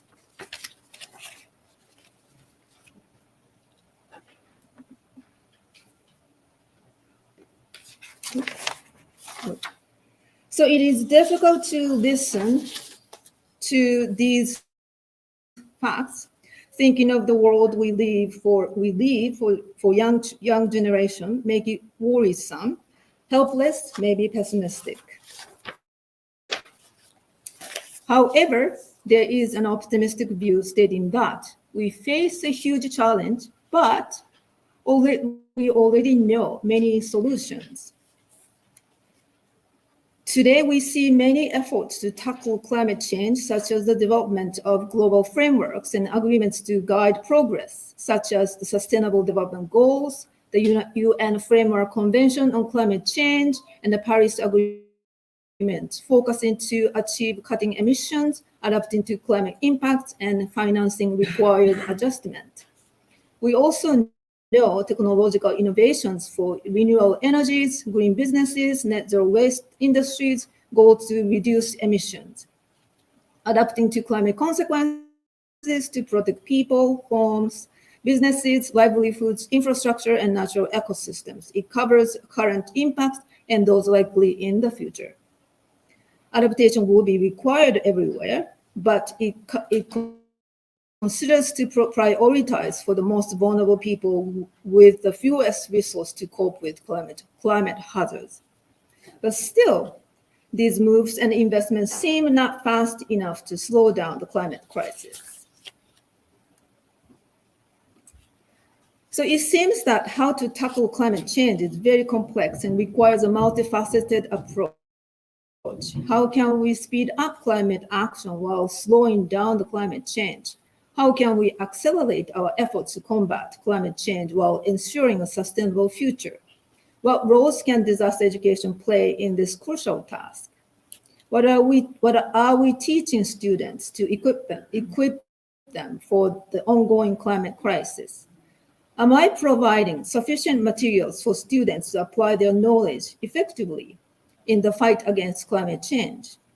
It's important to note, by the way, that I am not suggesting that disaster studies alone can address climate change, but they certainly contribute to our understanding and preparedness. It is crucial to provide students with an education that equips them to make informed decisions, exercise their agency, and have a range of options available to them.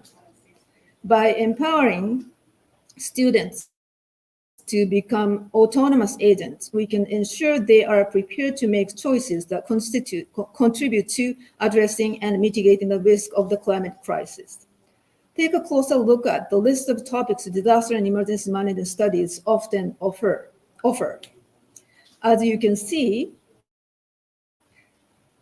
disaster studies are inherently inter and multidisciplinary. It covers theories and practices from diverse disciplines and professions, but there may be more areas that we have not yet considered as emerging ideas and approaches to include, such as acknowledging the people's experiences and reflecting and supporting their process for climate change coping mechanism.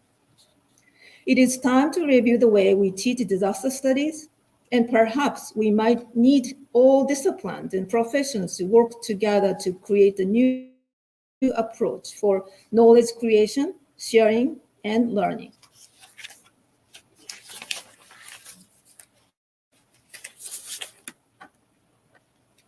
I would like to capture my presentation with the Kolenati's quote: "To become a mitigation driver, climate change education should incorporate a variety of disciplinary perspectives, translate and frame climate science to be understandable and believable, develop climate literacy, and empower educators and learners, as addressing the climate crisis will require climate literate citizens and students in all segments of the global society." While public discourse about climate change is contentious and divided, young people are almost instinctively aware of the urgency of the issue and able to mobilize them to act on it quickly. For disaster and emergency studies to play a role in a climate disaster, we need to provide types of knowledge and support students' understanding of engagement, collective action, and ways to validate their climate crisis experience. Okay. Questions?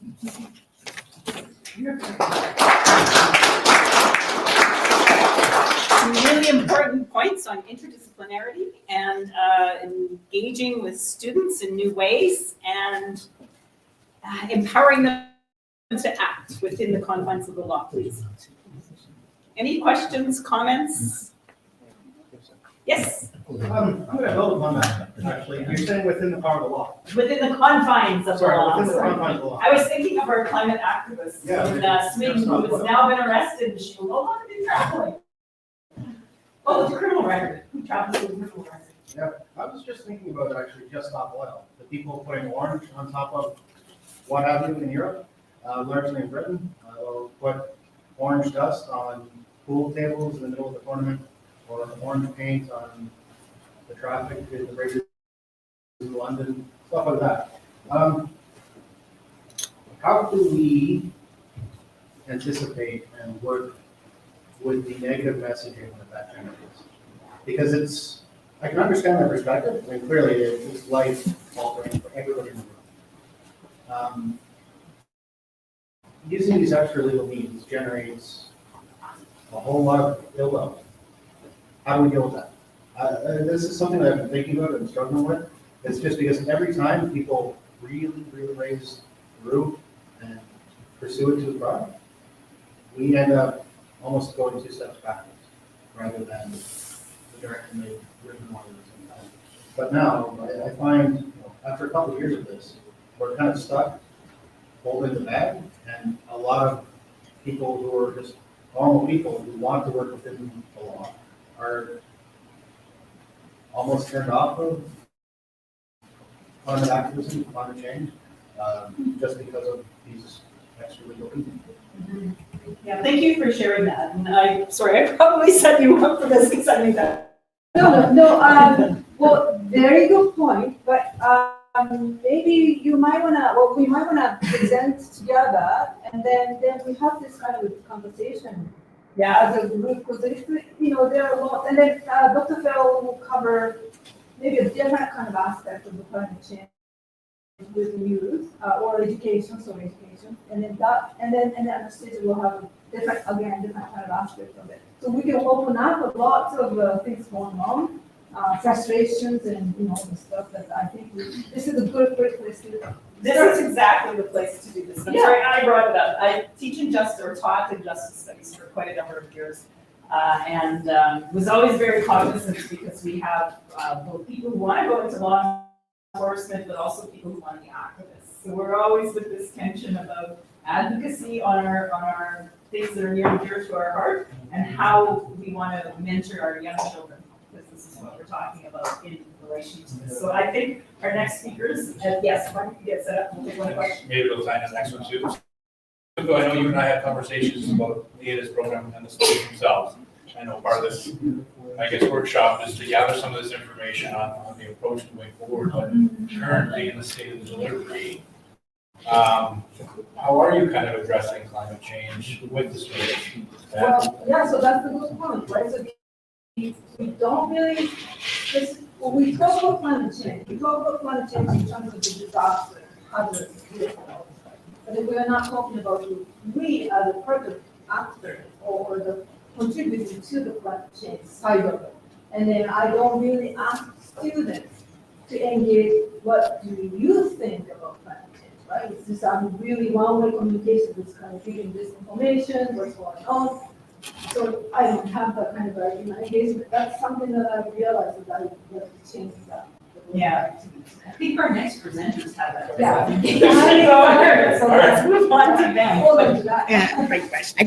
I love the question about the orange dust or the paint that was thrown at some of the art galleries. Art galleries have been a site of extra legal activity or activism, depending on what perspective you come from. And I'm going to touch on one of those conversations I had with young people around the Campbell soup, throwing of the soup, and what that opened up and what it foreclosed in terms of their passions around climate crisis. So I'm very excited that question was asked.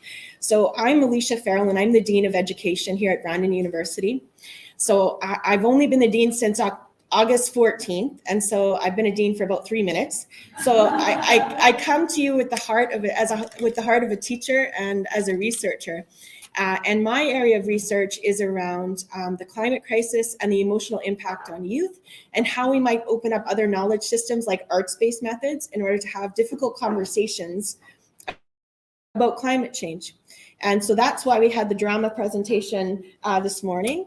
And how many of you are kind of relieved right now that I'm not taking you through a drama workshop right now? Oh, it's so much fun. Yeah. I debated, but Atsuko said, well, I'm not sure. So we left it to the students, but if we would have talked for any longer, we could have been doing this with drama. So anyways, some of you might be excited or not about that. But so the invitation that was extended to me was to talk about the radical promise of post-secondary education in the face of climate change. So I thought I have a few offerings for you. And I've already mentioned that my thread of learning is around the emotional dimensions of this. So you'll hear that emphasized in the few things I have to say. But here's a really evocative quote that I love from Rosemary Randall, because one of the things I've started to learn is that there's so much information out there that tells us that we need to change, and we need to change in pretty dramatic ways. So my curiosity has always been, well, we have the information, why don't we just respond to it, right? Climate scientists will say, we've told them. Now go forth, teachers, and you tell others, and then we'll change. So my curiosity is like, why doesn't that happen? If climate change is a disturbing subject that casts a shadow across ordinary life, why are schools, K-12 schools, and many post-secondary institutions kind of silent around it? There was a really amazing study that came out from the Learning for Sustainable Future folks. You might want to check them out. They said on average in Canadian schools, so they took a pan-Canadian perspective, teachers are spending around 11 days around eco-justice and climate justice work in a year. That's not a lot of time, right? So it's this thing that casts a big shadow. In K-12 schools and in post-secondary institutions, we're not spending a lot of time on it. And yet young people are deeply concerned and worried. So that's my curiosity and the things I think about a lot. There was a recent study, I don't know if you've heard about this one, Carolyn Hickman, she comes from the climate psychology world, and that's a burgeoning field of study. That's a really exciting thing to tap into for not just educators, but for other people in other disciplines, other community leaders. And they did a study with 10,000 youth across 10 different countries. And one of the things, like this, these are startling numbers. So 60% of the respondents said they were worried or extremely worried about climate change, and over 45% said their feelings about climate change impacted their daily lives. So that means it's something they're thinking about before they go to bed at night, or something that they're worried about while they're brushing their teeth in the morning and before they go off to school. Those are really, difficult numbers to get your head around. So when Etsuko and I were talking, this is a really wonderful question. She asked me, what can education do in the face of such difficulty? And if I was to distill it, I'd borrow this quote to do it. It can help us to anticipate what isn't yet known and to deal with it with civility, grace, and justice. So there's going to come there, as we face more and more challenges, we can choose how to deal with that as a group of humans, right? We can share more, or we can protect more. We can erect more fences and borders, or we can welcome more people to us and share. There are choices to be made.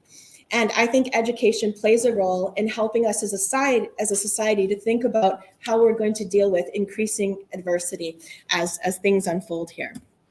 But this, my friends, is not easy work to do in classrooms. I worked with a group of 36 young people about 2 years ago. It was an eco-justice art project. And one of the things I asked the youth as we were making art together about climate change, there were some beautifully hopeful pieces. There were some very worrisome pieces. And I said, tell me about the conversations you're having in classrooms around climate change. And they said, oh, we're not. And I said, tell me more about that. I said, why do you think that is? Because you work with teachers who are loving, compassionate, they care like crazy about you and they care about your future. What's going on there? And they said, well, I think people don't like to talk about things that scare them. That was one quote, which I thought was really important. And a lot of teachers, not just in K-12 schools, but maybe in post-secondary institutions too, in colleges, don't want to talk about things that light up controversy. It's hard to hold it, right? As a teacher, you want to make sure I'm just here to get through the day. So when two students start to like really take on a topic and bite down on it, that's a lot of emotion to hold in a space as a teacher. And so the kids were so thoughtful about that. They said, well, maybe that's why we don't talk about it very much, right? So I'm not a person that likes to just talk about the difficulty, right? I come from a family where my grandmother used to say to me all the time, be useful, kid. If you can do anything in your life, be useful to people. And so it doesn't make sense for me to just raise the difficulty or the challenges of dealing with climate change in schools and in post-secondary institutions without talking about some things that might be helpful for us to think about together. So I think we need to honor more so in our classes the emotional and intellectual responses of others when we talk about climate crisis. So I like to think about that as listening with my whole body, heart and soul to people, validating what they say, even if I don't agree with it, and attuning to them. We don't often talk about the emotional dimensions of learning, but that's everything. We tend to assume that learning is some kind of hyper-rational process. Wow, it is not. It is highly emotionally charged. When you've learned something, you can think about this in your mind. If you've ever learned something that unsettled what you thought you knew was true about the world, is that a happy-go-lucky moment in your life? No. Is very unsettling. And when we talk about climate change or adapting to climate change or things like that, that's what happens to us. And so as educators, we need to be able to hold that difficulty in the room. Can I just make an observation about the response to the drama activity? Is that okay? Yeah. Okay. I thought it was so awesome what the mayor said. He's like, oh, that pushed me off script. And I was like, check, good. Yeah, that's the kind of work that's supposed to do. But it was so interesting. And I've been in the presence of other formal leaders in communities when kids have said really tough things about adults, like the intergenerational anger starts to bubble up a bit, right? So it's fascinating that people often start to identify, like all of us in the room, adults start to identify with the person with the shades on. So we feel bad for them for being pointed at and challenged about those questions. That's something to notice, right? So that's why I go back to listen, validate, attune. If we're going to talk about these topics in our classes, in our lecture halls, or in community organizations, or at city council, or when we're voting in an election, we have to be able to sit and listen to people and say, okay, you got together and you talked about that. That's what came out on that day. I can hear that, right? And so listen, validate, attune. So I would also suggest, like Freud used to say, get your own house in order, right? So we have to figure out how to process our own emotions around this, or being leaders around this topic. So some common defenses that usually happen, right? We intellectualize it, right? Or we rationalize it. Listen, everything's made with fossil fuels. We can't do anything about that. We just got to keep going, with the way we're doing things, right? We rationalize it. We deny it. Climate change is cyclical. The earth is always warmed and cooled. It's not really human-made, right? It's just the way it's always been. Don't worry about it. Or what Robert Lifton teaches us is we can engage in psychic numbing. So we pretend it's not happening and we become immune to the emotional difficulty around it. The other thing I would suggest for people who are doing this work in post-secondary institutions and in K-12 schools is think about where you are really on the continuum of hopeless to radically hopeful. I like to use the term radically hopeful. I'm a teacher that spends my life thinking about climate crisis and the future for kids. Sometimes I get up 3 a.m. sweating. But I am a radically hopeful person, which means I don't deny the difficulty of what we're in and what we're heading into. But I remain radically hopeful that humans can work together to do incredible things. I see it all the time. I see friends and colleagues and activists and other teachers, the folks in this room, You're doing incredible things to make a difference. So I remain radically hopeful, and I think we have to, especially when young people are saying, is this going to be okay? Because they're asking. If you haven't seen Susie Moser's work around this, she is a climate scientist, and I would encourage you to check out her stuff as well. And we need to model, part of this is modeling the acceptance of uncertainty. One of the things that teachers and professors, we get really comfortable in our disciplines, and also people expect us to know things and profess them. And we need to be able to model for our students that we're not sure how it's all going to turn out. And we can live with that uncertainty, right? And make sense of that together along the way. So that would be another thing I've been thinking about. We need to build a language of climate change that includes words like mourning, love, and generosity. A student came to me and said, there are no more monarch butterflies in my backyard anymore, Alicia, right? We have to hold that. It's not just about the facts and the numbers. It's the moment when you notice that the monarchs aren't visiting so much anymore, right? And if we can do that, that takes us closer to that radical hope end of the continuum. Find the connections in disparate things. That's why this is so incredibly exciting to me. People from different communities, different disciplines, different age groups, I mean, on and on and on. This is a time where we need to call upon all the connectors. We're really guilty of this in universities. Like, we sit in our silos, like faculty of education doesn't often play with arts, or arts doesn't play with science, you know? And so I'm pointing the fingers mainly at us to think about how do we make some more connections to each other? Because we need kids to be rewarded and validating for seeing the connections among things that appear to be disparate, particularly to older folks. That can also mean rewarding interdependence in our classroom and things like assessment tools, right? We often give the gold stars to individuals. As professors, we get gold stars for tenure and promotion if we write papers, you know? It's really if you get a peer-reviewed single publication, you get a gold star, right? But what about rewarding people or kids in classes for the things that they do together, interdisciplinary, interdependent projects, and where we get them out in the community doing that type of wonderful work?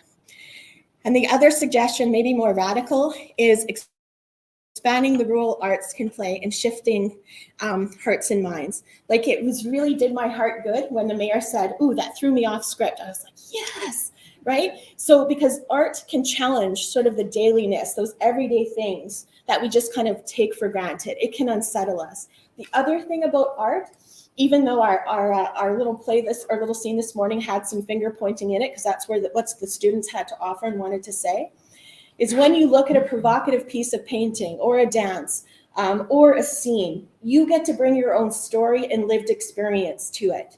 It's not someone standing at the front of the room wagging their finger at you, because I get to look at something and go, oh, okay, this reminds me of something in my life or something that I care about and love. And so just a shout out for using the arts in education in order to have these complicated conversations in classrooms. And we can think of ourselves, no matter what we do, as an eco-pedagogue. So pedagogy, the art of teaching. And when I say be an eco-pedagogue in your thinking, these are some things that I'm referring to. So we must always remember that climate change is a justice and equity issue. You'll have a hard time convincing me otherwise, although most times I'm prepared to be wrong. Not on this point. So we have to be thinking about the people, so student activists call it MAPA, the most affected people in areas, right? And so the other thing about why we're so discipline focused in education and why that's problematic is because the disciplines don't talk to each other very well. And so we don't tend to share information across disciplines and communities. And we need to do, I think, a better job of that. And Itsuko referred to that in her presentation, right?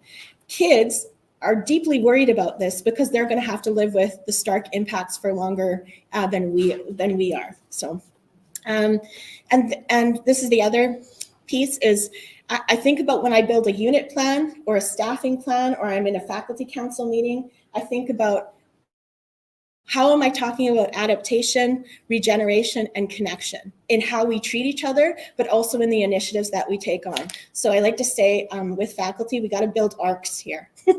And then we need to get outside. In schools, we have students warehoused in classrooms all the time. So we know that you won't take care of something that you don't fall in love with. So getting young people outside and falling in love with the spiders and the grasshoppers and the flowers and the bees that are hanging around even the school ground, it helps them to be more conscious of the more than human world. And if they fall in love with it, they'll become humans who take care of it. One little tiny story, kindergarten teacher. How many of you know a kindergarten teacher or have been one? Does anyone know some kindergarten teacher? Okay. So what happens, what have they told you what happens when a spider kind of crawls up the wall? What do the little ones do? What do you guess they do? If you're 5, 6-year-old and a spider crawls, they scream, they jump on their desk, it's mad chaos, right? So a good friend of mine who's a brilliant kindergarten teacher, a spider crawled in to the classroom and the same thing happened. Kids squealed, they stood on desks. She dropped down to the floor, which got their attention, and she leaned down like this, and she said, "Good morning, spider. Thank you for coming to kindergarten today. You weave beautiful webs, and we thank you for catching some of those pesky mosquitoes for us sometime. Thank you, spider, for being here, and you're welcome in kindergarten anytime." 2 days later, she's out on the playground supervising recess duty. We should pay our kindergarten teachers $1 million just because they have to do recess duty. But she's out there, and what does she see? One of her little ones drops down. "Good morning, grasshopper. It's so nice to see you at our school," right? So these small moments, sometimes it's those very individual moments we have with children, our grad students, our university students, that can help shift minds and hearts in ways that will help them to look at the world differently. And I guess in closing, I just want to be mindful of the time. To me, that's the heart of it. Can we create experiences with one another with justice, compassion, and love in mind so that we might learn to live together differently, that we might think of our place in the web of life differently? And I think when we get it right in education, I think that's what education can do. So thanks.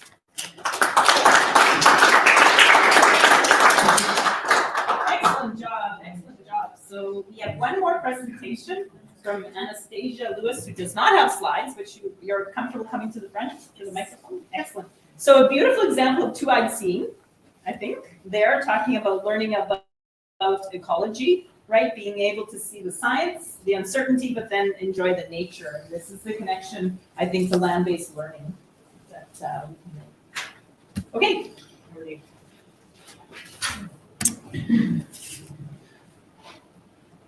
Okay. So thank you, Dr. Yasui, for this opportunity.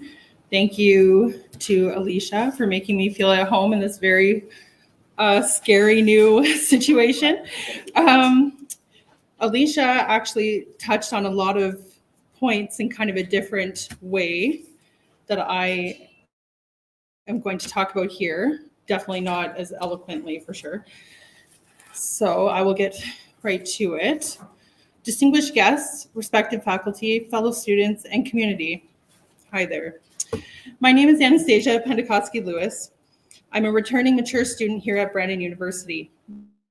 My major is in the disaster and emergency studies field with a minor in political science. My degree has been a bit of a journey.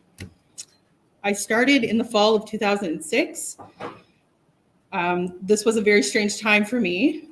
I was born in Niagara. I was 20 years old when I started here.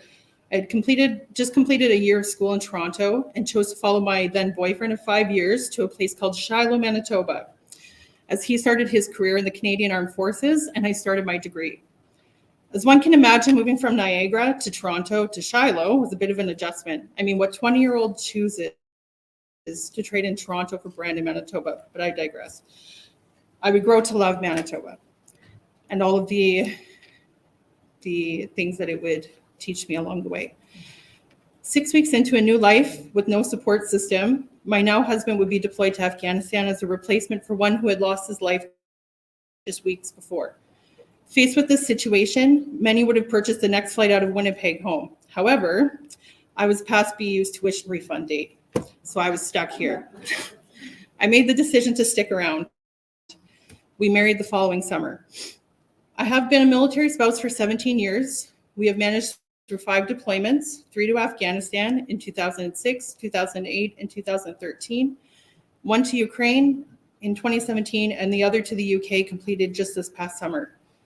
In December of 2011, I became a mother to a beautiful boy. Since then, we have added 2 more wonderful boys to the world and have been posted to New Brunswick and then back again to Manitoba. Over the course of this time, I've returned to studies twice. I was asked to speak to you today about my personal perspective, my personal observations and experience as a mother and disaster studies student on climate change and climate change anxiety. Climate change anxiety to me is a privilege. It's also a paradox. It is my observation that the average Canadian doesn't have the privilege of being truly anxious about this ongoing climate crisis because we have several other everyday anxieties to contend with, like affordability as one, while many look down at us saying we should be doing more. A few noted paradoxes that I've kind of collected together, thinking about my experience as a parent.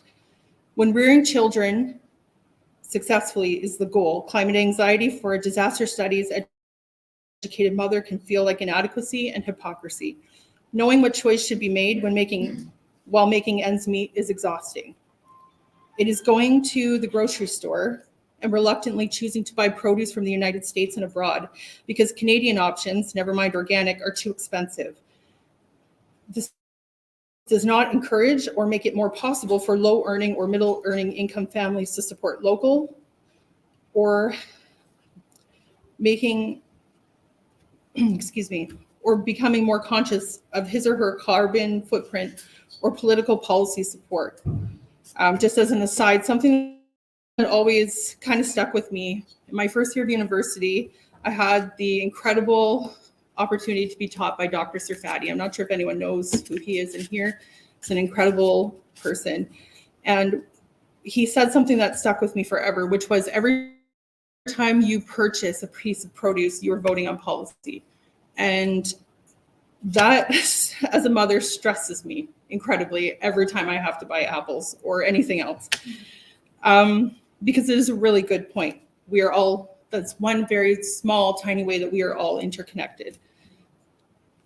So another paradox I've noted is free plastic bags being outlawed from grocery stores, while one can still purchase a box of kitchen bags for $10. This does not curb plastic consumption habits. It gives an added expense to a mother living in an apartment building, relying on garbage chutes for waste disposal, or reusing these plastic bags to dispose of diapers to encourage hygiene. I mean, diaper genies still exist. It's driving my sons to extracurriculars out of town because there's no local option, or because society says they must be healthy, well-rounded human beings. Carbon taxes will not deter parents from supporting their kids as they see fit. It is driving myself to school and racing home to meet pickup times, while skyrocketing gas prices have become new normals. This will not discourage me from achieving my education, from driving into Brandon, which is 30 minutes from Shiloh, almost every day, as I need this education to provide for my family and to buy affordable groceries. So kind of coming into the next part of what I'd like to say, I really struggled with what to settle on to talk about today. As Dr. Yasui knows, I can go on and on and on for hours about all kinds of things. So hopefully in the end, these ideas will all come together and sort of make sense to again illustrate that we're all interconnected and all of these ideas are interconnected. So my special interest in the disaster studies one day, my hope is to explore the effects of polarization on risk communication, mitigation, and recovery. Climate change has arrived and is indisputable. For confirmation, one can note forces of destruction all around us. Changes in weather patterns, rising sea levels, and rising global temperatures, and the catastrophic impacts these changes can have and are having on our world are confirmation that this is happening right now. As the world becomes increasingly globalized, meeting these challenges with viable solutions is becoming harder and more complex. The biggest existential threat, though, that Canadians are facing today is not climate change. It's not international instability like what we are seeing currently in Gaza and Ukraine, nor artificial intelligence, like the threats that ChatGPT potentially pose on the future of our education. Rather, the biggest threat Canadians are facing is polarization and ultimately ourselves. So I will try briefly to explain this. Since Donald Trump was elected in 2016, the political landscape has changed. Many of us could not believe what we were witnessing, whether we were supporters or not. Suddenly, everything we knew as fact, as sacred topics or boundaries, respect or tolerance, were to be questioned. Since that time, personal attacks, lying, and blatant virtue signaling have become mainstays of modern politics. And instead of learning from this poor example, south of us, Canadians have been sleepwalking ourselves into quite an alarming situation. We respond defensively as if everyone is out to get us and at all times. Fast forward to the COVID-19 pandemic. This period of time, especially in times of caseload surge resulting in lockdowns, could be characterized with feelings such as fear, anxiety, anger, mistrust, overwhelm, and loneliness, all to be exacerbated by smartphones. Despite initial will to work together, this eventually broke down. Polarization was evident in the early days of the pandemic. It was seen in disagreements about social distancing and lockdown policies. As COVID raged on, no other moment appeared to be more divided in Canada than the trucker convoy. A moment when PhD levels of nuance were expected from everyday people. How did that movement resonate with such a large population of people? Lack of validation, acknowledgement of what they were going through. Arguably, since COVID-19, anxiety and mental health have dominated the conversation.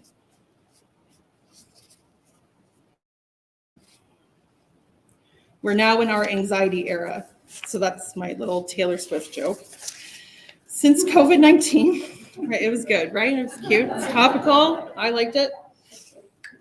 Could have delivered it better though, I'm sorry about that.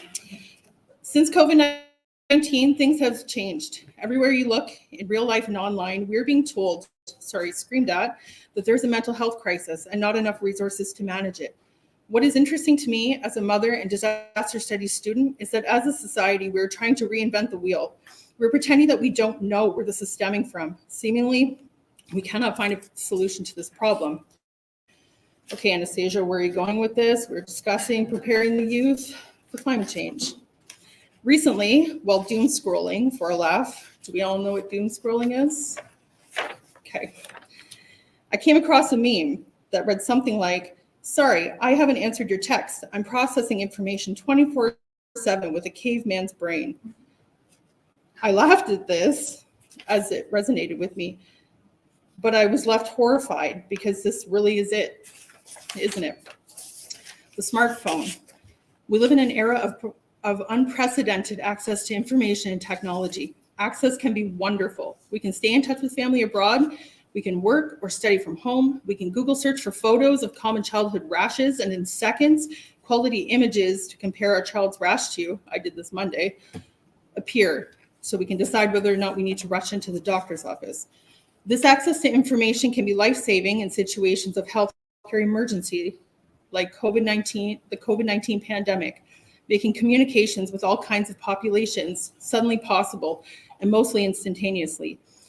We can pick up the beloved rectangle and customize our life experience from wallpapers to mobile ordering at Starbucks. And this is an aside, mobile ordering at Starbucks is an entirely ridiculous premise and problem. Save local baristas and stop using mobile. truly do it. I used to be a barista at Starbucks. It's destroying our lives and yours when you're waiting for a drink and you're very upset about it. Smartphones, while helpful, are proving to be a detriment to our society, largely by way we choose to interact with our phones. And I will just quickly add here, there's of course a whole ethical piece about how we access and mine the resources for smartphones. I am not an expert on this, so somebody out here knows about that, but I am acknowledging that that is even a whole other piece here, but I don't get into it. At any given moment, we're receiving information. I mean, by this point, I've likely amassed 15 emails from my kids' school, 10 more from the community center, and at least one from every other institution I interact with. Let's not get started on Old Navy. Some of it is relevant, even important. Other times it's not. How are there 4 applications for one school? Why is email the only form of communication? Why do we rely on online sources for homework? Who has kids in here? Anyone? Have you heard of NetMath? Oh my gosh, okay. NetMath and its notorious glitches and the resulting emotional damage. So just to quickly explain NetMath, it's an application where kids can work on their math homework. But what happens is it'll glitch on the final stage of an 8-question process. And then the whole family is brought down and trying to figure out how to solve this question when we all have the answer, but it is just not working. So this is counterproductive. Okay. So why do each of my kids' sports teams utilize different applications for communicating with parents? Smartphones are the ultimate source of stress, making us accessible and exposed in a way we have never been before. I understand it was meant to expedite and simplify the flow of information, but more often it serves to aggravate the user. We all know what 2-factor authentication is now, right? Or immobilize society when networks are down. We remember the Rogers outage of 2022 and how vulnerable we were in that moment as a society. Our reliance on smartphones to text or email information only adds to the physical, social, and emotional distance we have created since COVID. It has undermined connection and cohesion. COVID showed Canadians some harsh truths. We learned that we are not isolated from nor immune to global problems. Our universal health system is inadequate, and that's putting it very politely. But most notably, how polarized, disconnected, and intolerant we have become as a country within our own boundaries. Nearly every part of Canadian national identity has been challenged by the pandemic. So why do I reference this in regards to climate change? Well, problem-solving skills. As a mother, my 3 boys have taught me a lot about children, marriage, myself, both as an individual and a parent, and as well how we interact with the world around us. One of the most important observations I have made is that majority of conflict is a result of misunderstanding or preconceived bias. Please consider that for a moment. Countless times I've had to play referee, conflict resolution specialist, and counselor to have one or all of our boys recognize that they missed information, or that they put their feelings above the other one, or they just took their entire day out on everyone else around them. Often my husband or I will validate feelings by saying, you can feel angry that he took your toy, but you decide how you get to move forward and deal with the situation. You are always choosing. It has always been important to us to ensure our children are heard, but that they also understand they're responsible for their own emotions and must be accountable for what they choose to do with them, whether it be a disagreement or conflict at home or out in the world. As far as I can tell, the true issue we face when it comes to climate change is arrogance and a lack of nuance when it comes to problem-solving world-sized challenges that impact diverse populations, not all existing equitably, as we know. We refuse to acknowledge each other's unique needs.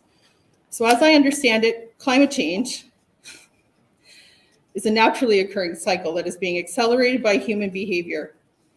Climate change is not bound by political identity. Rather, this acceleration is the result of choices made by all of us, and some more than others. The path we choose forward is going to have to work for the complex majority of all of us, not just the 33% of eligible Canadians who came out to choose to vote Liberal in the last election. That is not a majority. Some might even call it a fringe group. What we have seen in the past week regarding the carbon tax is an excellent example of government acting unauthentically to preserve votes. When government is preoccupied with polls and winning the next election, we are going to continue to produce the same mediocre, inequitable results on climate, unless we decide the climate issue is a sacred one that goes beyond election strategy and, well, elitism. Almost done, I promise. Canada is a large country. Our vast geography is a beautiful part of our identity, but it too is fueling divide. We are complex people. We have a complex population, culture, language, the list goes on. And when we do not feel validated or heard, we can disconnect and even disassociate with our communities and our country. Our unique regional differences and unique individual experiences matter. The real distance between Western Canada and Eastern Canada is huge. And while technology can help us to feel closer in real time, it can also drive us further apart, forgetting we are all real people living in the same country. We are seeing this through algorithms and social media and through the deterioration of our trust in legacy media. If we want to prepare our children, as well as current and future students at all levels for a challenging future, we must make sure that they have the ability to safely communicate, connect, and problem solve. Leading by example can show our children and students that we can go back to a time of enriching debate and of safe places to share ideas, not deciding or assuming how a group may or may not feel about a controversial issue. Othering, the idea that suggests if one is good, what one does not know is different and therefore bad, is currently dominating, dictating, and deciding discussion, and is providing an excellent breeding ground for hatred in this country. Emotional intelligence and both personal accountability and agency, on and offline, will provide a strong foundation, imploring youth to collectively mobilize and get involved as young as preschool ages. We might consider if we are asking the right questions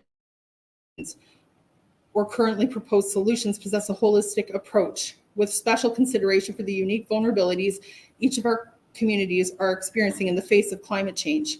A resiliency-focused future will come when we emphasize connection over profit, hopefully in time to delay and adapt to climate change.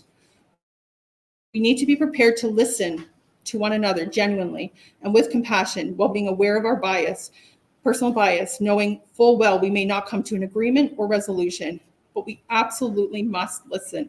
We need to make the first step, no matter what plan is devised, no matter what idea is crafted. We will never move forward without each other in a meaningful, impactful way, without a renewed commitment to tolerance and respect for others. I hope to have shown how all of these issues are interconnected and relevant to climate change. Will you prioritize our future and commit to renewing meaningful connection? Thank you.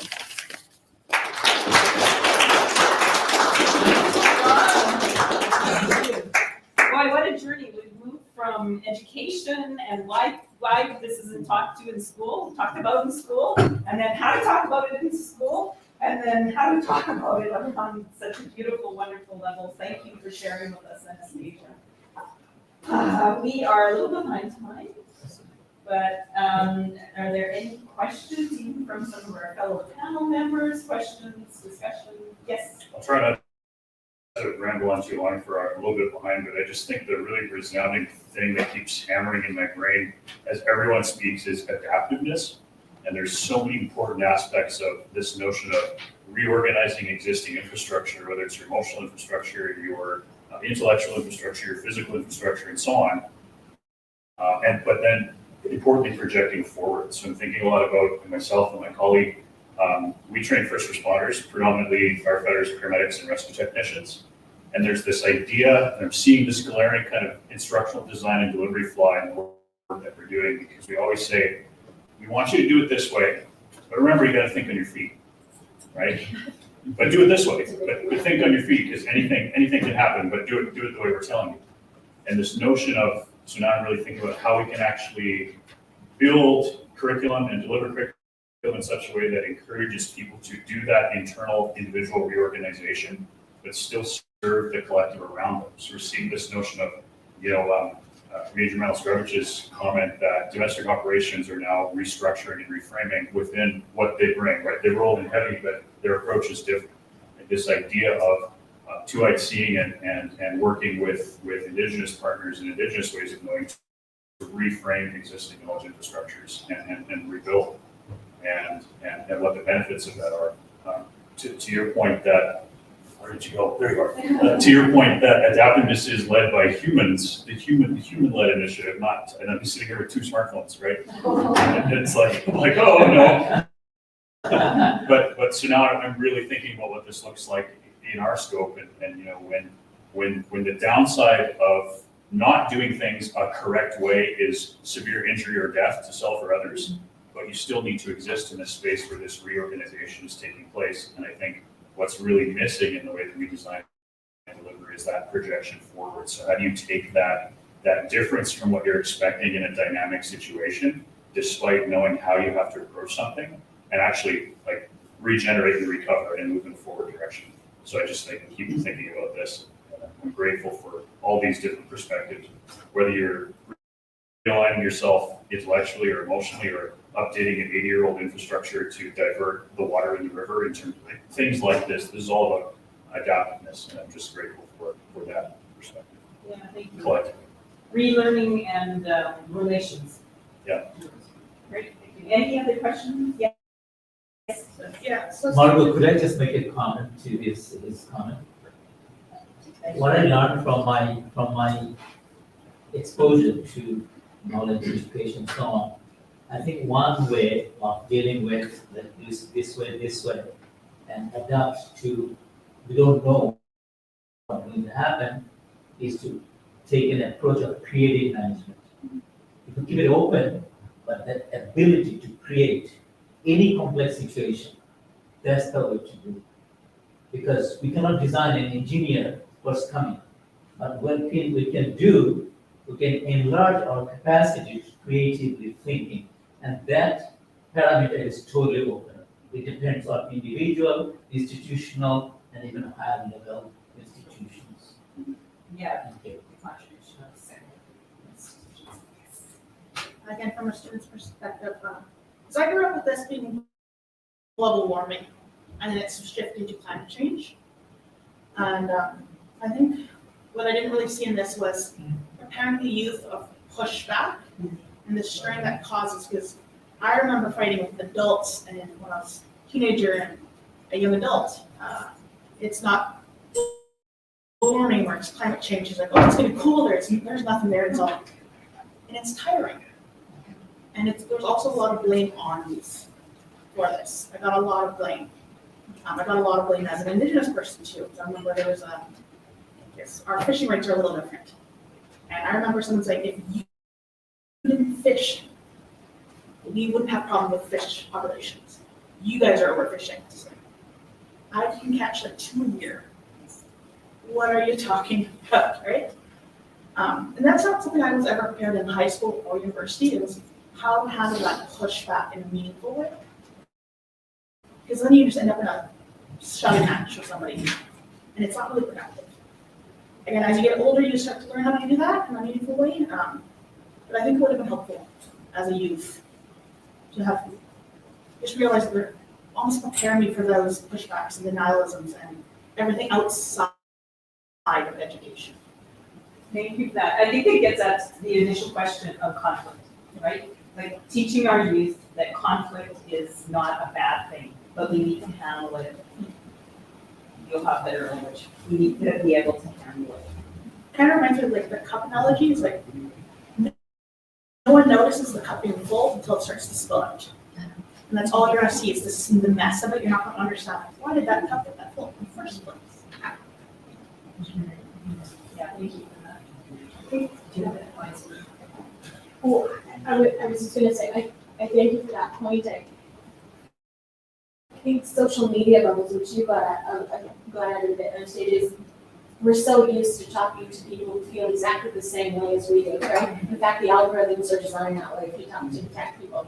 So how do we, in schools and in universities, practice having difficult conversations with each other, with colleagues, no matter what discipline you're in? We need to practice doing that, because I think that as we face more and more difficulties here in Manitoba and Canada and the world, we're gonna have to get better at that, having those messy conversations. So yeah, your point is well taken, and I think K-12 schools and post-secondary schools, we play a role in that. It can get very discouraging for you, who's trying to make those changes, but they're just getting nothing but feedback. Because they were paired with people who are encouraging it, and then all of a sudden they're on your own. And also some strategies as to what to do, how to lean into it. My favorite theater, back to drama again. My favorite theater facilitator used to do this to us all the time. As soon as someone said something really spicy, we do this, come closer, right? So when someone comes at you, they're usually coming at you because they feel guilty or ashamed or feel like you're doing this to them, right? So how do we lean in closer to that? And instead of saying, well, you just don't get it, right? Or you don't know what kids are gonna have to deal with, we say, tell me more about what you think about that. Like, I'm curious about that position. Like, I'm really curious, and then really be curious. I think that changes everything sometimes in a conversation, not all the time, but it can sure help. Yeah. Like I said, I work for the Brandon Indian Residential School, so I deal with the deniers. That's a challenging conversation. But I learned that through my pushback in my youth of the other issues. I do know some things. One more comment and then maybe a last comment, or then I'm gonna try to make it quick. I just appreciate that you brought up uncertainty and the importance of acknowledging and making space for that. I've been doing some learning about including that actually in cases where we have to do risk assessment as well. Like I'm sure many of us do if we work with climate, that like within risk assessment, we're often asked to either say it's a risk or it's not a risk. But if we don't know what is happening, how do we assess that? We can't put everything into it's a risk or it just doesn't exist. If we can make space in our assessments for actually acknowledging uncertainty, where we don't know what's going to happen if this happens, but actually include it in our assessments, it's a way to kind of start making space for other ideas and potential in assessing climate change and risk. But also it can lean into decolonization because it's like, we don't know what could happen if we included other ways of seeing. So anyway, it just made me think of the learning I've been doing with uncertainty or incertitude with assessing that in a real way as well. Like in practical. With the participants working. Excellent. Yeah. Any last part of the second? Well, we couldn't really touch on that, what you're saying about that, the conflict in the situation, I guess. But I think like earlier that Dr. Burke said in the presentation about the science, it's not maybe denies certain types of knowledge. And so there are a lot of ways that we can learn and ways of learning or knowing that are still evolving. And I think I think we probably know a lot of things. It's just that we fit in a existing discipline. And then that's why we feel like, okay, this is not the good thing, or this is not supposed to be a knowledge, because it doesn't say it in my textbook. So we are somehow now we kind of are trained in a way to specialize in certain things that sometimes maybe are creating more problems. And it's not, our world is not black and white, right? So going back to the climate change activists, kind of expressing their anger and doing things that kind of clean up after. So of course it's a bad thing, and then we shouldn't be doing that, but then at the same time, what is really turned around is that's the only kind of way that they give it attention, and that's how they were raised. But that's what we kind of practice in daily life. That maybe is revealing the way that they're doing these kind of we're looking at our mirrors almost like. But that doesn't explain that that behavior is bad. But unfortunately, that's how it kind of turned out. And I don't know what you I'm just gonna say one of the things that from social media, when they threw the soup cans at Van Gogh painting or the soup, there's that initial blowback and it did alienate a bunch of people, particularly some folks who I know in the arts world, right? Don't be throwing soup at Van Gogh. Right? But one of the things that didn't happen was people didn't listen to Phoebe Burns, one of the people who threw the soup afterwards. And they gave a very eloquent speech about why they did that. They picked an artwork that was behind glass, it wasn't going to be damaged. And she ended her speech on social media by saying, so we live in a world where you care more about the sunflower painting than the sunflowers. Maybe that's something for you folks to work through, and so I wonder about in post-secondary institutions and in K-12 schools, taking up those cases with young people and saying, what did the can of soup incident and the Van Gogh painting of sunflowers open up, and what did it foreclose, right? So it created a rupture, and it broke through, it trended, right, which caused conversation, but it also alienated people and shut people out who are not. And so having those difficult conversations with youth to get them to problematize it, I think is really helpful.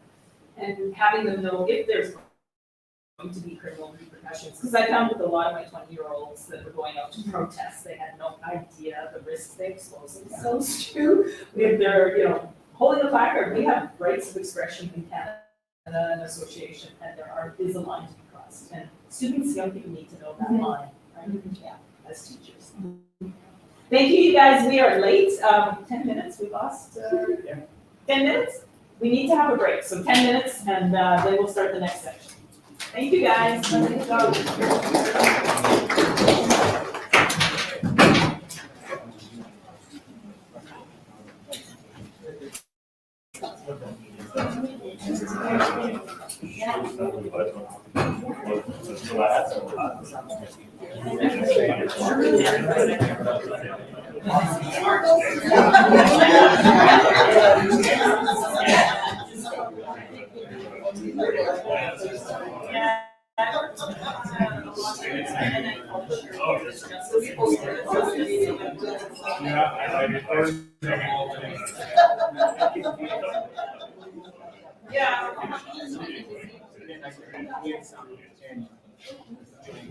Just want to say, that was a excellent.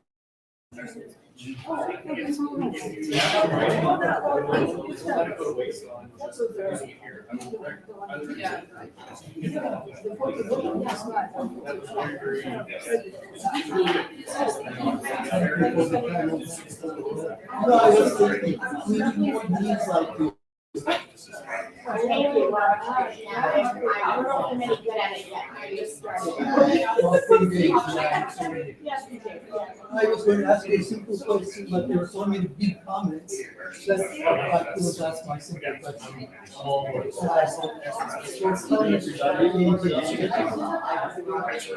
you recommend because there's some arguments against it.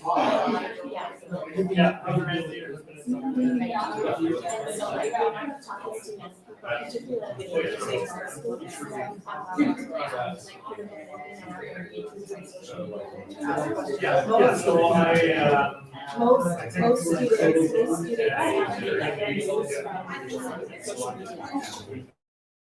that's what they'll say.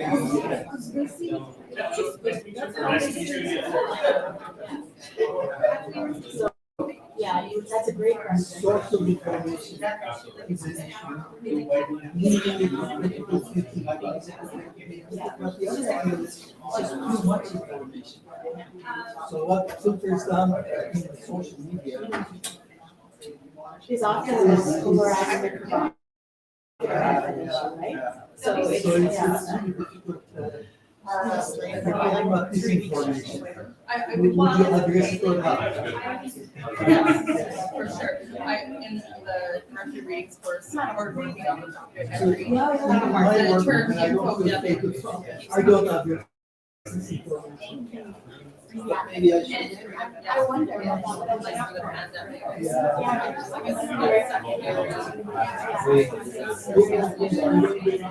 I'm gonna have to share a search page. This is on the list.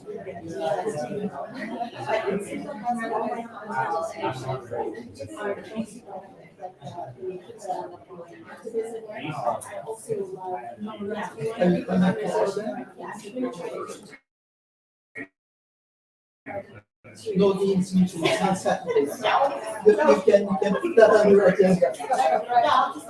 It should be made easy fleets. I usually go to some place.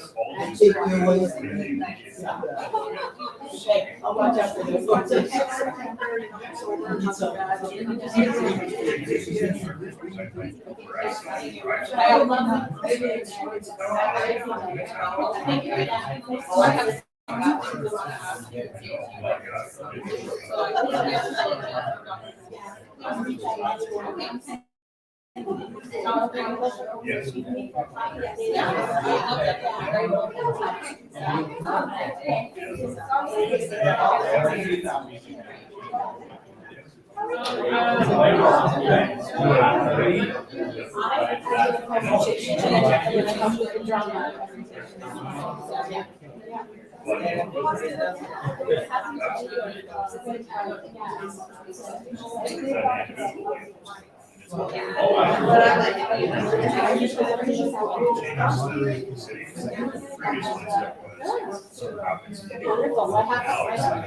That's fine. Oh my, that's amazing, yeah, that's great. Well, I wish you could answer the second. I have to run, like, the dean's row was sitting on this furniture situation. So now I do that, but, yeah, it was good to see you and, it's been very good to see you. Yeah. May I have my memory stick? Oh, sorry. Oh, that's okay. Thank you so much. And thanks for your help.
And also you can't involve politically, because everybody wants to.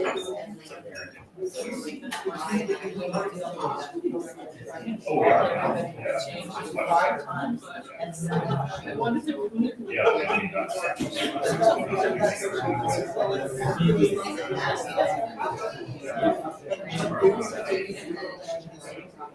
Yeah, I mean,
Yeah, 5, 6 minutes.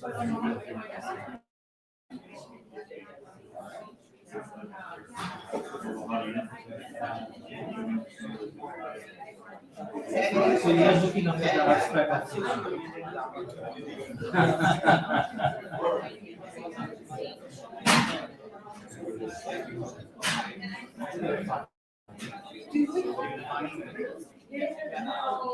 Yes, online.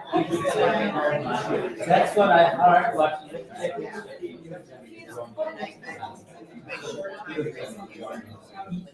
yeah, that's it supposed to, but it's not.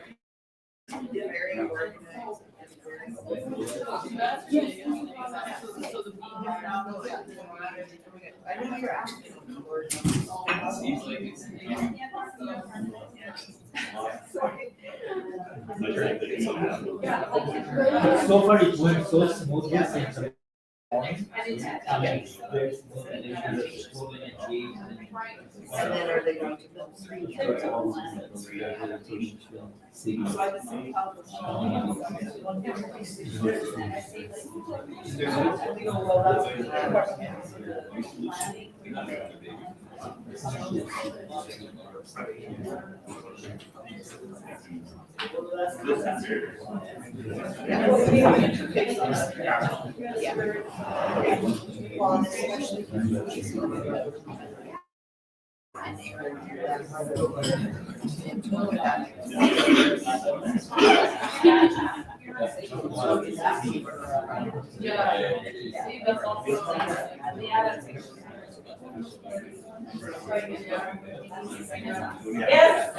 Yeah. I think we're trying to bridge that gap. It's better, it works for community too. I mean, it's more.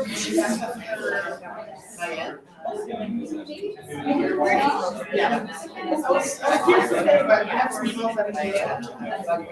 Are you, I'll probably come tomorrow. Okay, okay, well, and,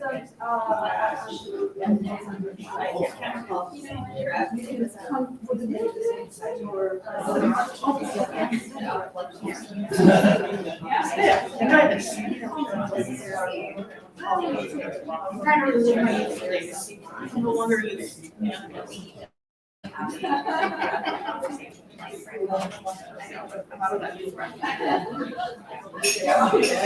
out of the graduate year. Right. Okay, let me try to.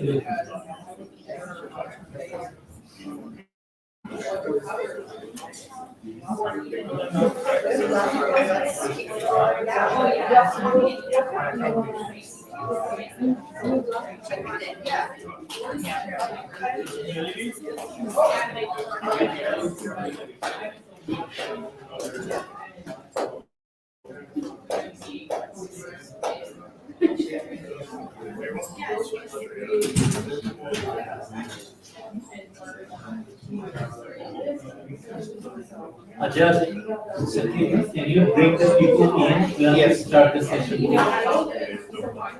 Sit. This is the last session, so just bring it.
Then we get some more. You're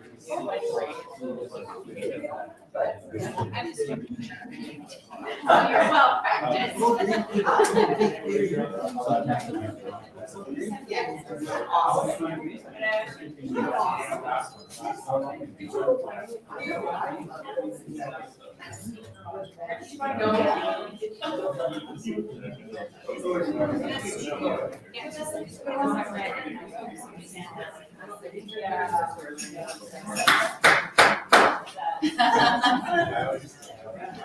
Just got started.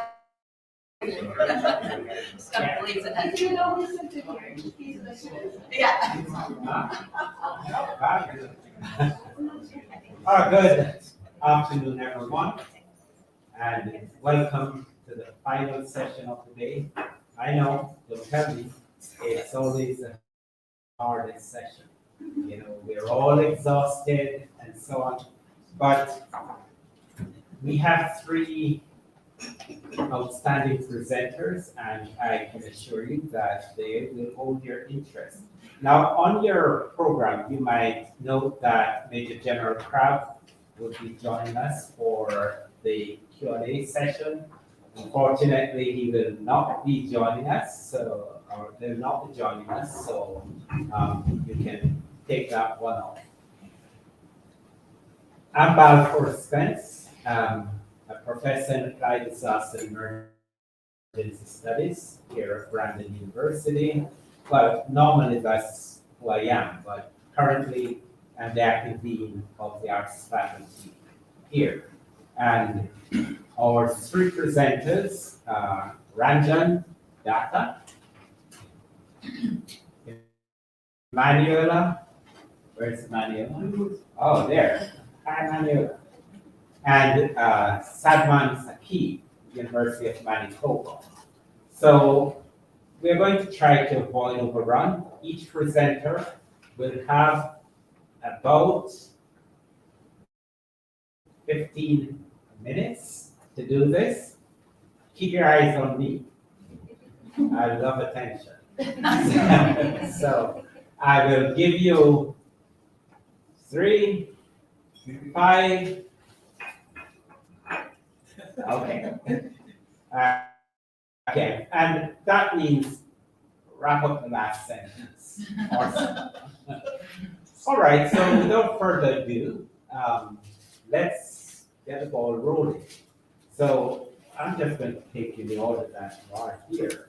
So Ranjan Datta, Mount Royal, you might want to begin with just a brief introduction of who you are and get right into your presentation.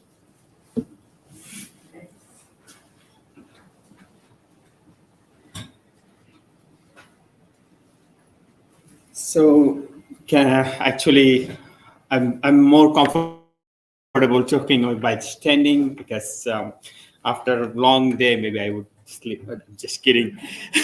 So today I'm going to share some of my recent experience that I have learned, and also some of the collective experience from my whole life journey.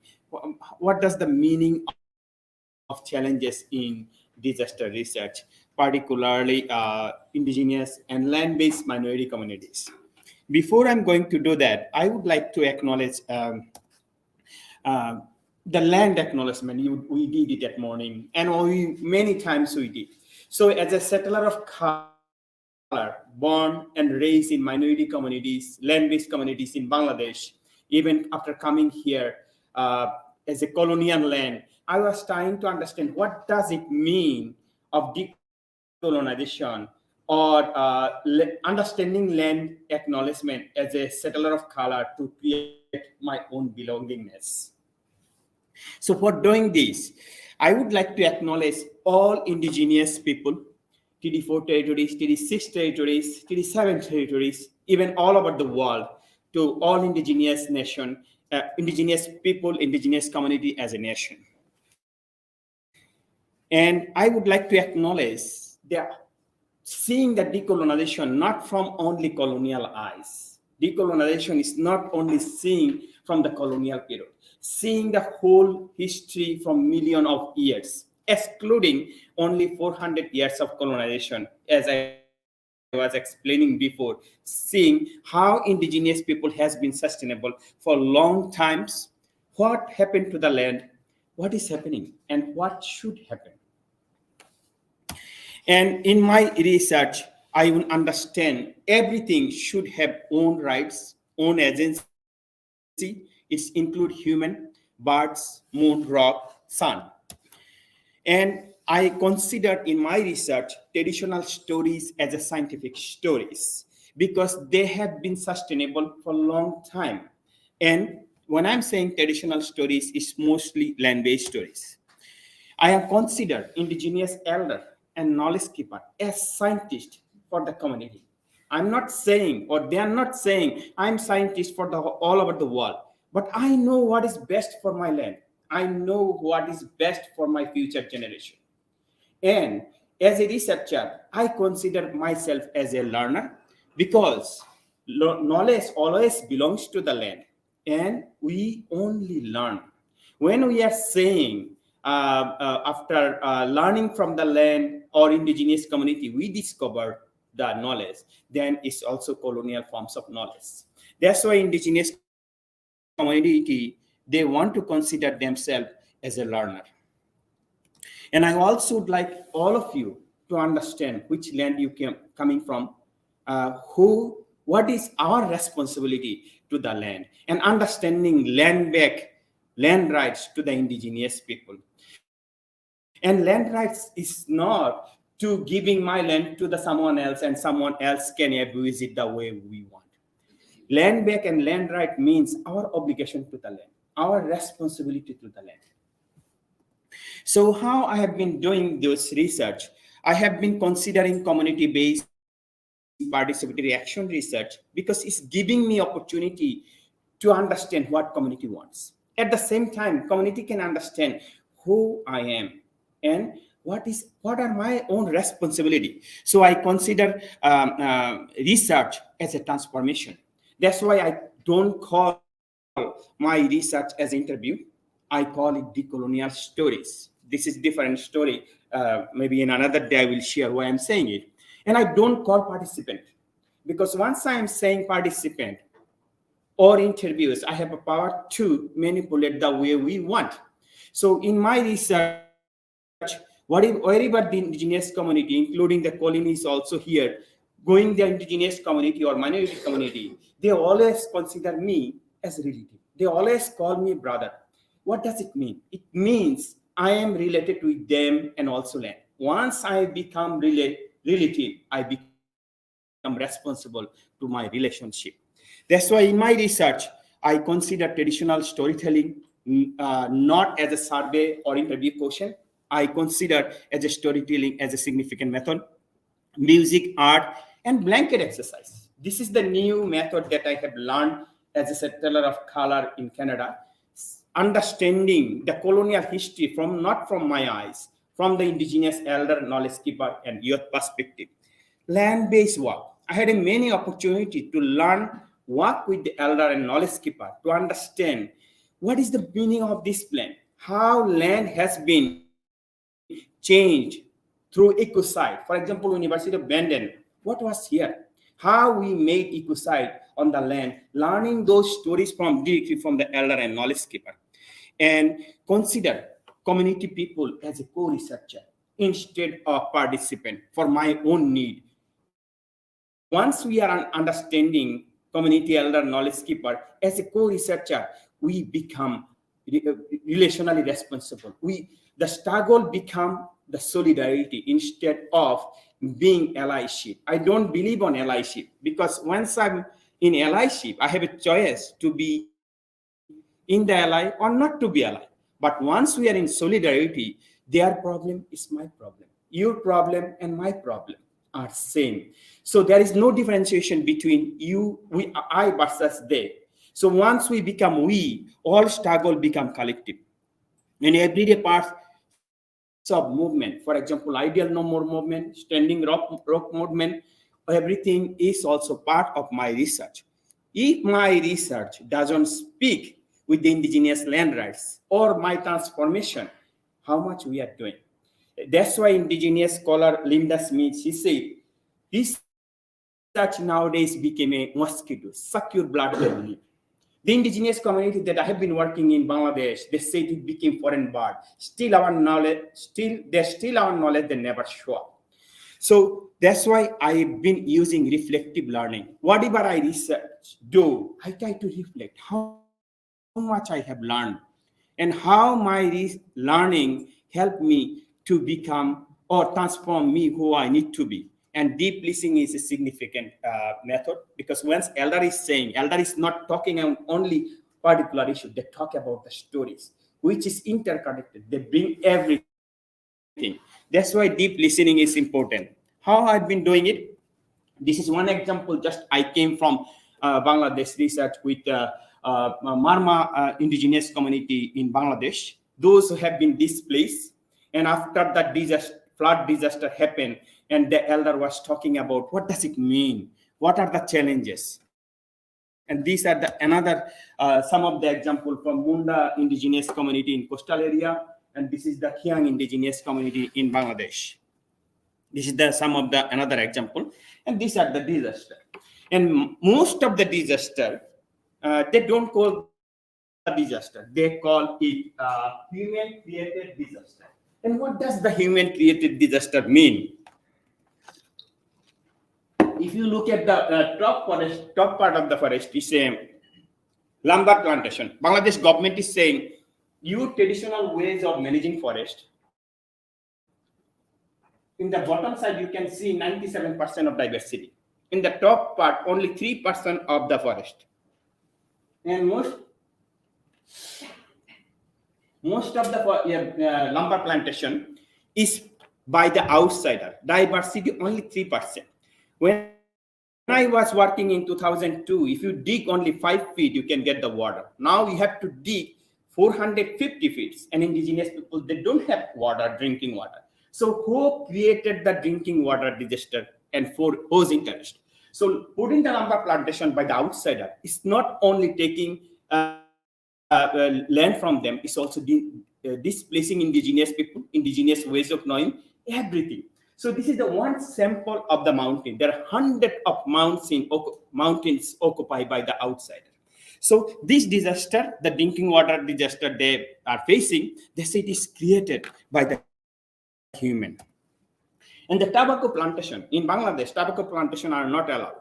But Bangladesh government is giving permission to national, international industries to plant tobacco. And once the tobacco plantation happened, they use 10 times higher fertilizer.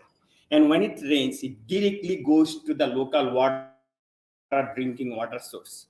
And many people died during my field research. They don't know how they died because they don't have money to go for treatment.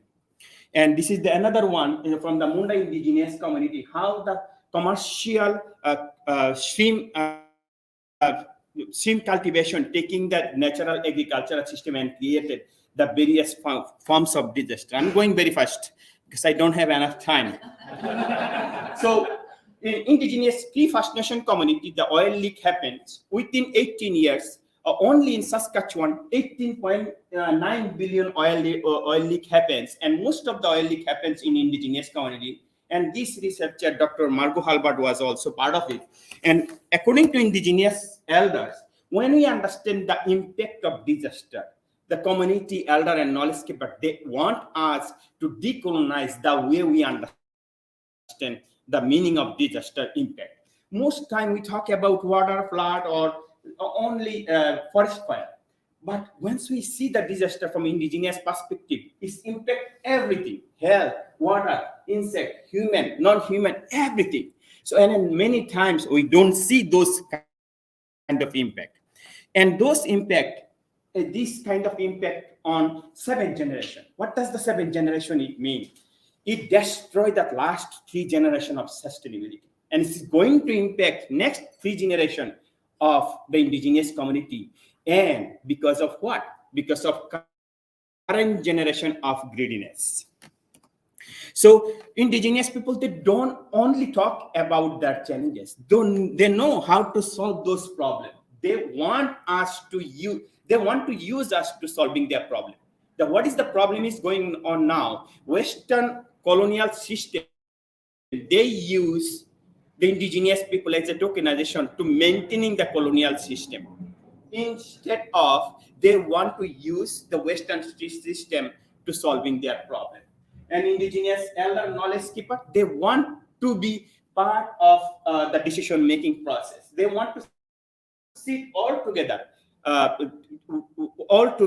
and be part of the decision. They want to lead the problem. And as you can see, they want to use your engagement, community-based participatory, but everything has to be TD responsibilities.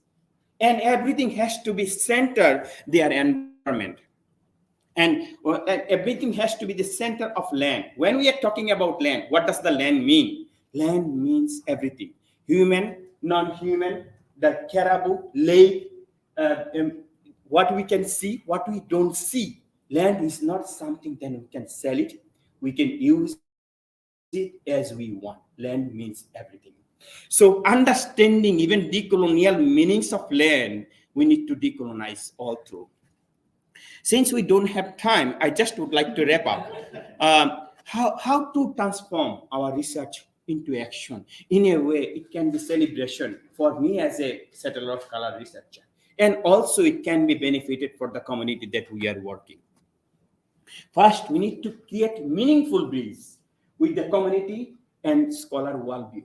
In a way, community can use us and we become tools instead of we are using community for our needs. We have to shift our whole paradigm, and it can be a lifelong process. And today, the way we see, this is the starting point. Shouldn't be end point. We need to understand that knowledge varies according to land, community to community. We shouldn't compare one indigenous knowledge to other indigenous knowledge. When we are using even concept of resiliency, we shouldn't blame the community that you are not resilient enough. What is happening in Bangladesh with indigenous community? We have to understand that community has been living sustainable way 1,000 years. We colonized this, we created the problem. And we have to understand solution in various perspectives. We need to understand multiple ways of knowing and multiple ways of doing. We need to spend enough time with the community so that they can understand what we are doing and how we should do it. And they also know who we are. And we need to engage the community from the very beginning in decision making so that they can guide us and we can learn from them. We need to understand community, the research practice we are doing or whatever we are doing, it can build the community capacity. Understand the community needs throughout our project. Last but not least important, research. When I'm thinking, it should be responsibility. Responsibility, in a way, it can be action to transform me who I am and who I need to be. Thank you.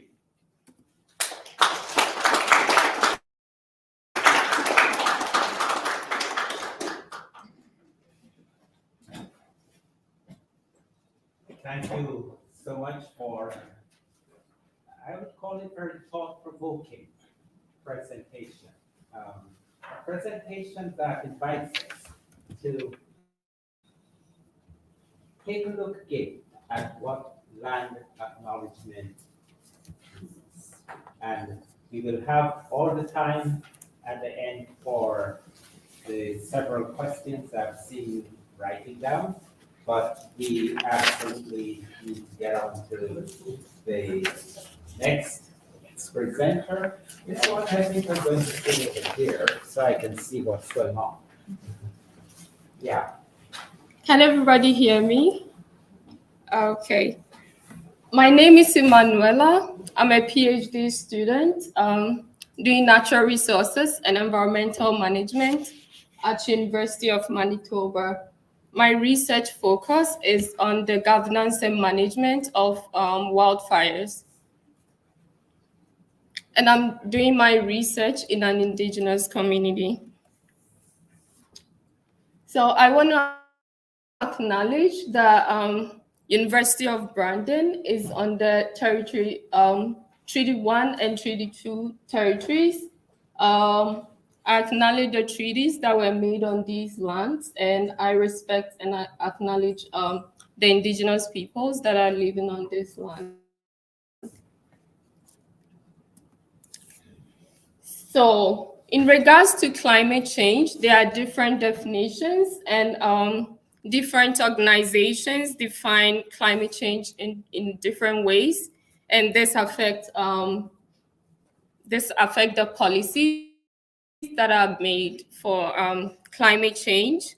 The Framework Convention on Climate Change, their definition focused more on international policy, and the Intergovernmental Panel on Climate Change focused on scientific assessment that support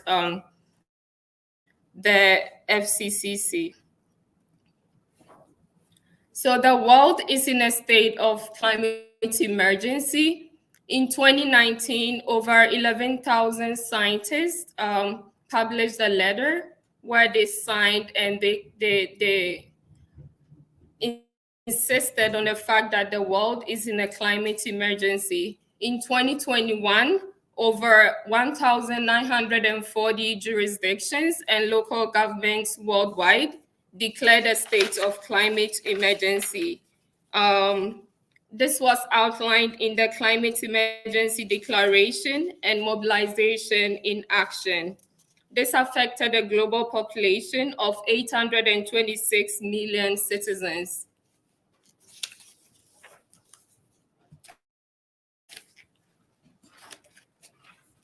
So even though a lot of governments, including the Canadian government, is doing a lot in efforts to reduce the impact of climate change, Indigenous peoples are usually excluded from climate-related decision-making, governance and management, and the formulation of climate policies. So in Canada, a lot of climate actions are happening. And one of the things that focus on wildfires and forest fires is Canada's National Adaptation Strategy.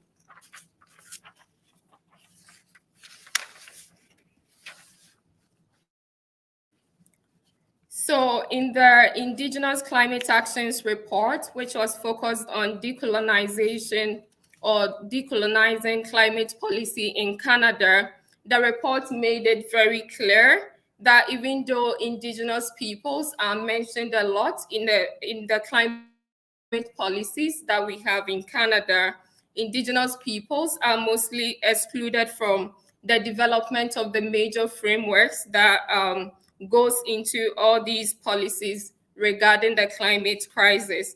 Therefore, there's a need to think about new institutional arrangements that can promote better collaboration and engagement and consultation with Indigenous peoples in order to address the climate crisis that we are facing in Canada and the climate-induced emergencies. Out of all the disasters that are happening in the world, I think the emergency of wild and forest fires is very concerning worldwide, and that is why I'm focusing my research on wild and forest fires. So wild and forest fires are escalating worldwide. It's not only in Canada, it's been in Canada, USA, Australia, Portugal, Chile, Greece, everywhere. And these wildfires are causing a lot of death. It's causing lung infections due to the inhalation of the wildfire smoke. There's been destruction of valuable properties and infrastructure, and a lot of people are displaced from their own communities because of evacuations due to wildfires. In Australia, between 2019 and 2020, wildfires burnt over 17 million hectares. More than 3,000 houses were burnt, and over 33 people died in those wildfires. In the USA, according to a report by the National Interagency Fire Center, in 2015, there were about 60,000 to 80,000 wildfires, and this happens every year in the USA.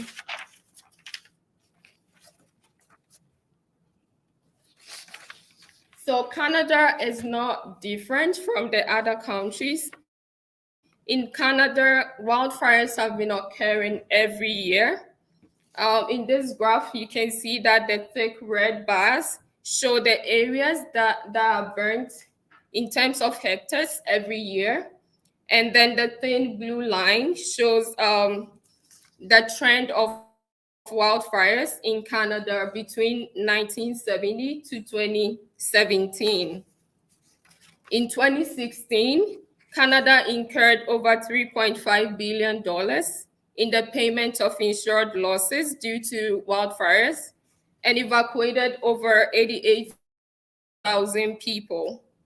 There was destruction of valuable property, and over 2,400 buildings were burnt.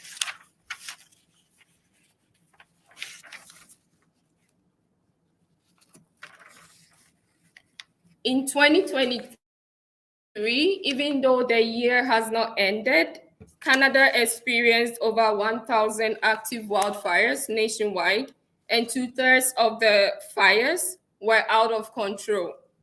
Canada experienced the highest number of acres burnt in 2023 than all other years on record due to high temperatures and drought conditions that were across Canada and other factors.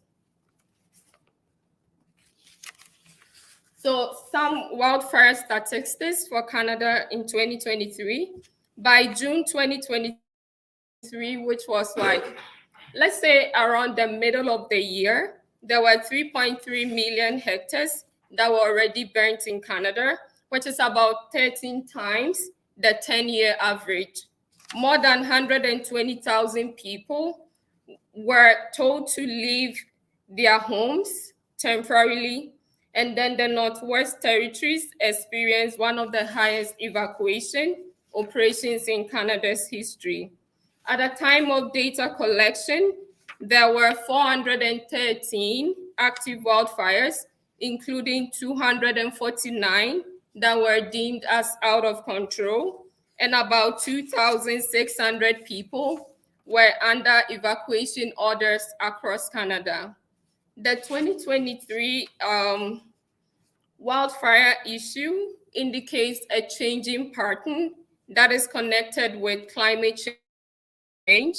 It is more likely that 2023 wildfires are revealing a trend in higher magnitudes, and therefore we need to do further research to see, to get scientific validation of whether this is due to climate change or if it is something else. So when you look at the graph here, you can see that the spread of wildfires and forest fires in Canada, which is the 2023 trend, is very high, especially during the summer. So this is unprecedented, and as compared to previous years, we can see that this is way too high, and this is a really concerning issue that we need to address.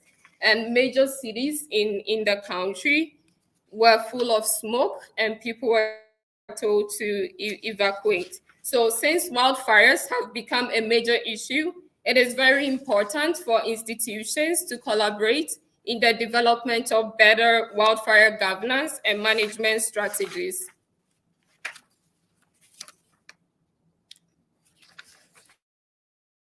So Indigenous peoples have extensive knowledge on wildfire management and have been engaging in practices such as prescribed, controlled, and cultural burning as effective wildfire management strategies. They've also been using Indigenous cultural management frameworks and concepts like breathing fire into landscapes to reduce fuel loads and to reduce the severity and spread of wildfires in Canada.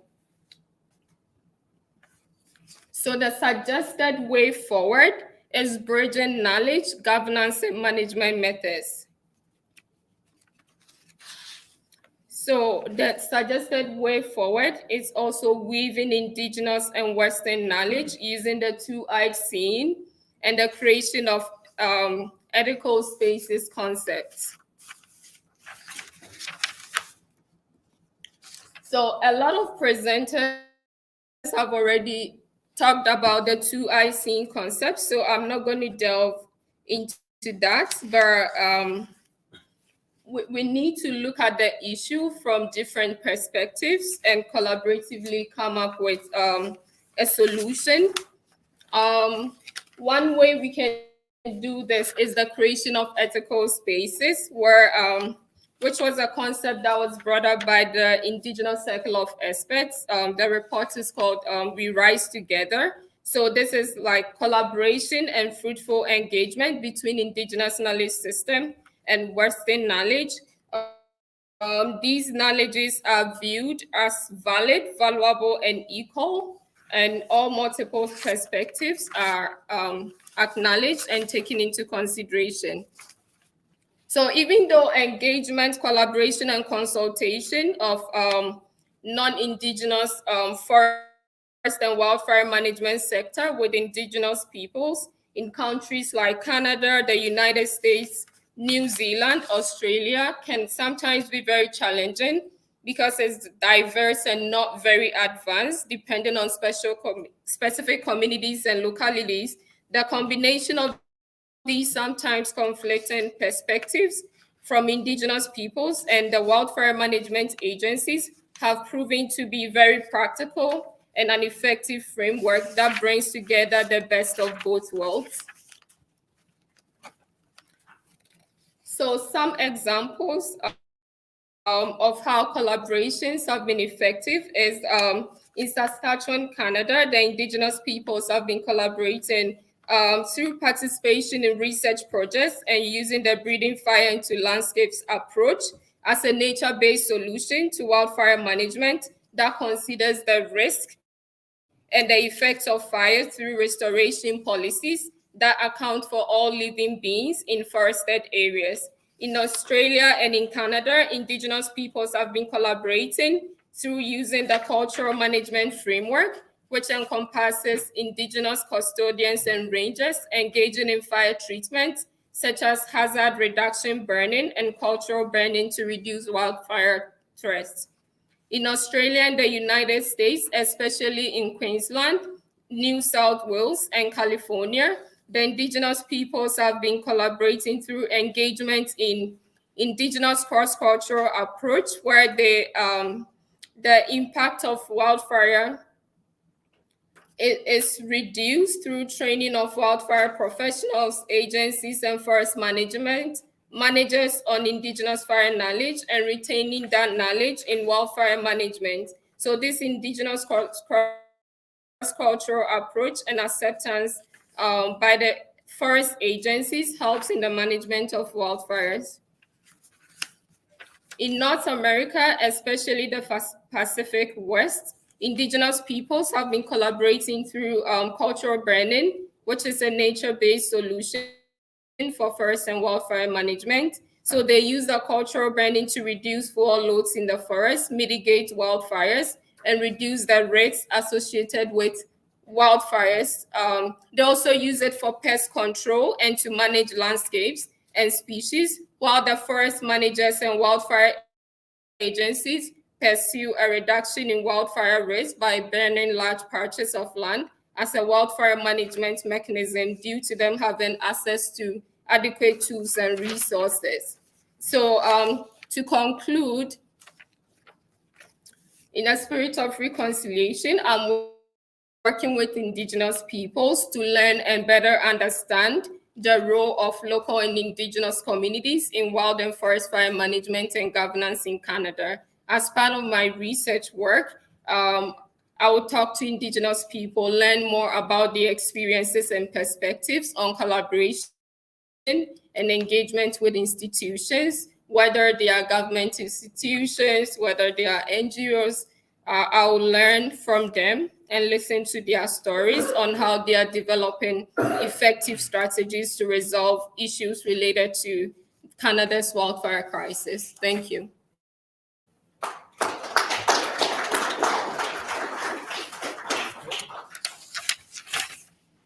Another interesting presentation, hearing there what is essentially a call for a reframing of the decolonization process in the context of sustainable wildfire. And let's talk about that later, and we'll move on to our final presenter for the evening, Satnam.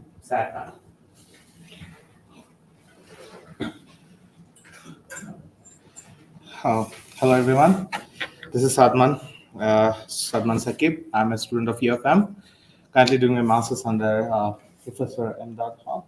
So this is, today I'm going to talk about the involving military domestic emergencies, the structural and the legal aspects of Canada, USA, Australia, and New Zealand. So first of all, the background. Disasters have increased almost 10 times, like from if we compare from the 1900s till 2019, within the past 100 years. From 2000 and 2019, almost worldwide 1.23 million people died, and almost 45,000 people die annually due to nature-triggered disaster. And the loss of money, yes, obviously, there would be a monetary loss, which is 97 trillion dollars in between 2000 and 2019.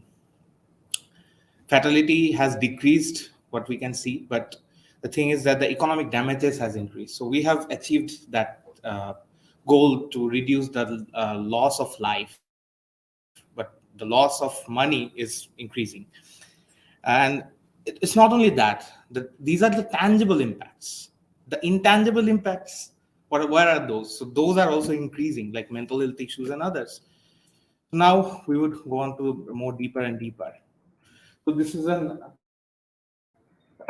sorry, this is an annual temperature change in Canada. Like what we are seeing is going to increase by 2000. It's going to increase a lot if the emissions are on this level. And here we can see what's going on with the summer temperatures, which is the hot days of 30 degrees Celsius.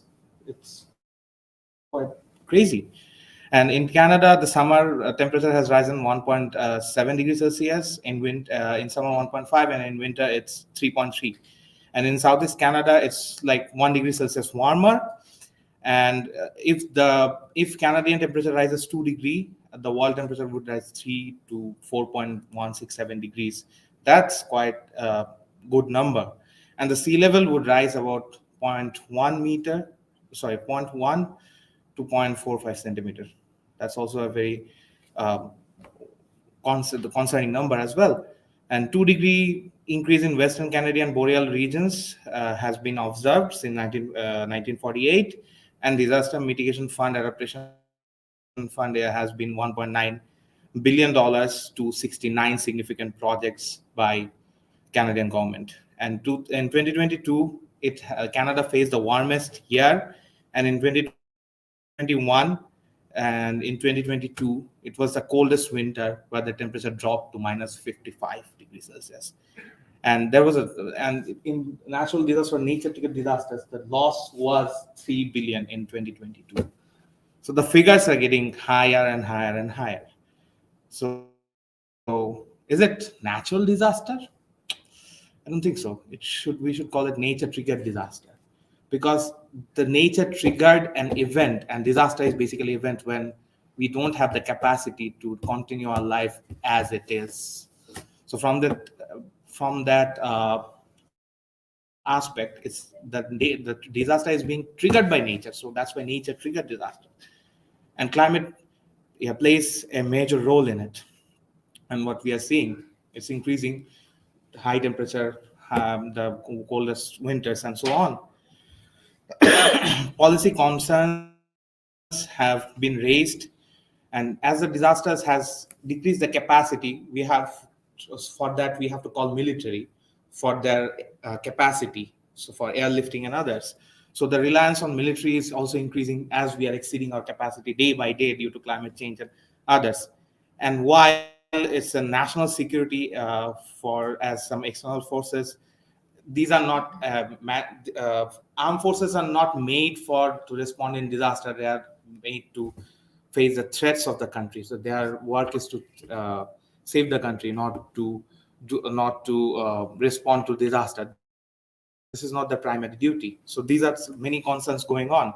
And in 2021, it raised a debate after Hurricane Fiona, and in 2023 it also raised a debate in 2023 Ontario wildfire.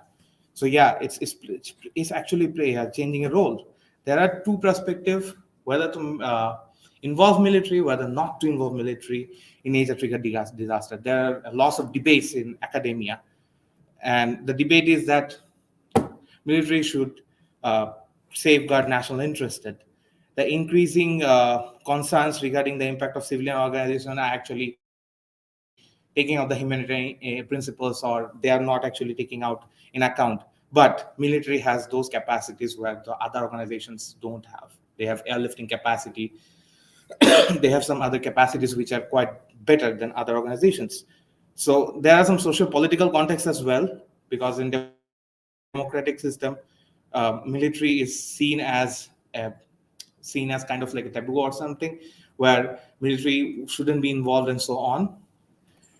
Maybe dictatorship, military is used for that. So yeah, in democracy, it's kind of like a contrast. There is a difference between organizational cultures in between the organization. The civilian organization and the military organization has different organizational structure and cultures as well. But positive change or positive impact can be created by creating a balance between the organizations, or creating a bridge between the organization. It's a very good thing. And now we can see a series of disasters, how it's increasing on with time and time. This is 2023, and the list is so big that it's bigger than the other parts as well. And some of, like, before 2010, it was found in a paper by Canadian military college, and these data are found in the military website as well, and operational lentas. So compiling this information, yeah, this is a very concerning number. And yeah, and the military involvement has increased. The military is actually the last resort, but it's being used frequently. And sending the army for domestic emergency has become too easy. It has become too frequent, what we can see. And there's in 2020, the Prime Minister said that we are searching for options for disaster response agency. Currently, Public Safety Canada is responsible of managing the provincial and the federal communication and the military involvement. But the government said that we need a separate agency like FEMA or so. So yeah, it's also a concerning fact. So now I'm going to talk about the institutional structures, how Canada actually responds. First, the municipality sends the information to the provincial authority, and then it forwarded to Public Safety Canada, then to the DND, the request of military. And then on like that, the military help or the assistance goes almost opposite of it to the municipality. It follows the same thing, vice versa, basically. So, what are the legal administration framework engaging military in nature triggered disaster response? The Emergency Act, Management Act, SC 2007 C, 5th section 15(2)(b). This one actually gives the provincial government have the emergency acts and request assistance from the federal government under this particular law, where the Canadian Armed Forces would respond to civil emergencies according to this particular act. And then the National Emergency Response System, what we talk about, the structure. So that's the National Emergency Response System. And then Operation Lentus, which is basically a part where the military responds to the nature triggered disaster or any kind of emergency or moments where the military responds. And then we have provincial legislative structure for emergency management. So these are some of the sections or the legal frameworks which are being involved. But what's in the institutional structure of USA? First, the local authorities will come. Then the request is sent to the governor, and then to FEMA, and then to the United States President, where he permits, and then it goes on the opposite way to the local authorities. That's why I was talking about FEMA before. So the United States Military Assistance to Civil Authority, Civil Authority or MSCA, is a matter of departmental policy doctrine, where the Department of Defense, in its 2005 strategy, Homeland Defense and Civil Support, defines DoD support, including federal military forces, the departments, carrier civilian contractor personnel, and DoD agency and component assets for domestic emergencies, and for designated law enforcement and other activities. US's national preparedness goal states a secure and resilient nation with all capabilities are required across the whole community to prevent, protect against, mitigate, respond to, and recover from the threats and the hazards that pose the greatest threats. And the National Response Framework is a universal framework which has 5 guiding principles where engaged partnership, tied response, scalable, flexible, adaptable operational capabilities, unity effort, and readiness to act. US defense support to civil authorities implemented by the National Response Framework, the NRF, which determines how the governments will work and what to do during the moment of emergencies. And the Robert T. Stafford Disaster Relief Emergency Assistance Act is designed as the legal disaster relief operation for both natural disasters or nature triggered disasters and human made disaster or man made disasters. And the Posses Commerce Act is basically how the civilian law are actually going to get imposed upon the civilian bodies during the emergency. So now we have the institutional structure for UK. The first thing is a request for initiation, where the assessment is done. After the request of initiation, then the ministerial endorsement of Ministry of Defense and cabinet debriefing to the Ministry of Defense. And upon the request, Deputy Chief of the Defense Staff Military Strategy Operation, in collaboration with the Director General of General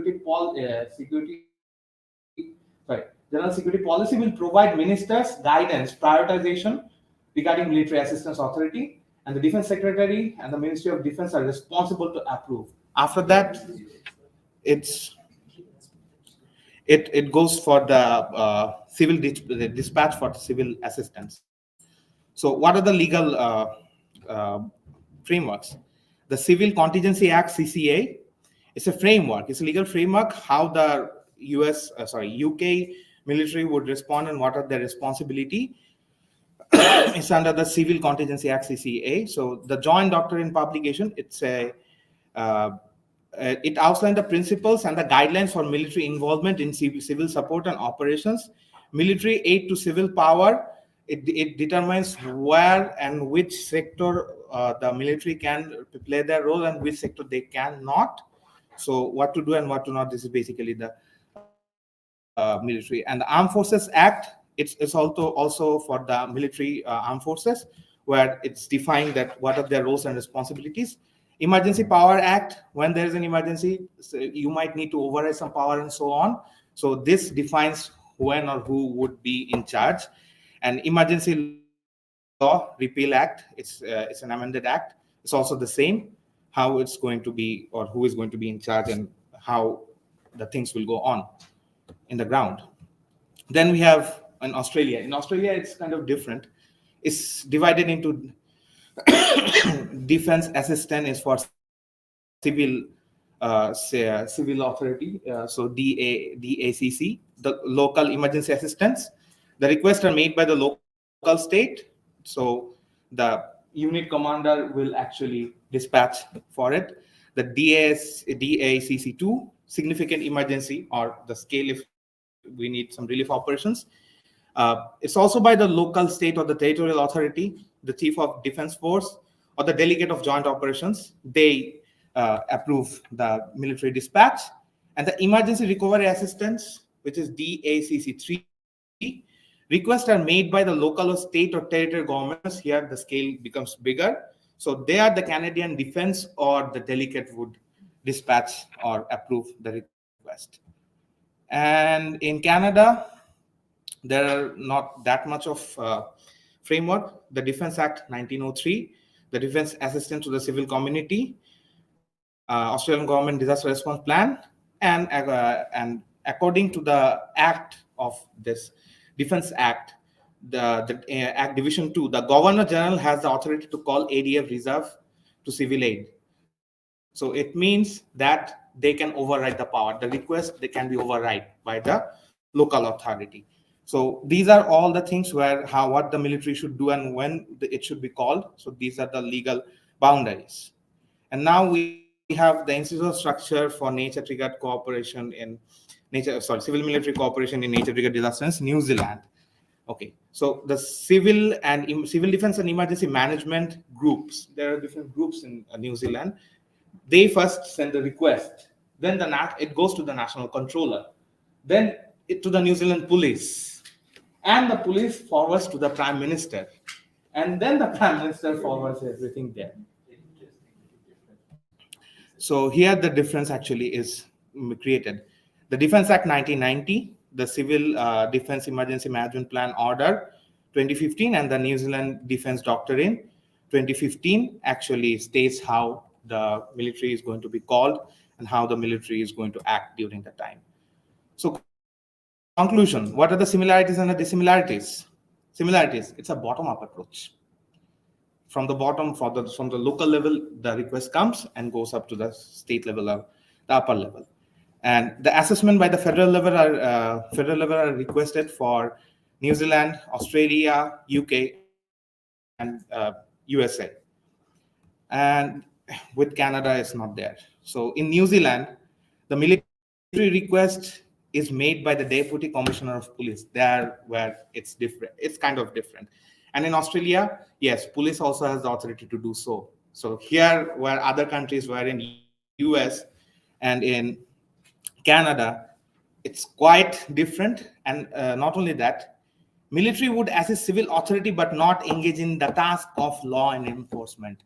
Here, New Zealand and USA has kind of like a strict boundary set to the military that, okay, you cannot do that. These are the measures, but the deployment of military is requested when the civil response capacity is exhausted. It's common in every country.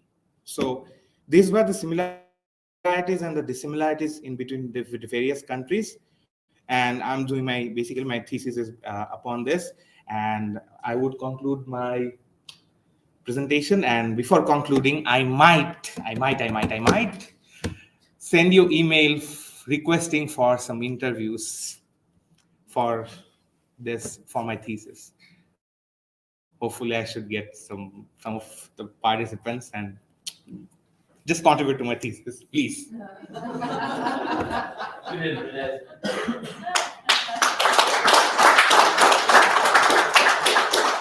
you very much. I'm going to invite the presenters to sit up here for the Q&A session.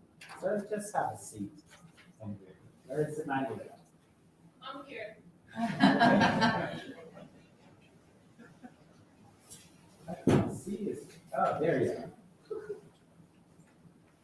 Join us up front.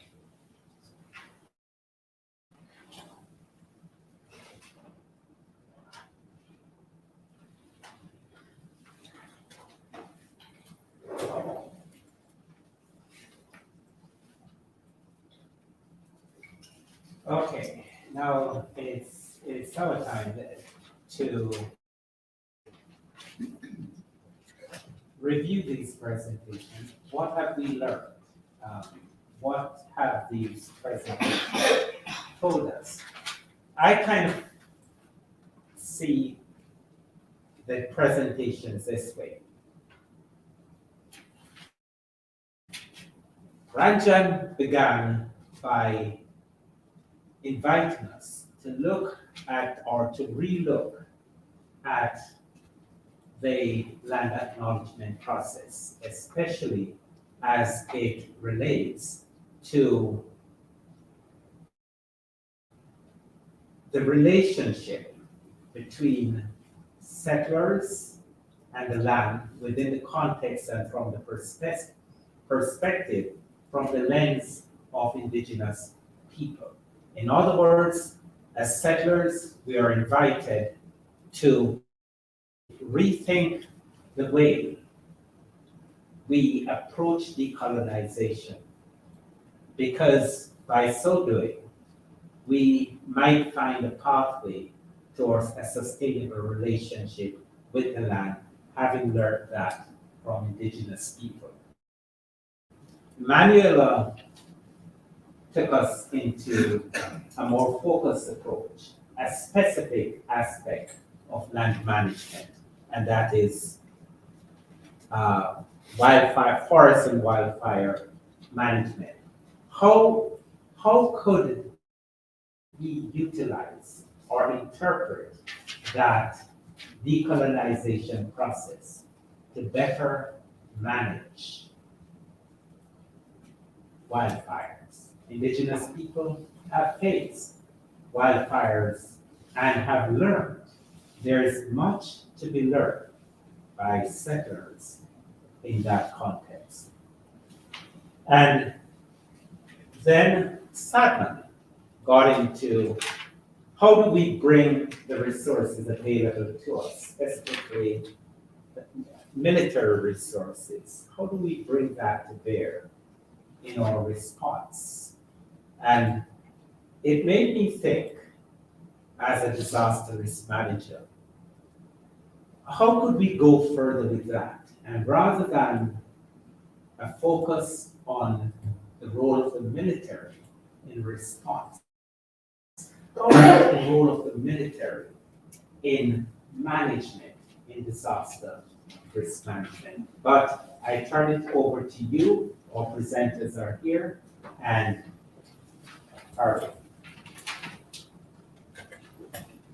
The keener. There were two concepts that came up to me that I would love to hear a little more about in terms of decolonizing. One was the reflective learning that you were speaking about. I just love to learn a little more about that. So it's about having the research benefit community instead of just staying in a silo. How does that happen? How do you do that? So when we're talking about decolonization, I was very quantitative person before my PhD, and when I was working as a quantitative researcher, I was doing research with the various indigenous minority communities as a government researcher in Bangladesh. So I was collecting lots of survey and coordinate issue, and I was giving to the indigenous community the various number. Then elder came to me. They said, "I told you lots of stories. What I'm going to do with this number?" And all those numbers may have lots of meaning to you, but I don't understand. And I also, as a researcher, I don't understand how it's going to benefit me as a researcher. And then I realized, after going to the doing anti-racist research methodology with indigenous decolonial scholar in the University of Saskatchewan, it's not about quantitative or quality issue. It's all about our mindset. Because in the Western perspective, we are being, as a researcher, used in the colonial structure to maintain the colonial. The reason I'm saying it, by the name of neutrality or biasness, I was not able to support what community wants because I'm going to lose my neutrality or objectivity. So I couldn't sleep many nights. Lots of pain came because the research I'm doing is not satisfying me. How come it's going to benefit others? So decolonization actually starts from self. If decolonization doesn't help me to transform, how is it going to help the other people? So that's why I started from myself to understanding decolonization. Yes, I'm proud to be biased. Biased for the community needs, talking for my emotion. In a way, it helped me to see research as a celebration. That's why the indigenous scholar Sean Wilson, he wrote a book. The research is ceremonies. Recently, another book wrote a book, Research is Celebration. And I call myself, research is an opportunity. If we can speak for our intention, if we can speak for our emotion, in a way, it can help for everyone. That's why when we are talking about reconciliation, win-win situation, and when we are talking about two eyes, I'm a bit careful about using two eyes because the indigenous community, according to elder knowledge paper, they say indigenous people have been pushed back all through colonization. We are not equal at all. First, we need to be prioritized or political for indigenous paradigm to use Western knowledge without prioritizing, without politicizing indigenous perspective. We are saying, if we are saying we are twice as equal, that is wrong. Because it's all the way pushback, and it's high time during the reconciliation to take the responsibility to center indigenous perspective. Once we can make it equity instead of equality, then we can talk about the two ones. So many indigenous scholars, according to Marigoti, Linda Smith, they are very critical about using two eyes before we are taking the political stand on indigenous perspective, if this makes sense. And decolonization always start from very individual level, very personal level. Thank you. Thank you for that response. That was amazing. I really appreciate that. If I'm permitted to ask a little follow-up for the second idea that I found really interesting was when you were talking about creation of ethical spaces concept. And I don't know if I probably didn't have a lot of time to get into it, but I was just curious how you make space for that. What is that ethical spaces concept? Okay, so the ethical space concept, it's their indigenous circle of experts that met and came up with that concept. So they published a report called We Rise Together, and they explained that in detail. So the creation of ethical spaces is just a space for communication.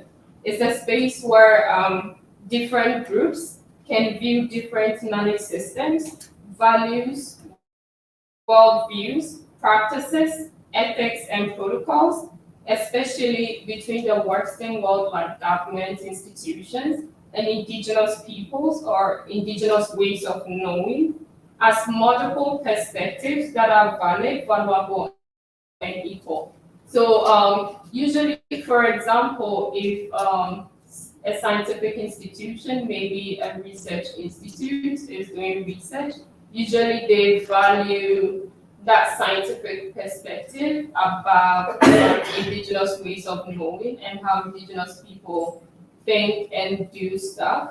And sometimes when the government is doing stuff related to indigenous people, they may value their own knowledge and how they do things about the indigenous ways of doing things. So that creation of an ethical space is where the indigenous peoples, the government, the institutions will all come together to talk, but they are not going to value one perspective as higher than the other, but they are going to view the two as equal and valid. So, for example, let's say if maybe the scientific people value statistics, ethics, whatever, and the indigenous people value storytelling. So if you're doing the research, why not look at the scientific statistical aspect, but also listen to the stories of the indigenous people and put them together. We are not valuing the quantitative or qualitative data about the stories the indigenous peoples are told, but we're going to see all of them as valid, all of them as equal, and find a way of bridging the two together to come up with a solution. So that is the concept of ethical spaces, just looking at what is most important to each party involved and seeing them as valid and trying to make sure that everybody's perspective is valued. Thank you both so much. That was great. Super interesting. I thank the panel for 3 excellent papers. I enjoyed it. But in fact, my vote goes to Professor Spence for the excellent summary you made of the papers. I'd like to address the point raised in your conclusion, Saki. In all cases, you show that the military is the last resort. when the other departments, civil society cannot handle the situation. I'm just wondering though, whether we should be addressing the bigger question of what military does do, and my apologies to Nate. Perhaps in the new normal, the military should be primarily concerned about climate change and related emergencies rather than fighting wars. What do you think? Okay, I will thank you first for that. Thank you. So yeah, military should be much more concerned about climate change because the landscape is basically changing. And there was like once I was talking with one of my teachers back in my country. He was saying people fight for three things: power, resource, position. So climate change is basically changing all the aspects. So when there is a fighting on resource, you have to save the resource. Suppose somewhat a country is building X country is building a dam over Y country. You are not getting water. At that point, what you have to do? So you have to think about other options. So yes, and if there is an emergency situation going on, like maybe in 2020, there was a fight between India and China by just for making a dam or something in between the water. So yeah, climate change. That's how climate change is actually changing. How the military is fighting or military is being fought with each other. So yeah, climate change is a concern, and it will help them to understand what could come in future. And yes, the military has a good capacity and capability of they have excellent capacity of responding to disasters and recovery and so on. But that's the thing, like for like killing a small mosquito, you don't need a huge rocket to kill a mosquito, right? So it's kind of like that. That okay, the emergency is not that much of a bigger thing. Don't use these resources because if your resources are exhausted, then at the time, like it's kind of like the story of Aesop. That okay, the tiger has come, and one day it has come. So rather than doing that, we should involve them rather in the bigger ones, not in the smaller ones. Yes, emergencies are being frequent, so obviously if the capacity goes out of our hand, obviously we will call military.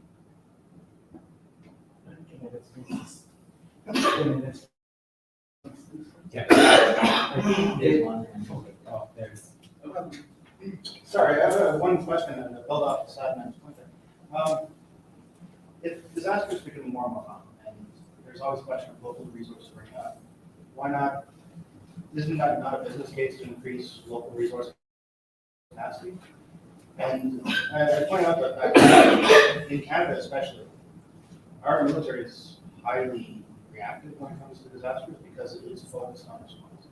And the associated activities for recovery and afterwards, the military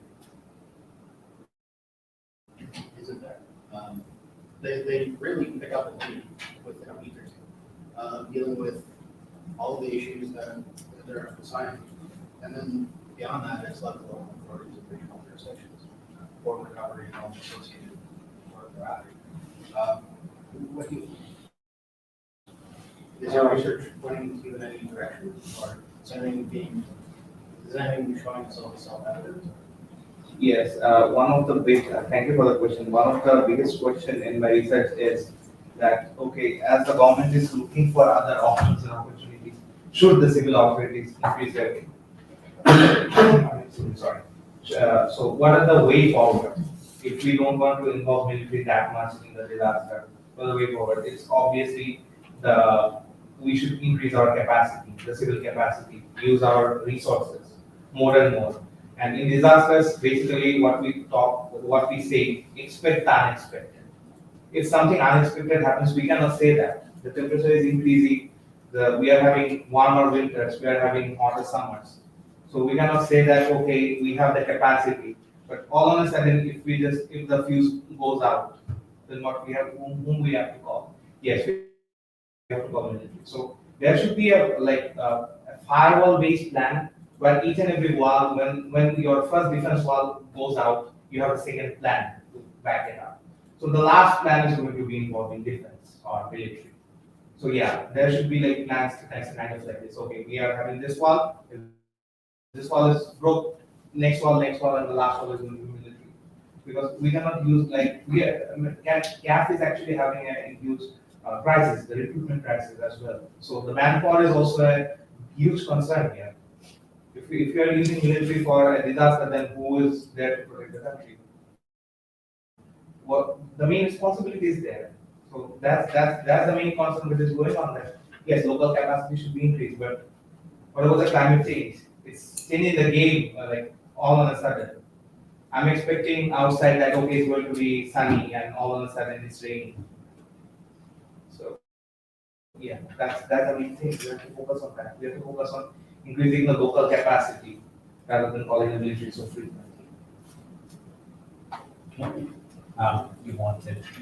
I don't know where to respond to that question. This is a great question. It would be great transformation if we can having this conversation to if we can use those great resources. So not after or during the climate change or disaster happen, even before when we went to the Woodland Tea First Nation community. So the many communities they say you are too late.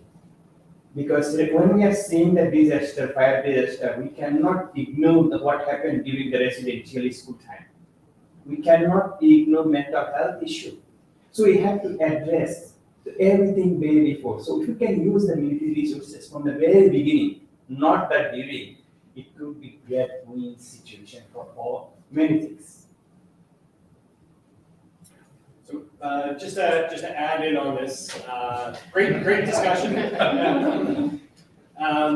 The question of what's the proper use of the military, what should the priority be, and everything like that. I do want to just emphasize that the military is a tool of the government, and the discussion, and it's very important discussion and question about what the role of the military is. At this point, if it's just an academic discussion, then it's a very academic and thorough discussion that we need to explore all the options. But at the end of the day, it's the government that decides what the military does. So if the government outlines what the priorities are and they stick to it, that's good. That's what we're used as. But then again, they can change those priorities based on the needs of the people. So we're sitting at this table and we're generating excellent results.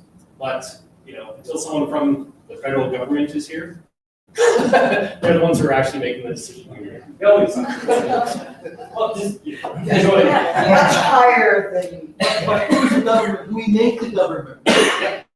It's us to make these kinds of decisions in the long run. And I think to further Nick's point, and to play devil's advocate to your question, the reason why military is the last resort in all of those countries that you gave as an example is because emergency management in Canada, the main responsibility falls at that local level and then builds up. And it works its way up as they become overwhelmed. You go up to the province and then you come up to the feds and then eventually we get to there. But yeah, let's fund more. Let's build more capacity and resiliency levels at those lower levels so that eventually we don't have to go to that last resort. In the American example, kind of almost not a fair comparison because of look at their population size. And yes, they have FEMA. They have a huge agency. They have all sorts of resources within that agency because they have that population base to do so. Canada, we are a huge geographical landmass, but a very, very small population. So we don't have that luxury to kind of sort of do that fair comparison between the two. But if we start to build our resiliency, even with the general homeowner, right? Let's build your own 72-hour kit, be prepared for those 3 days, build that personal resiliency, your family resiliency, and then continue that and try to build the local level. so that we don't need that. And then the one other point I'd like to add is that, as people sort of hinted on this, is that what are the effects of climate change going to do to the military's tasks, not only in a domestic operation, but international? That's a very, very big and important question, but I think it's outside the scope of what we're here for. So that could be something we can talk about after. Send me an email, I'll give you a Could I just make a comment? That right now, I mean, in Canada, the status quo is not acceptable and it cannot continue. The reason being that in last 20 years, for example, military has been used too frequent in terms of last resort, but that's a subjective judgment by the political institution. You know, as you said very right, it's a governmental decision. At the end of the day, it's not a military decision. So in Canada, what has happened, the policy discussion right now in Ottawa, what is taking place in public safety and others, is that status quo cannot continue. I mean, there has to be a more discussion because mega disaster is going to continue. And I completely not only agree, I mean, this is got to happen at the capacity at the local level and multiple levels. And that got to happen, must happen. We don't know yet pathways and so on. But obviously we are discussing and working and so and so. But status quo, my main point is that status quo cannot continue in terms of role of military involvement in responding to domestic mega disasters. Because it will continue. The mega disasters frequency is going to continue. So what should be the real role in the future will have to be defined in both legal terms as well as in resource terms. Yeah, I agree. I think it's also just because I'm part of the problem. I think I want to see what happens when you say no. Well, I don't have a word to say. I know, but to your point, it's that there hasn't been a no in a long time, other than I didn't pass on last week's request for Hercules because I did get one last week. Because everybody says yes, and you're right, it's not, you said in our presentation, you see it in movies, no, they see it in real life. So I could show you my email, I want the Herc to do this. Well, totally, but, so, I didn't do that, because there's not an actual emergency, it was to move building material. But that request comes, and I want to see what happens when you guys say no, because that might be the only way to change the status quo. Yeah, like, I want you to say no to. No, I don't want to. I don't. It's scared of me. Let us bring Dr. into the conversation here. Yeah.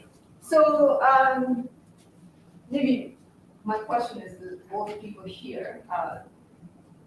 In a way, we know that for for example, resources are so scarce and so stretched out, and right now there are so many things happening all the world and including domestic. So the reality is while it would be nice to have that last resort that we can depend on, but is it really we can depend on it or not? And I know not only the was really struggling with the recruitment of the students or the new any employment and retaining them.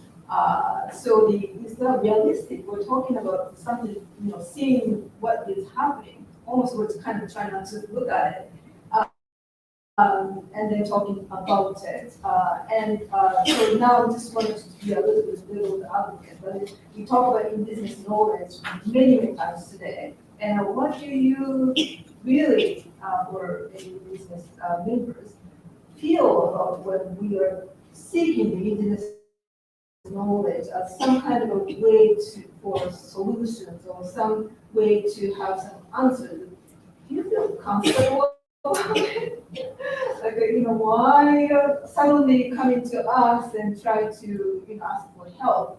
Well, the whole history of, past, we didn't do anything that way. So anyway, I'm just kind of throwing up to you, and if there was anything that you can tell us is interesting to hear. Like me being a leader in my community, we're there for the people of our nation. So before we make any kind of decisions that could harm or benefit the community, we go and ask our knowledge makers. Our community's been around for 147 years.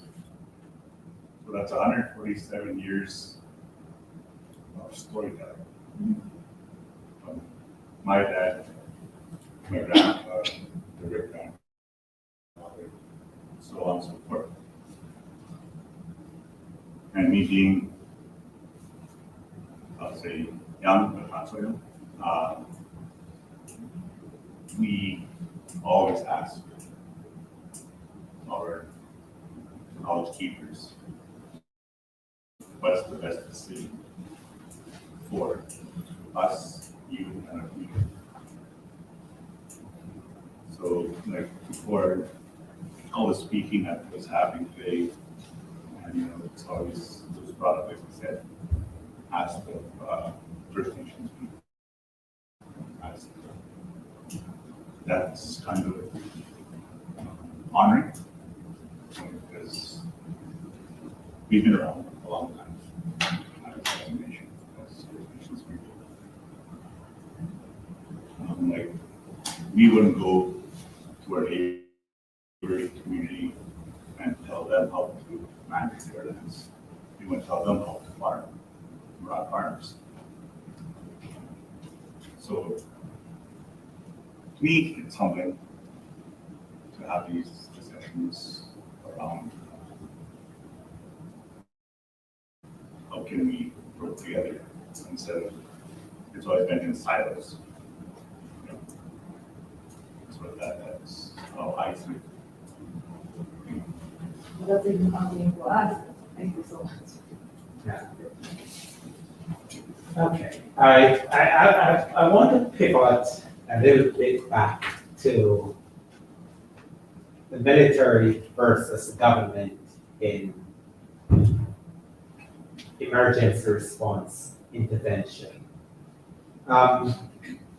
It is true that it's the government that makes the decision about that intervention, but that decision, based on my experience and my knowledge, is not an ad hoc one. Quite often, what happens is that there is consultation. In other words, it is an informed decision, and that information comes from the military.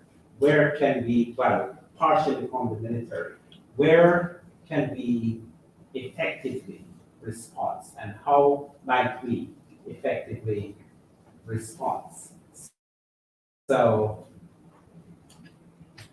the government is making informed decision about any kind of military operation. So I think I'd just clarify that.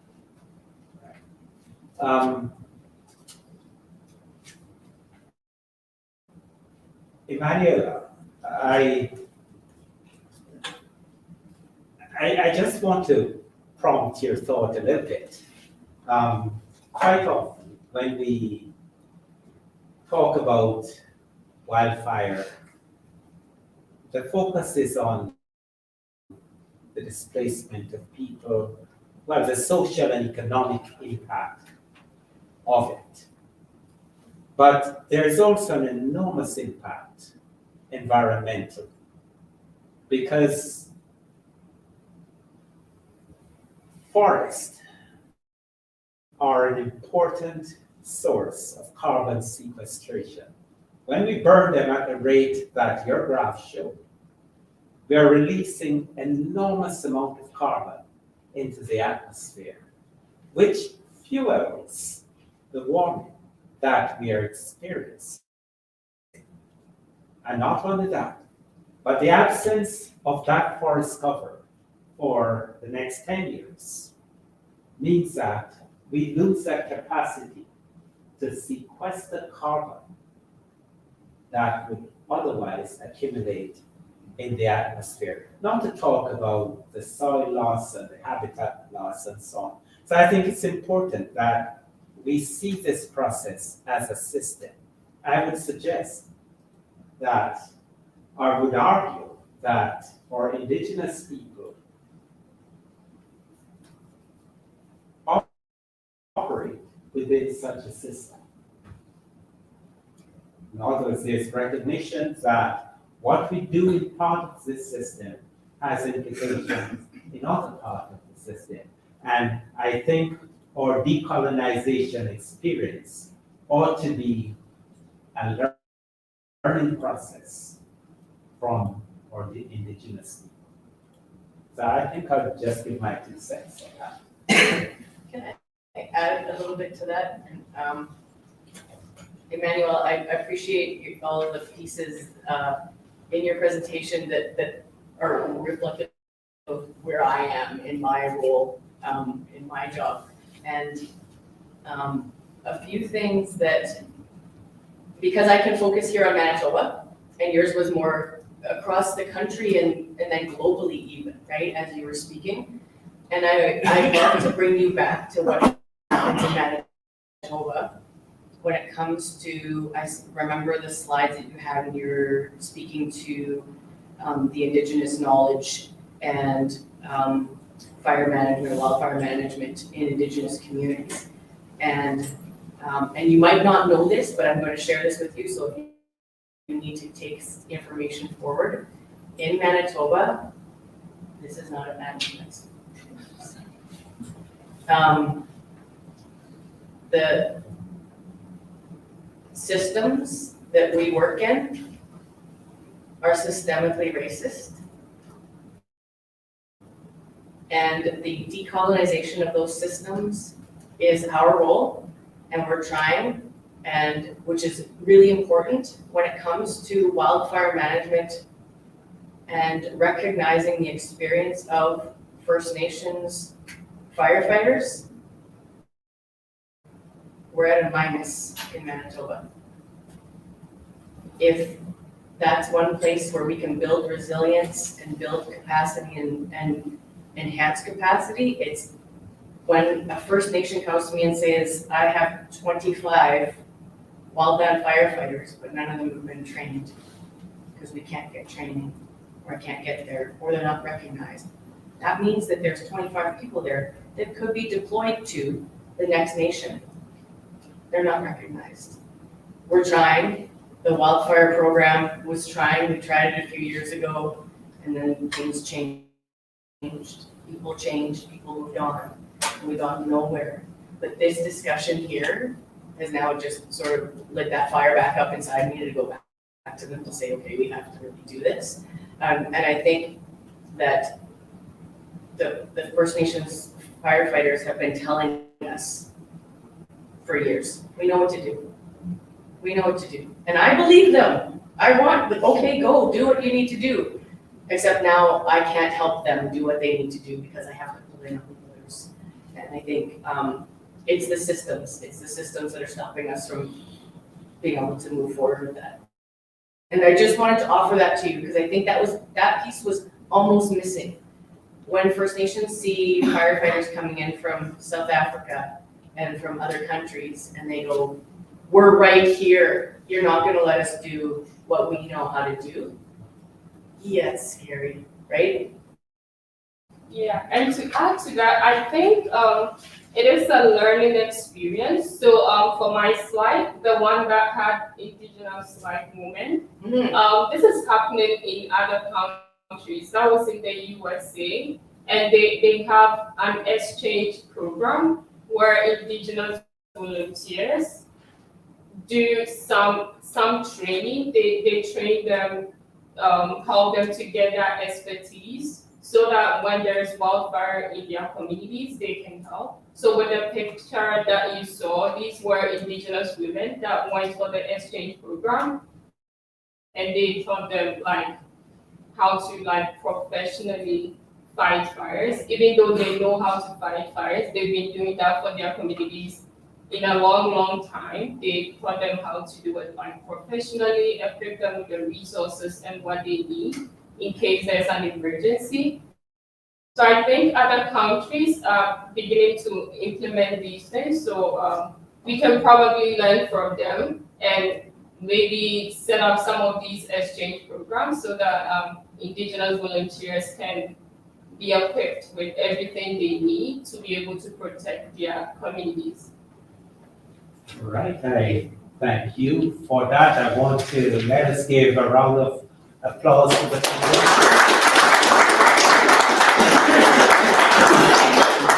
And to the audience, I want to thank you for your searching question. This brings this session to an end. So I'll call on and then, at some point, if you have anything final to say.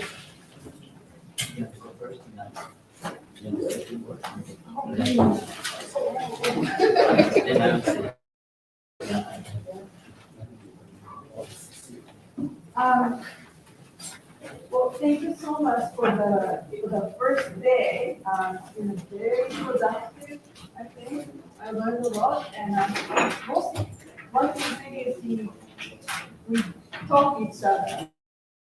So I thought it was really great. And last time this is so lots of talking going on and that was fantastic. And that's the thing that we would like to see. So thank you so much. And quick housekeeping. So dinner, as I said, starts at 6:30. You can stay here if you like, and then so that's just a quick announcement. Sorry, yeah, for the announcement. Thank you, Professor Jennifer Stanson. We went to University of Manitoba together. So it's they're coming back to More precisely, when I went there, he was the guy who looked after me. That was, should I say when that was? 1986. So I think it's everybody got saturated. We got so much. I am overwhelmed. So I hope that the take-home messages you chew on it tonight. And tomorrow will be an exciting day. We'll be hearing our partners, friends from indigenous communities from different provinces. So it will be very, very exciting day tomorrow. In terms of homework, 6:30 dinner time, and there will be a cash bar that will start at 7. And also in terms of other doors may be closed, but in this corridor, those 2 glass doors will be open. So relax and take out a little bit of this pressure, and hopefully tomorrow you'll have a fresh mind. Enjoy the evening. Thank you very much.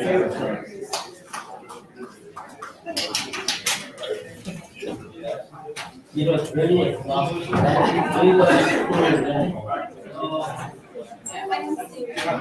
Thank you so much.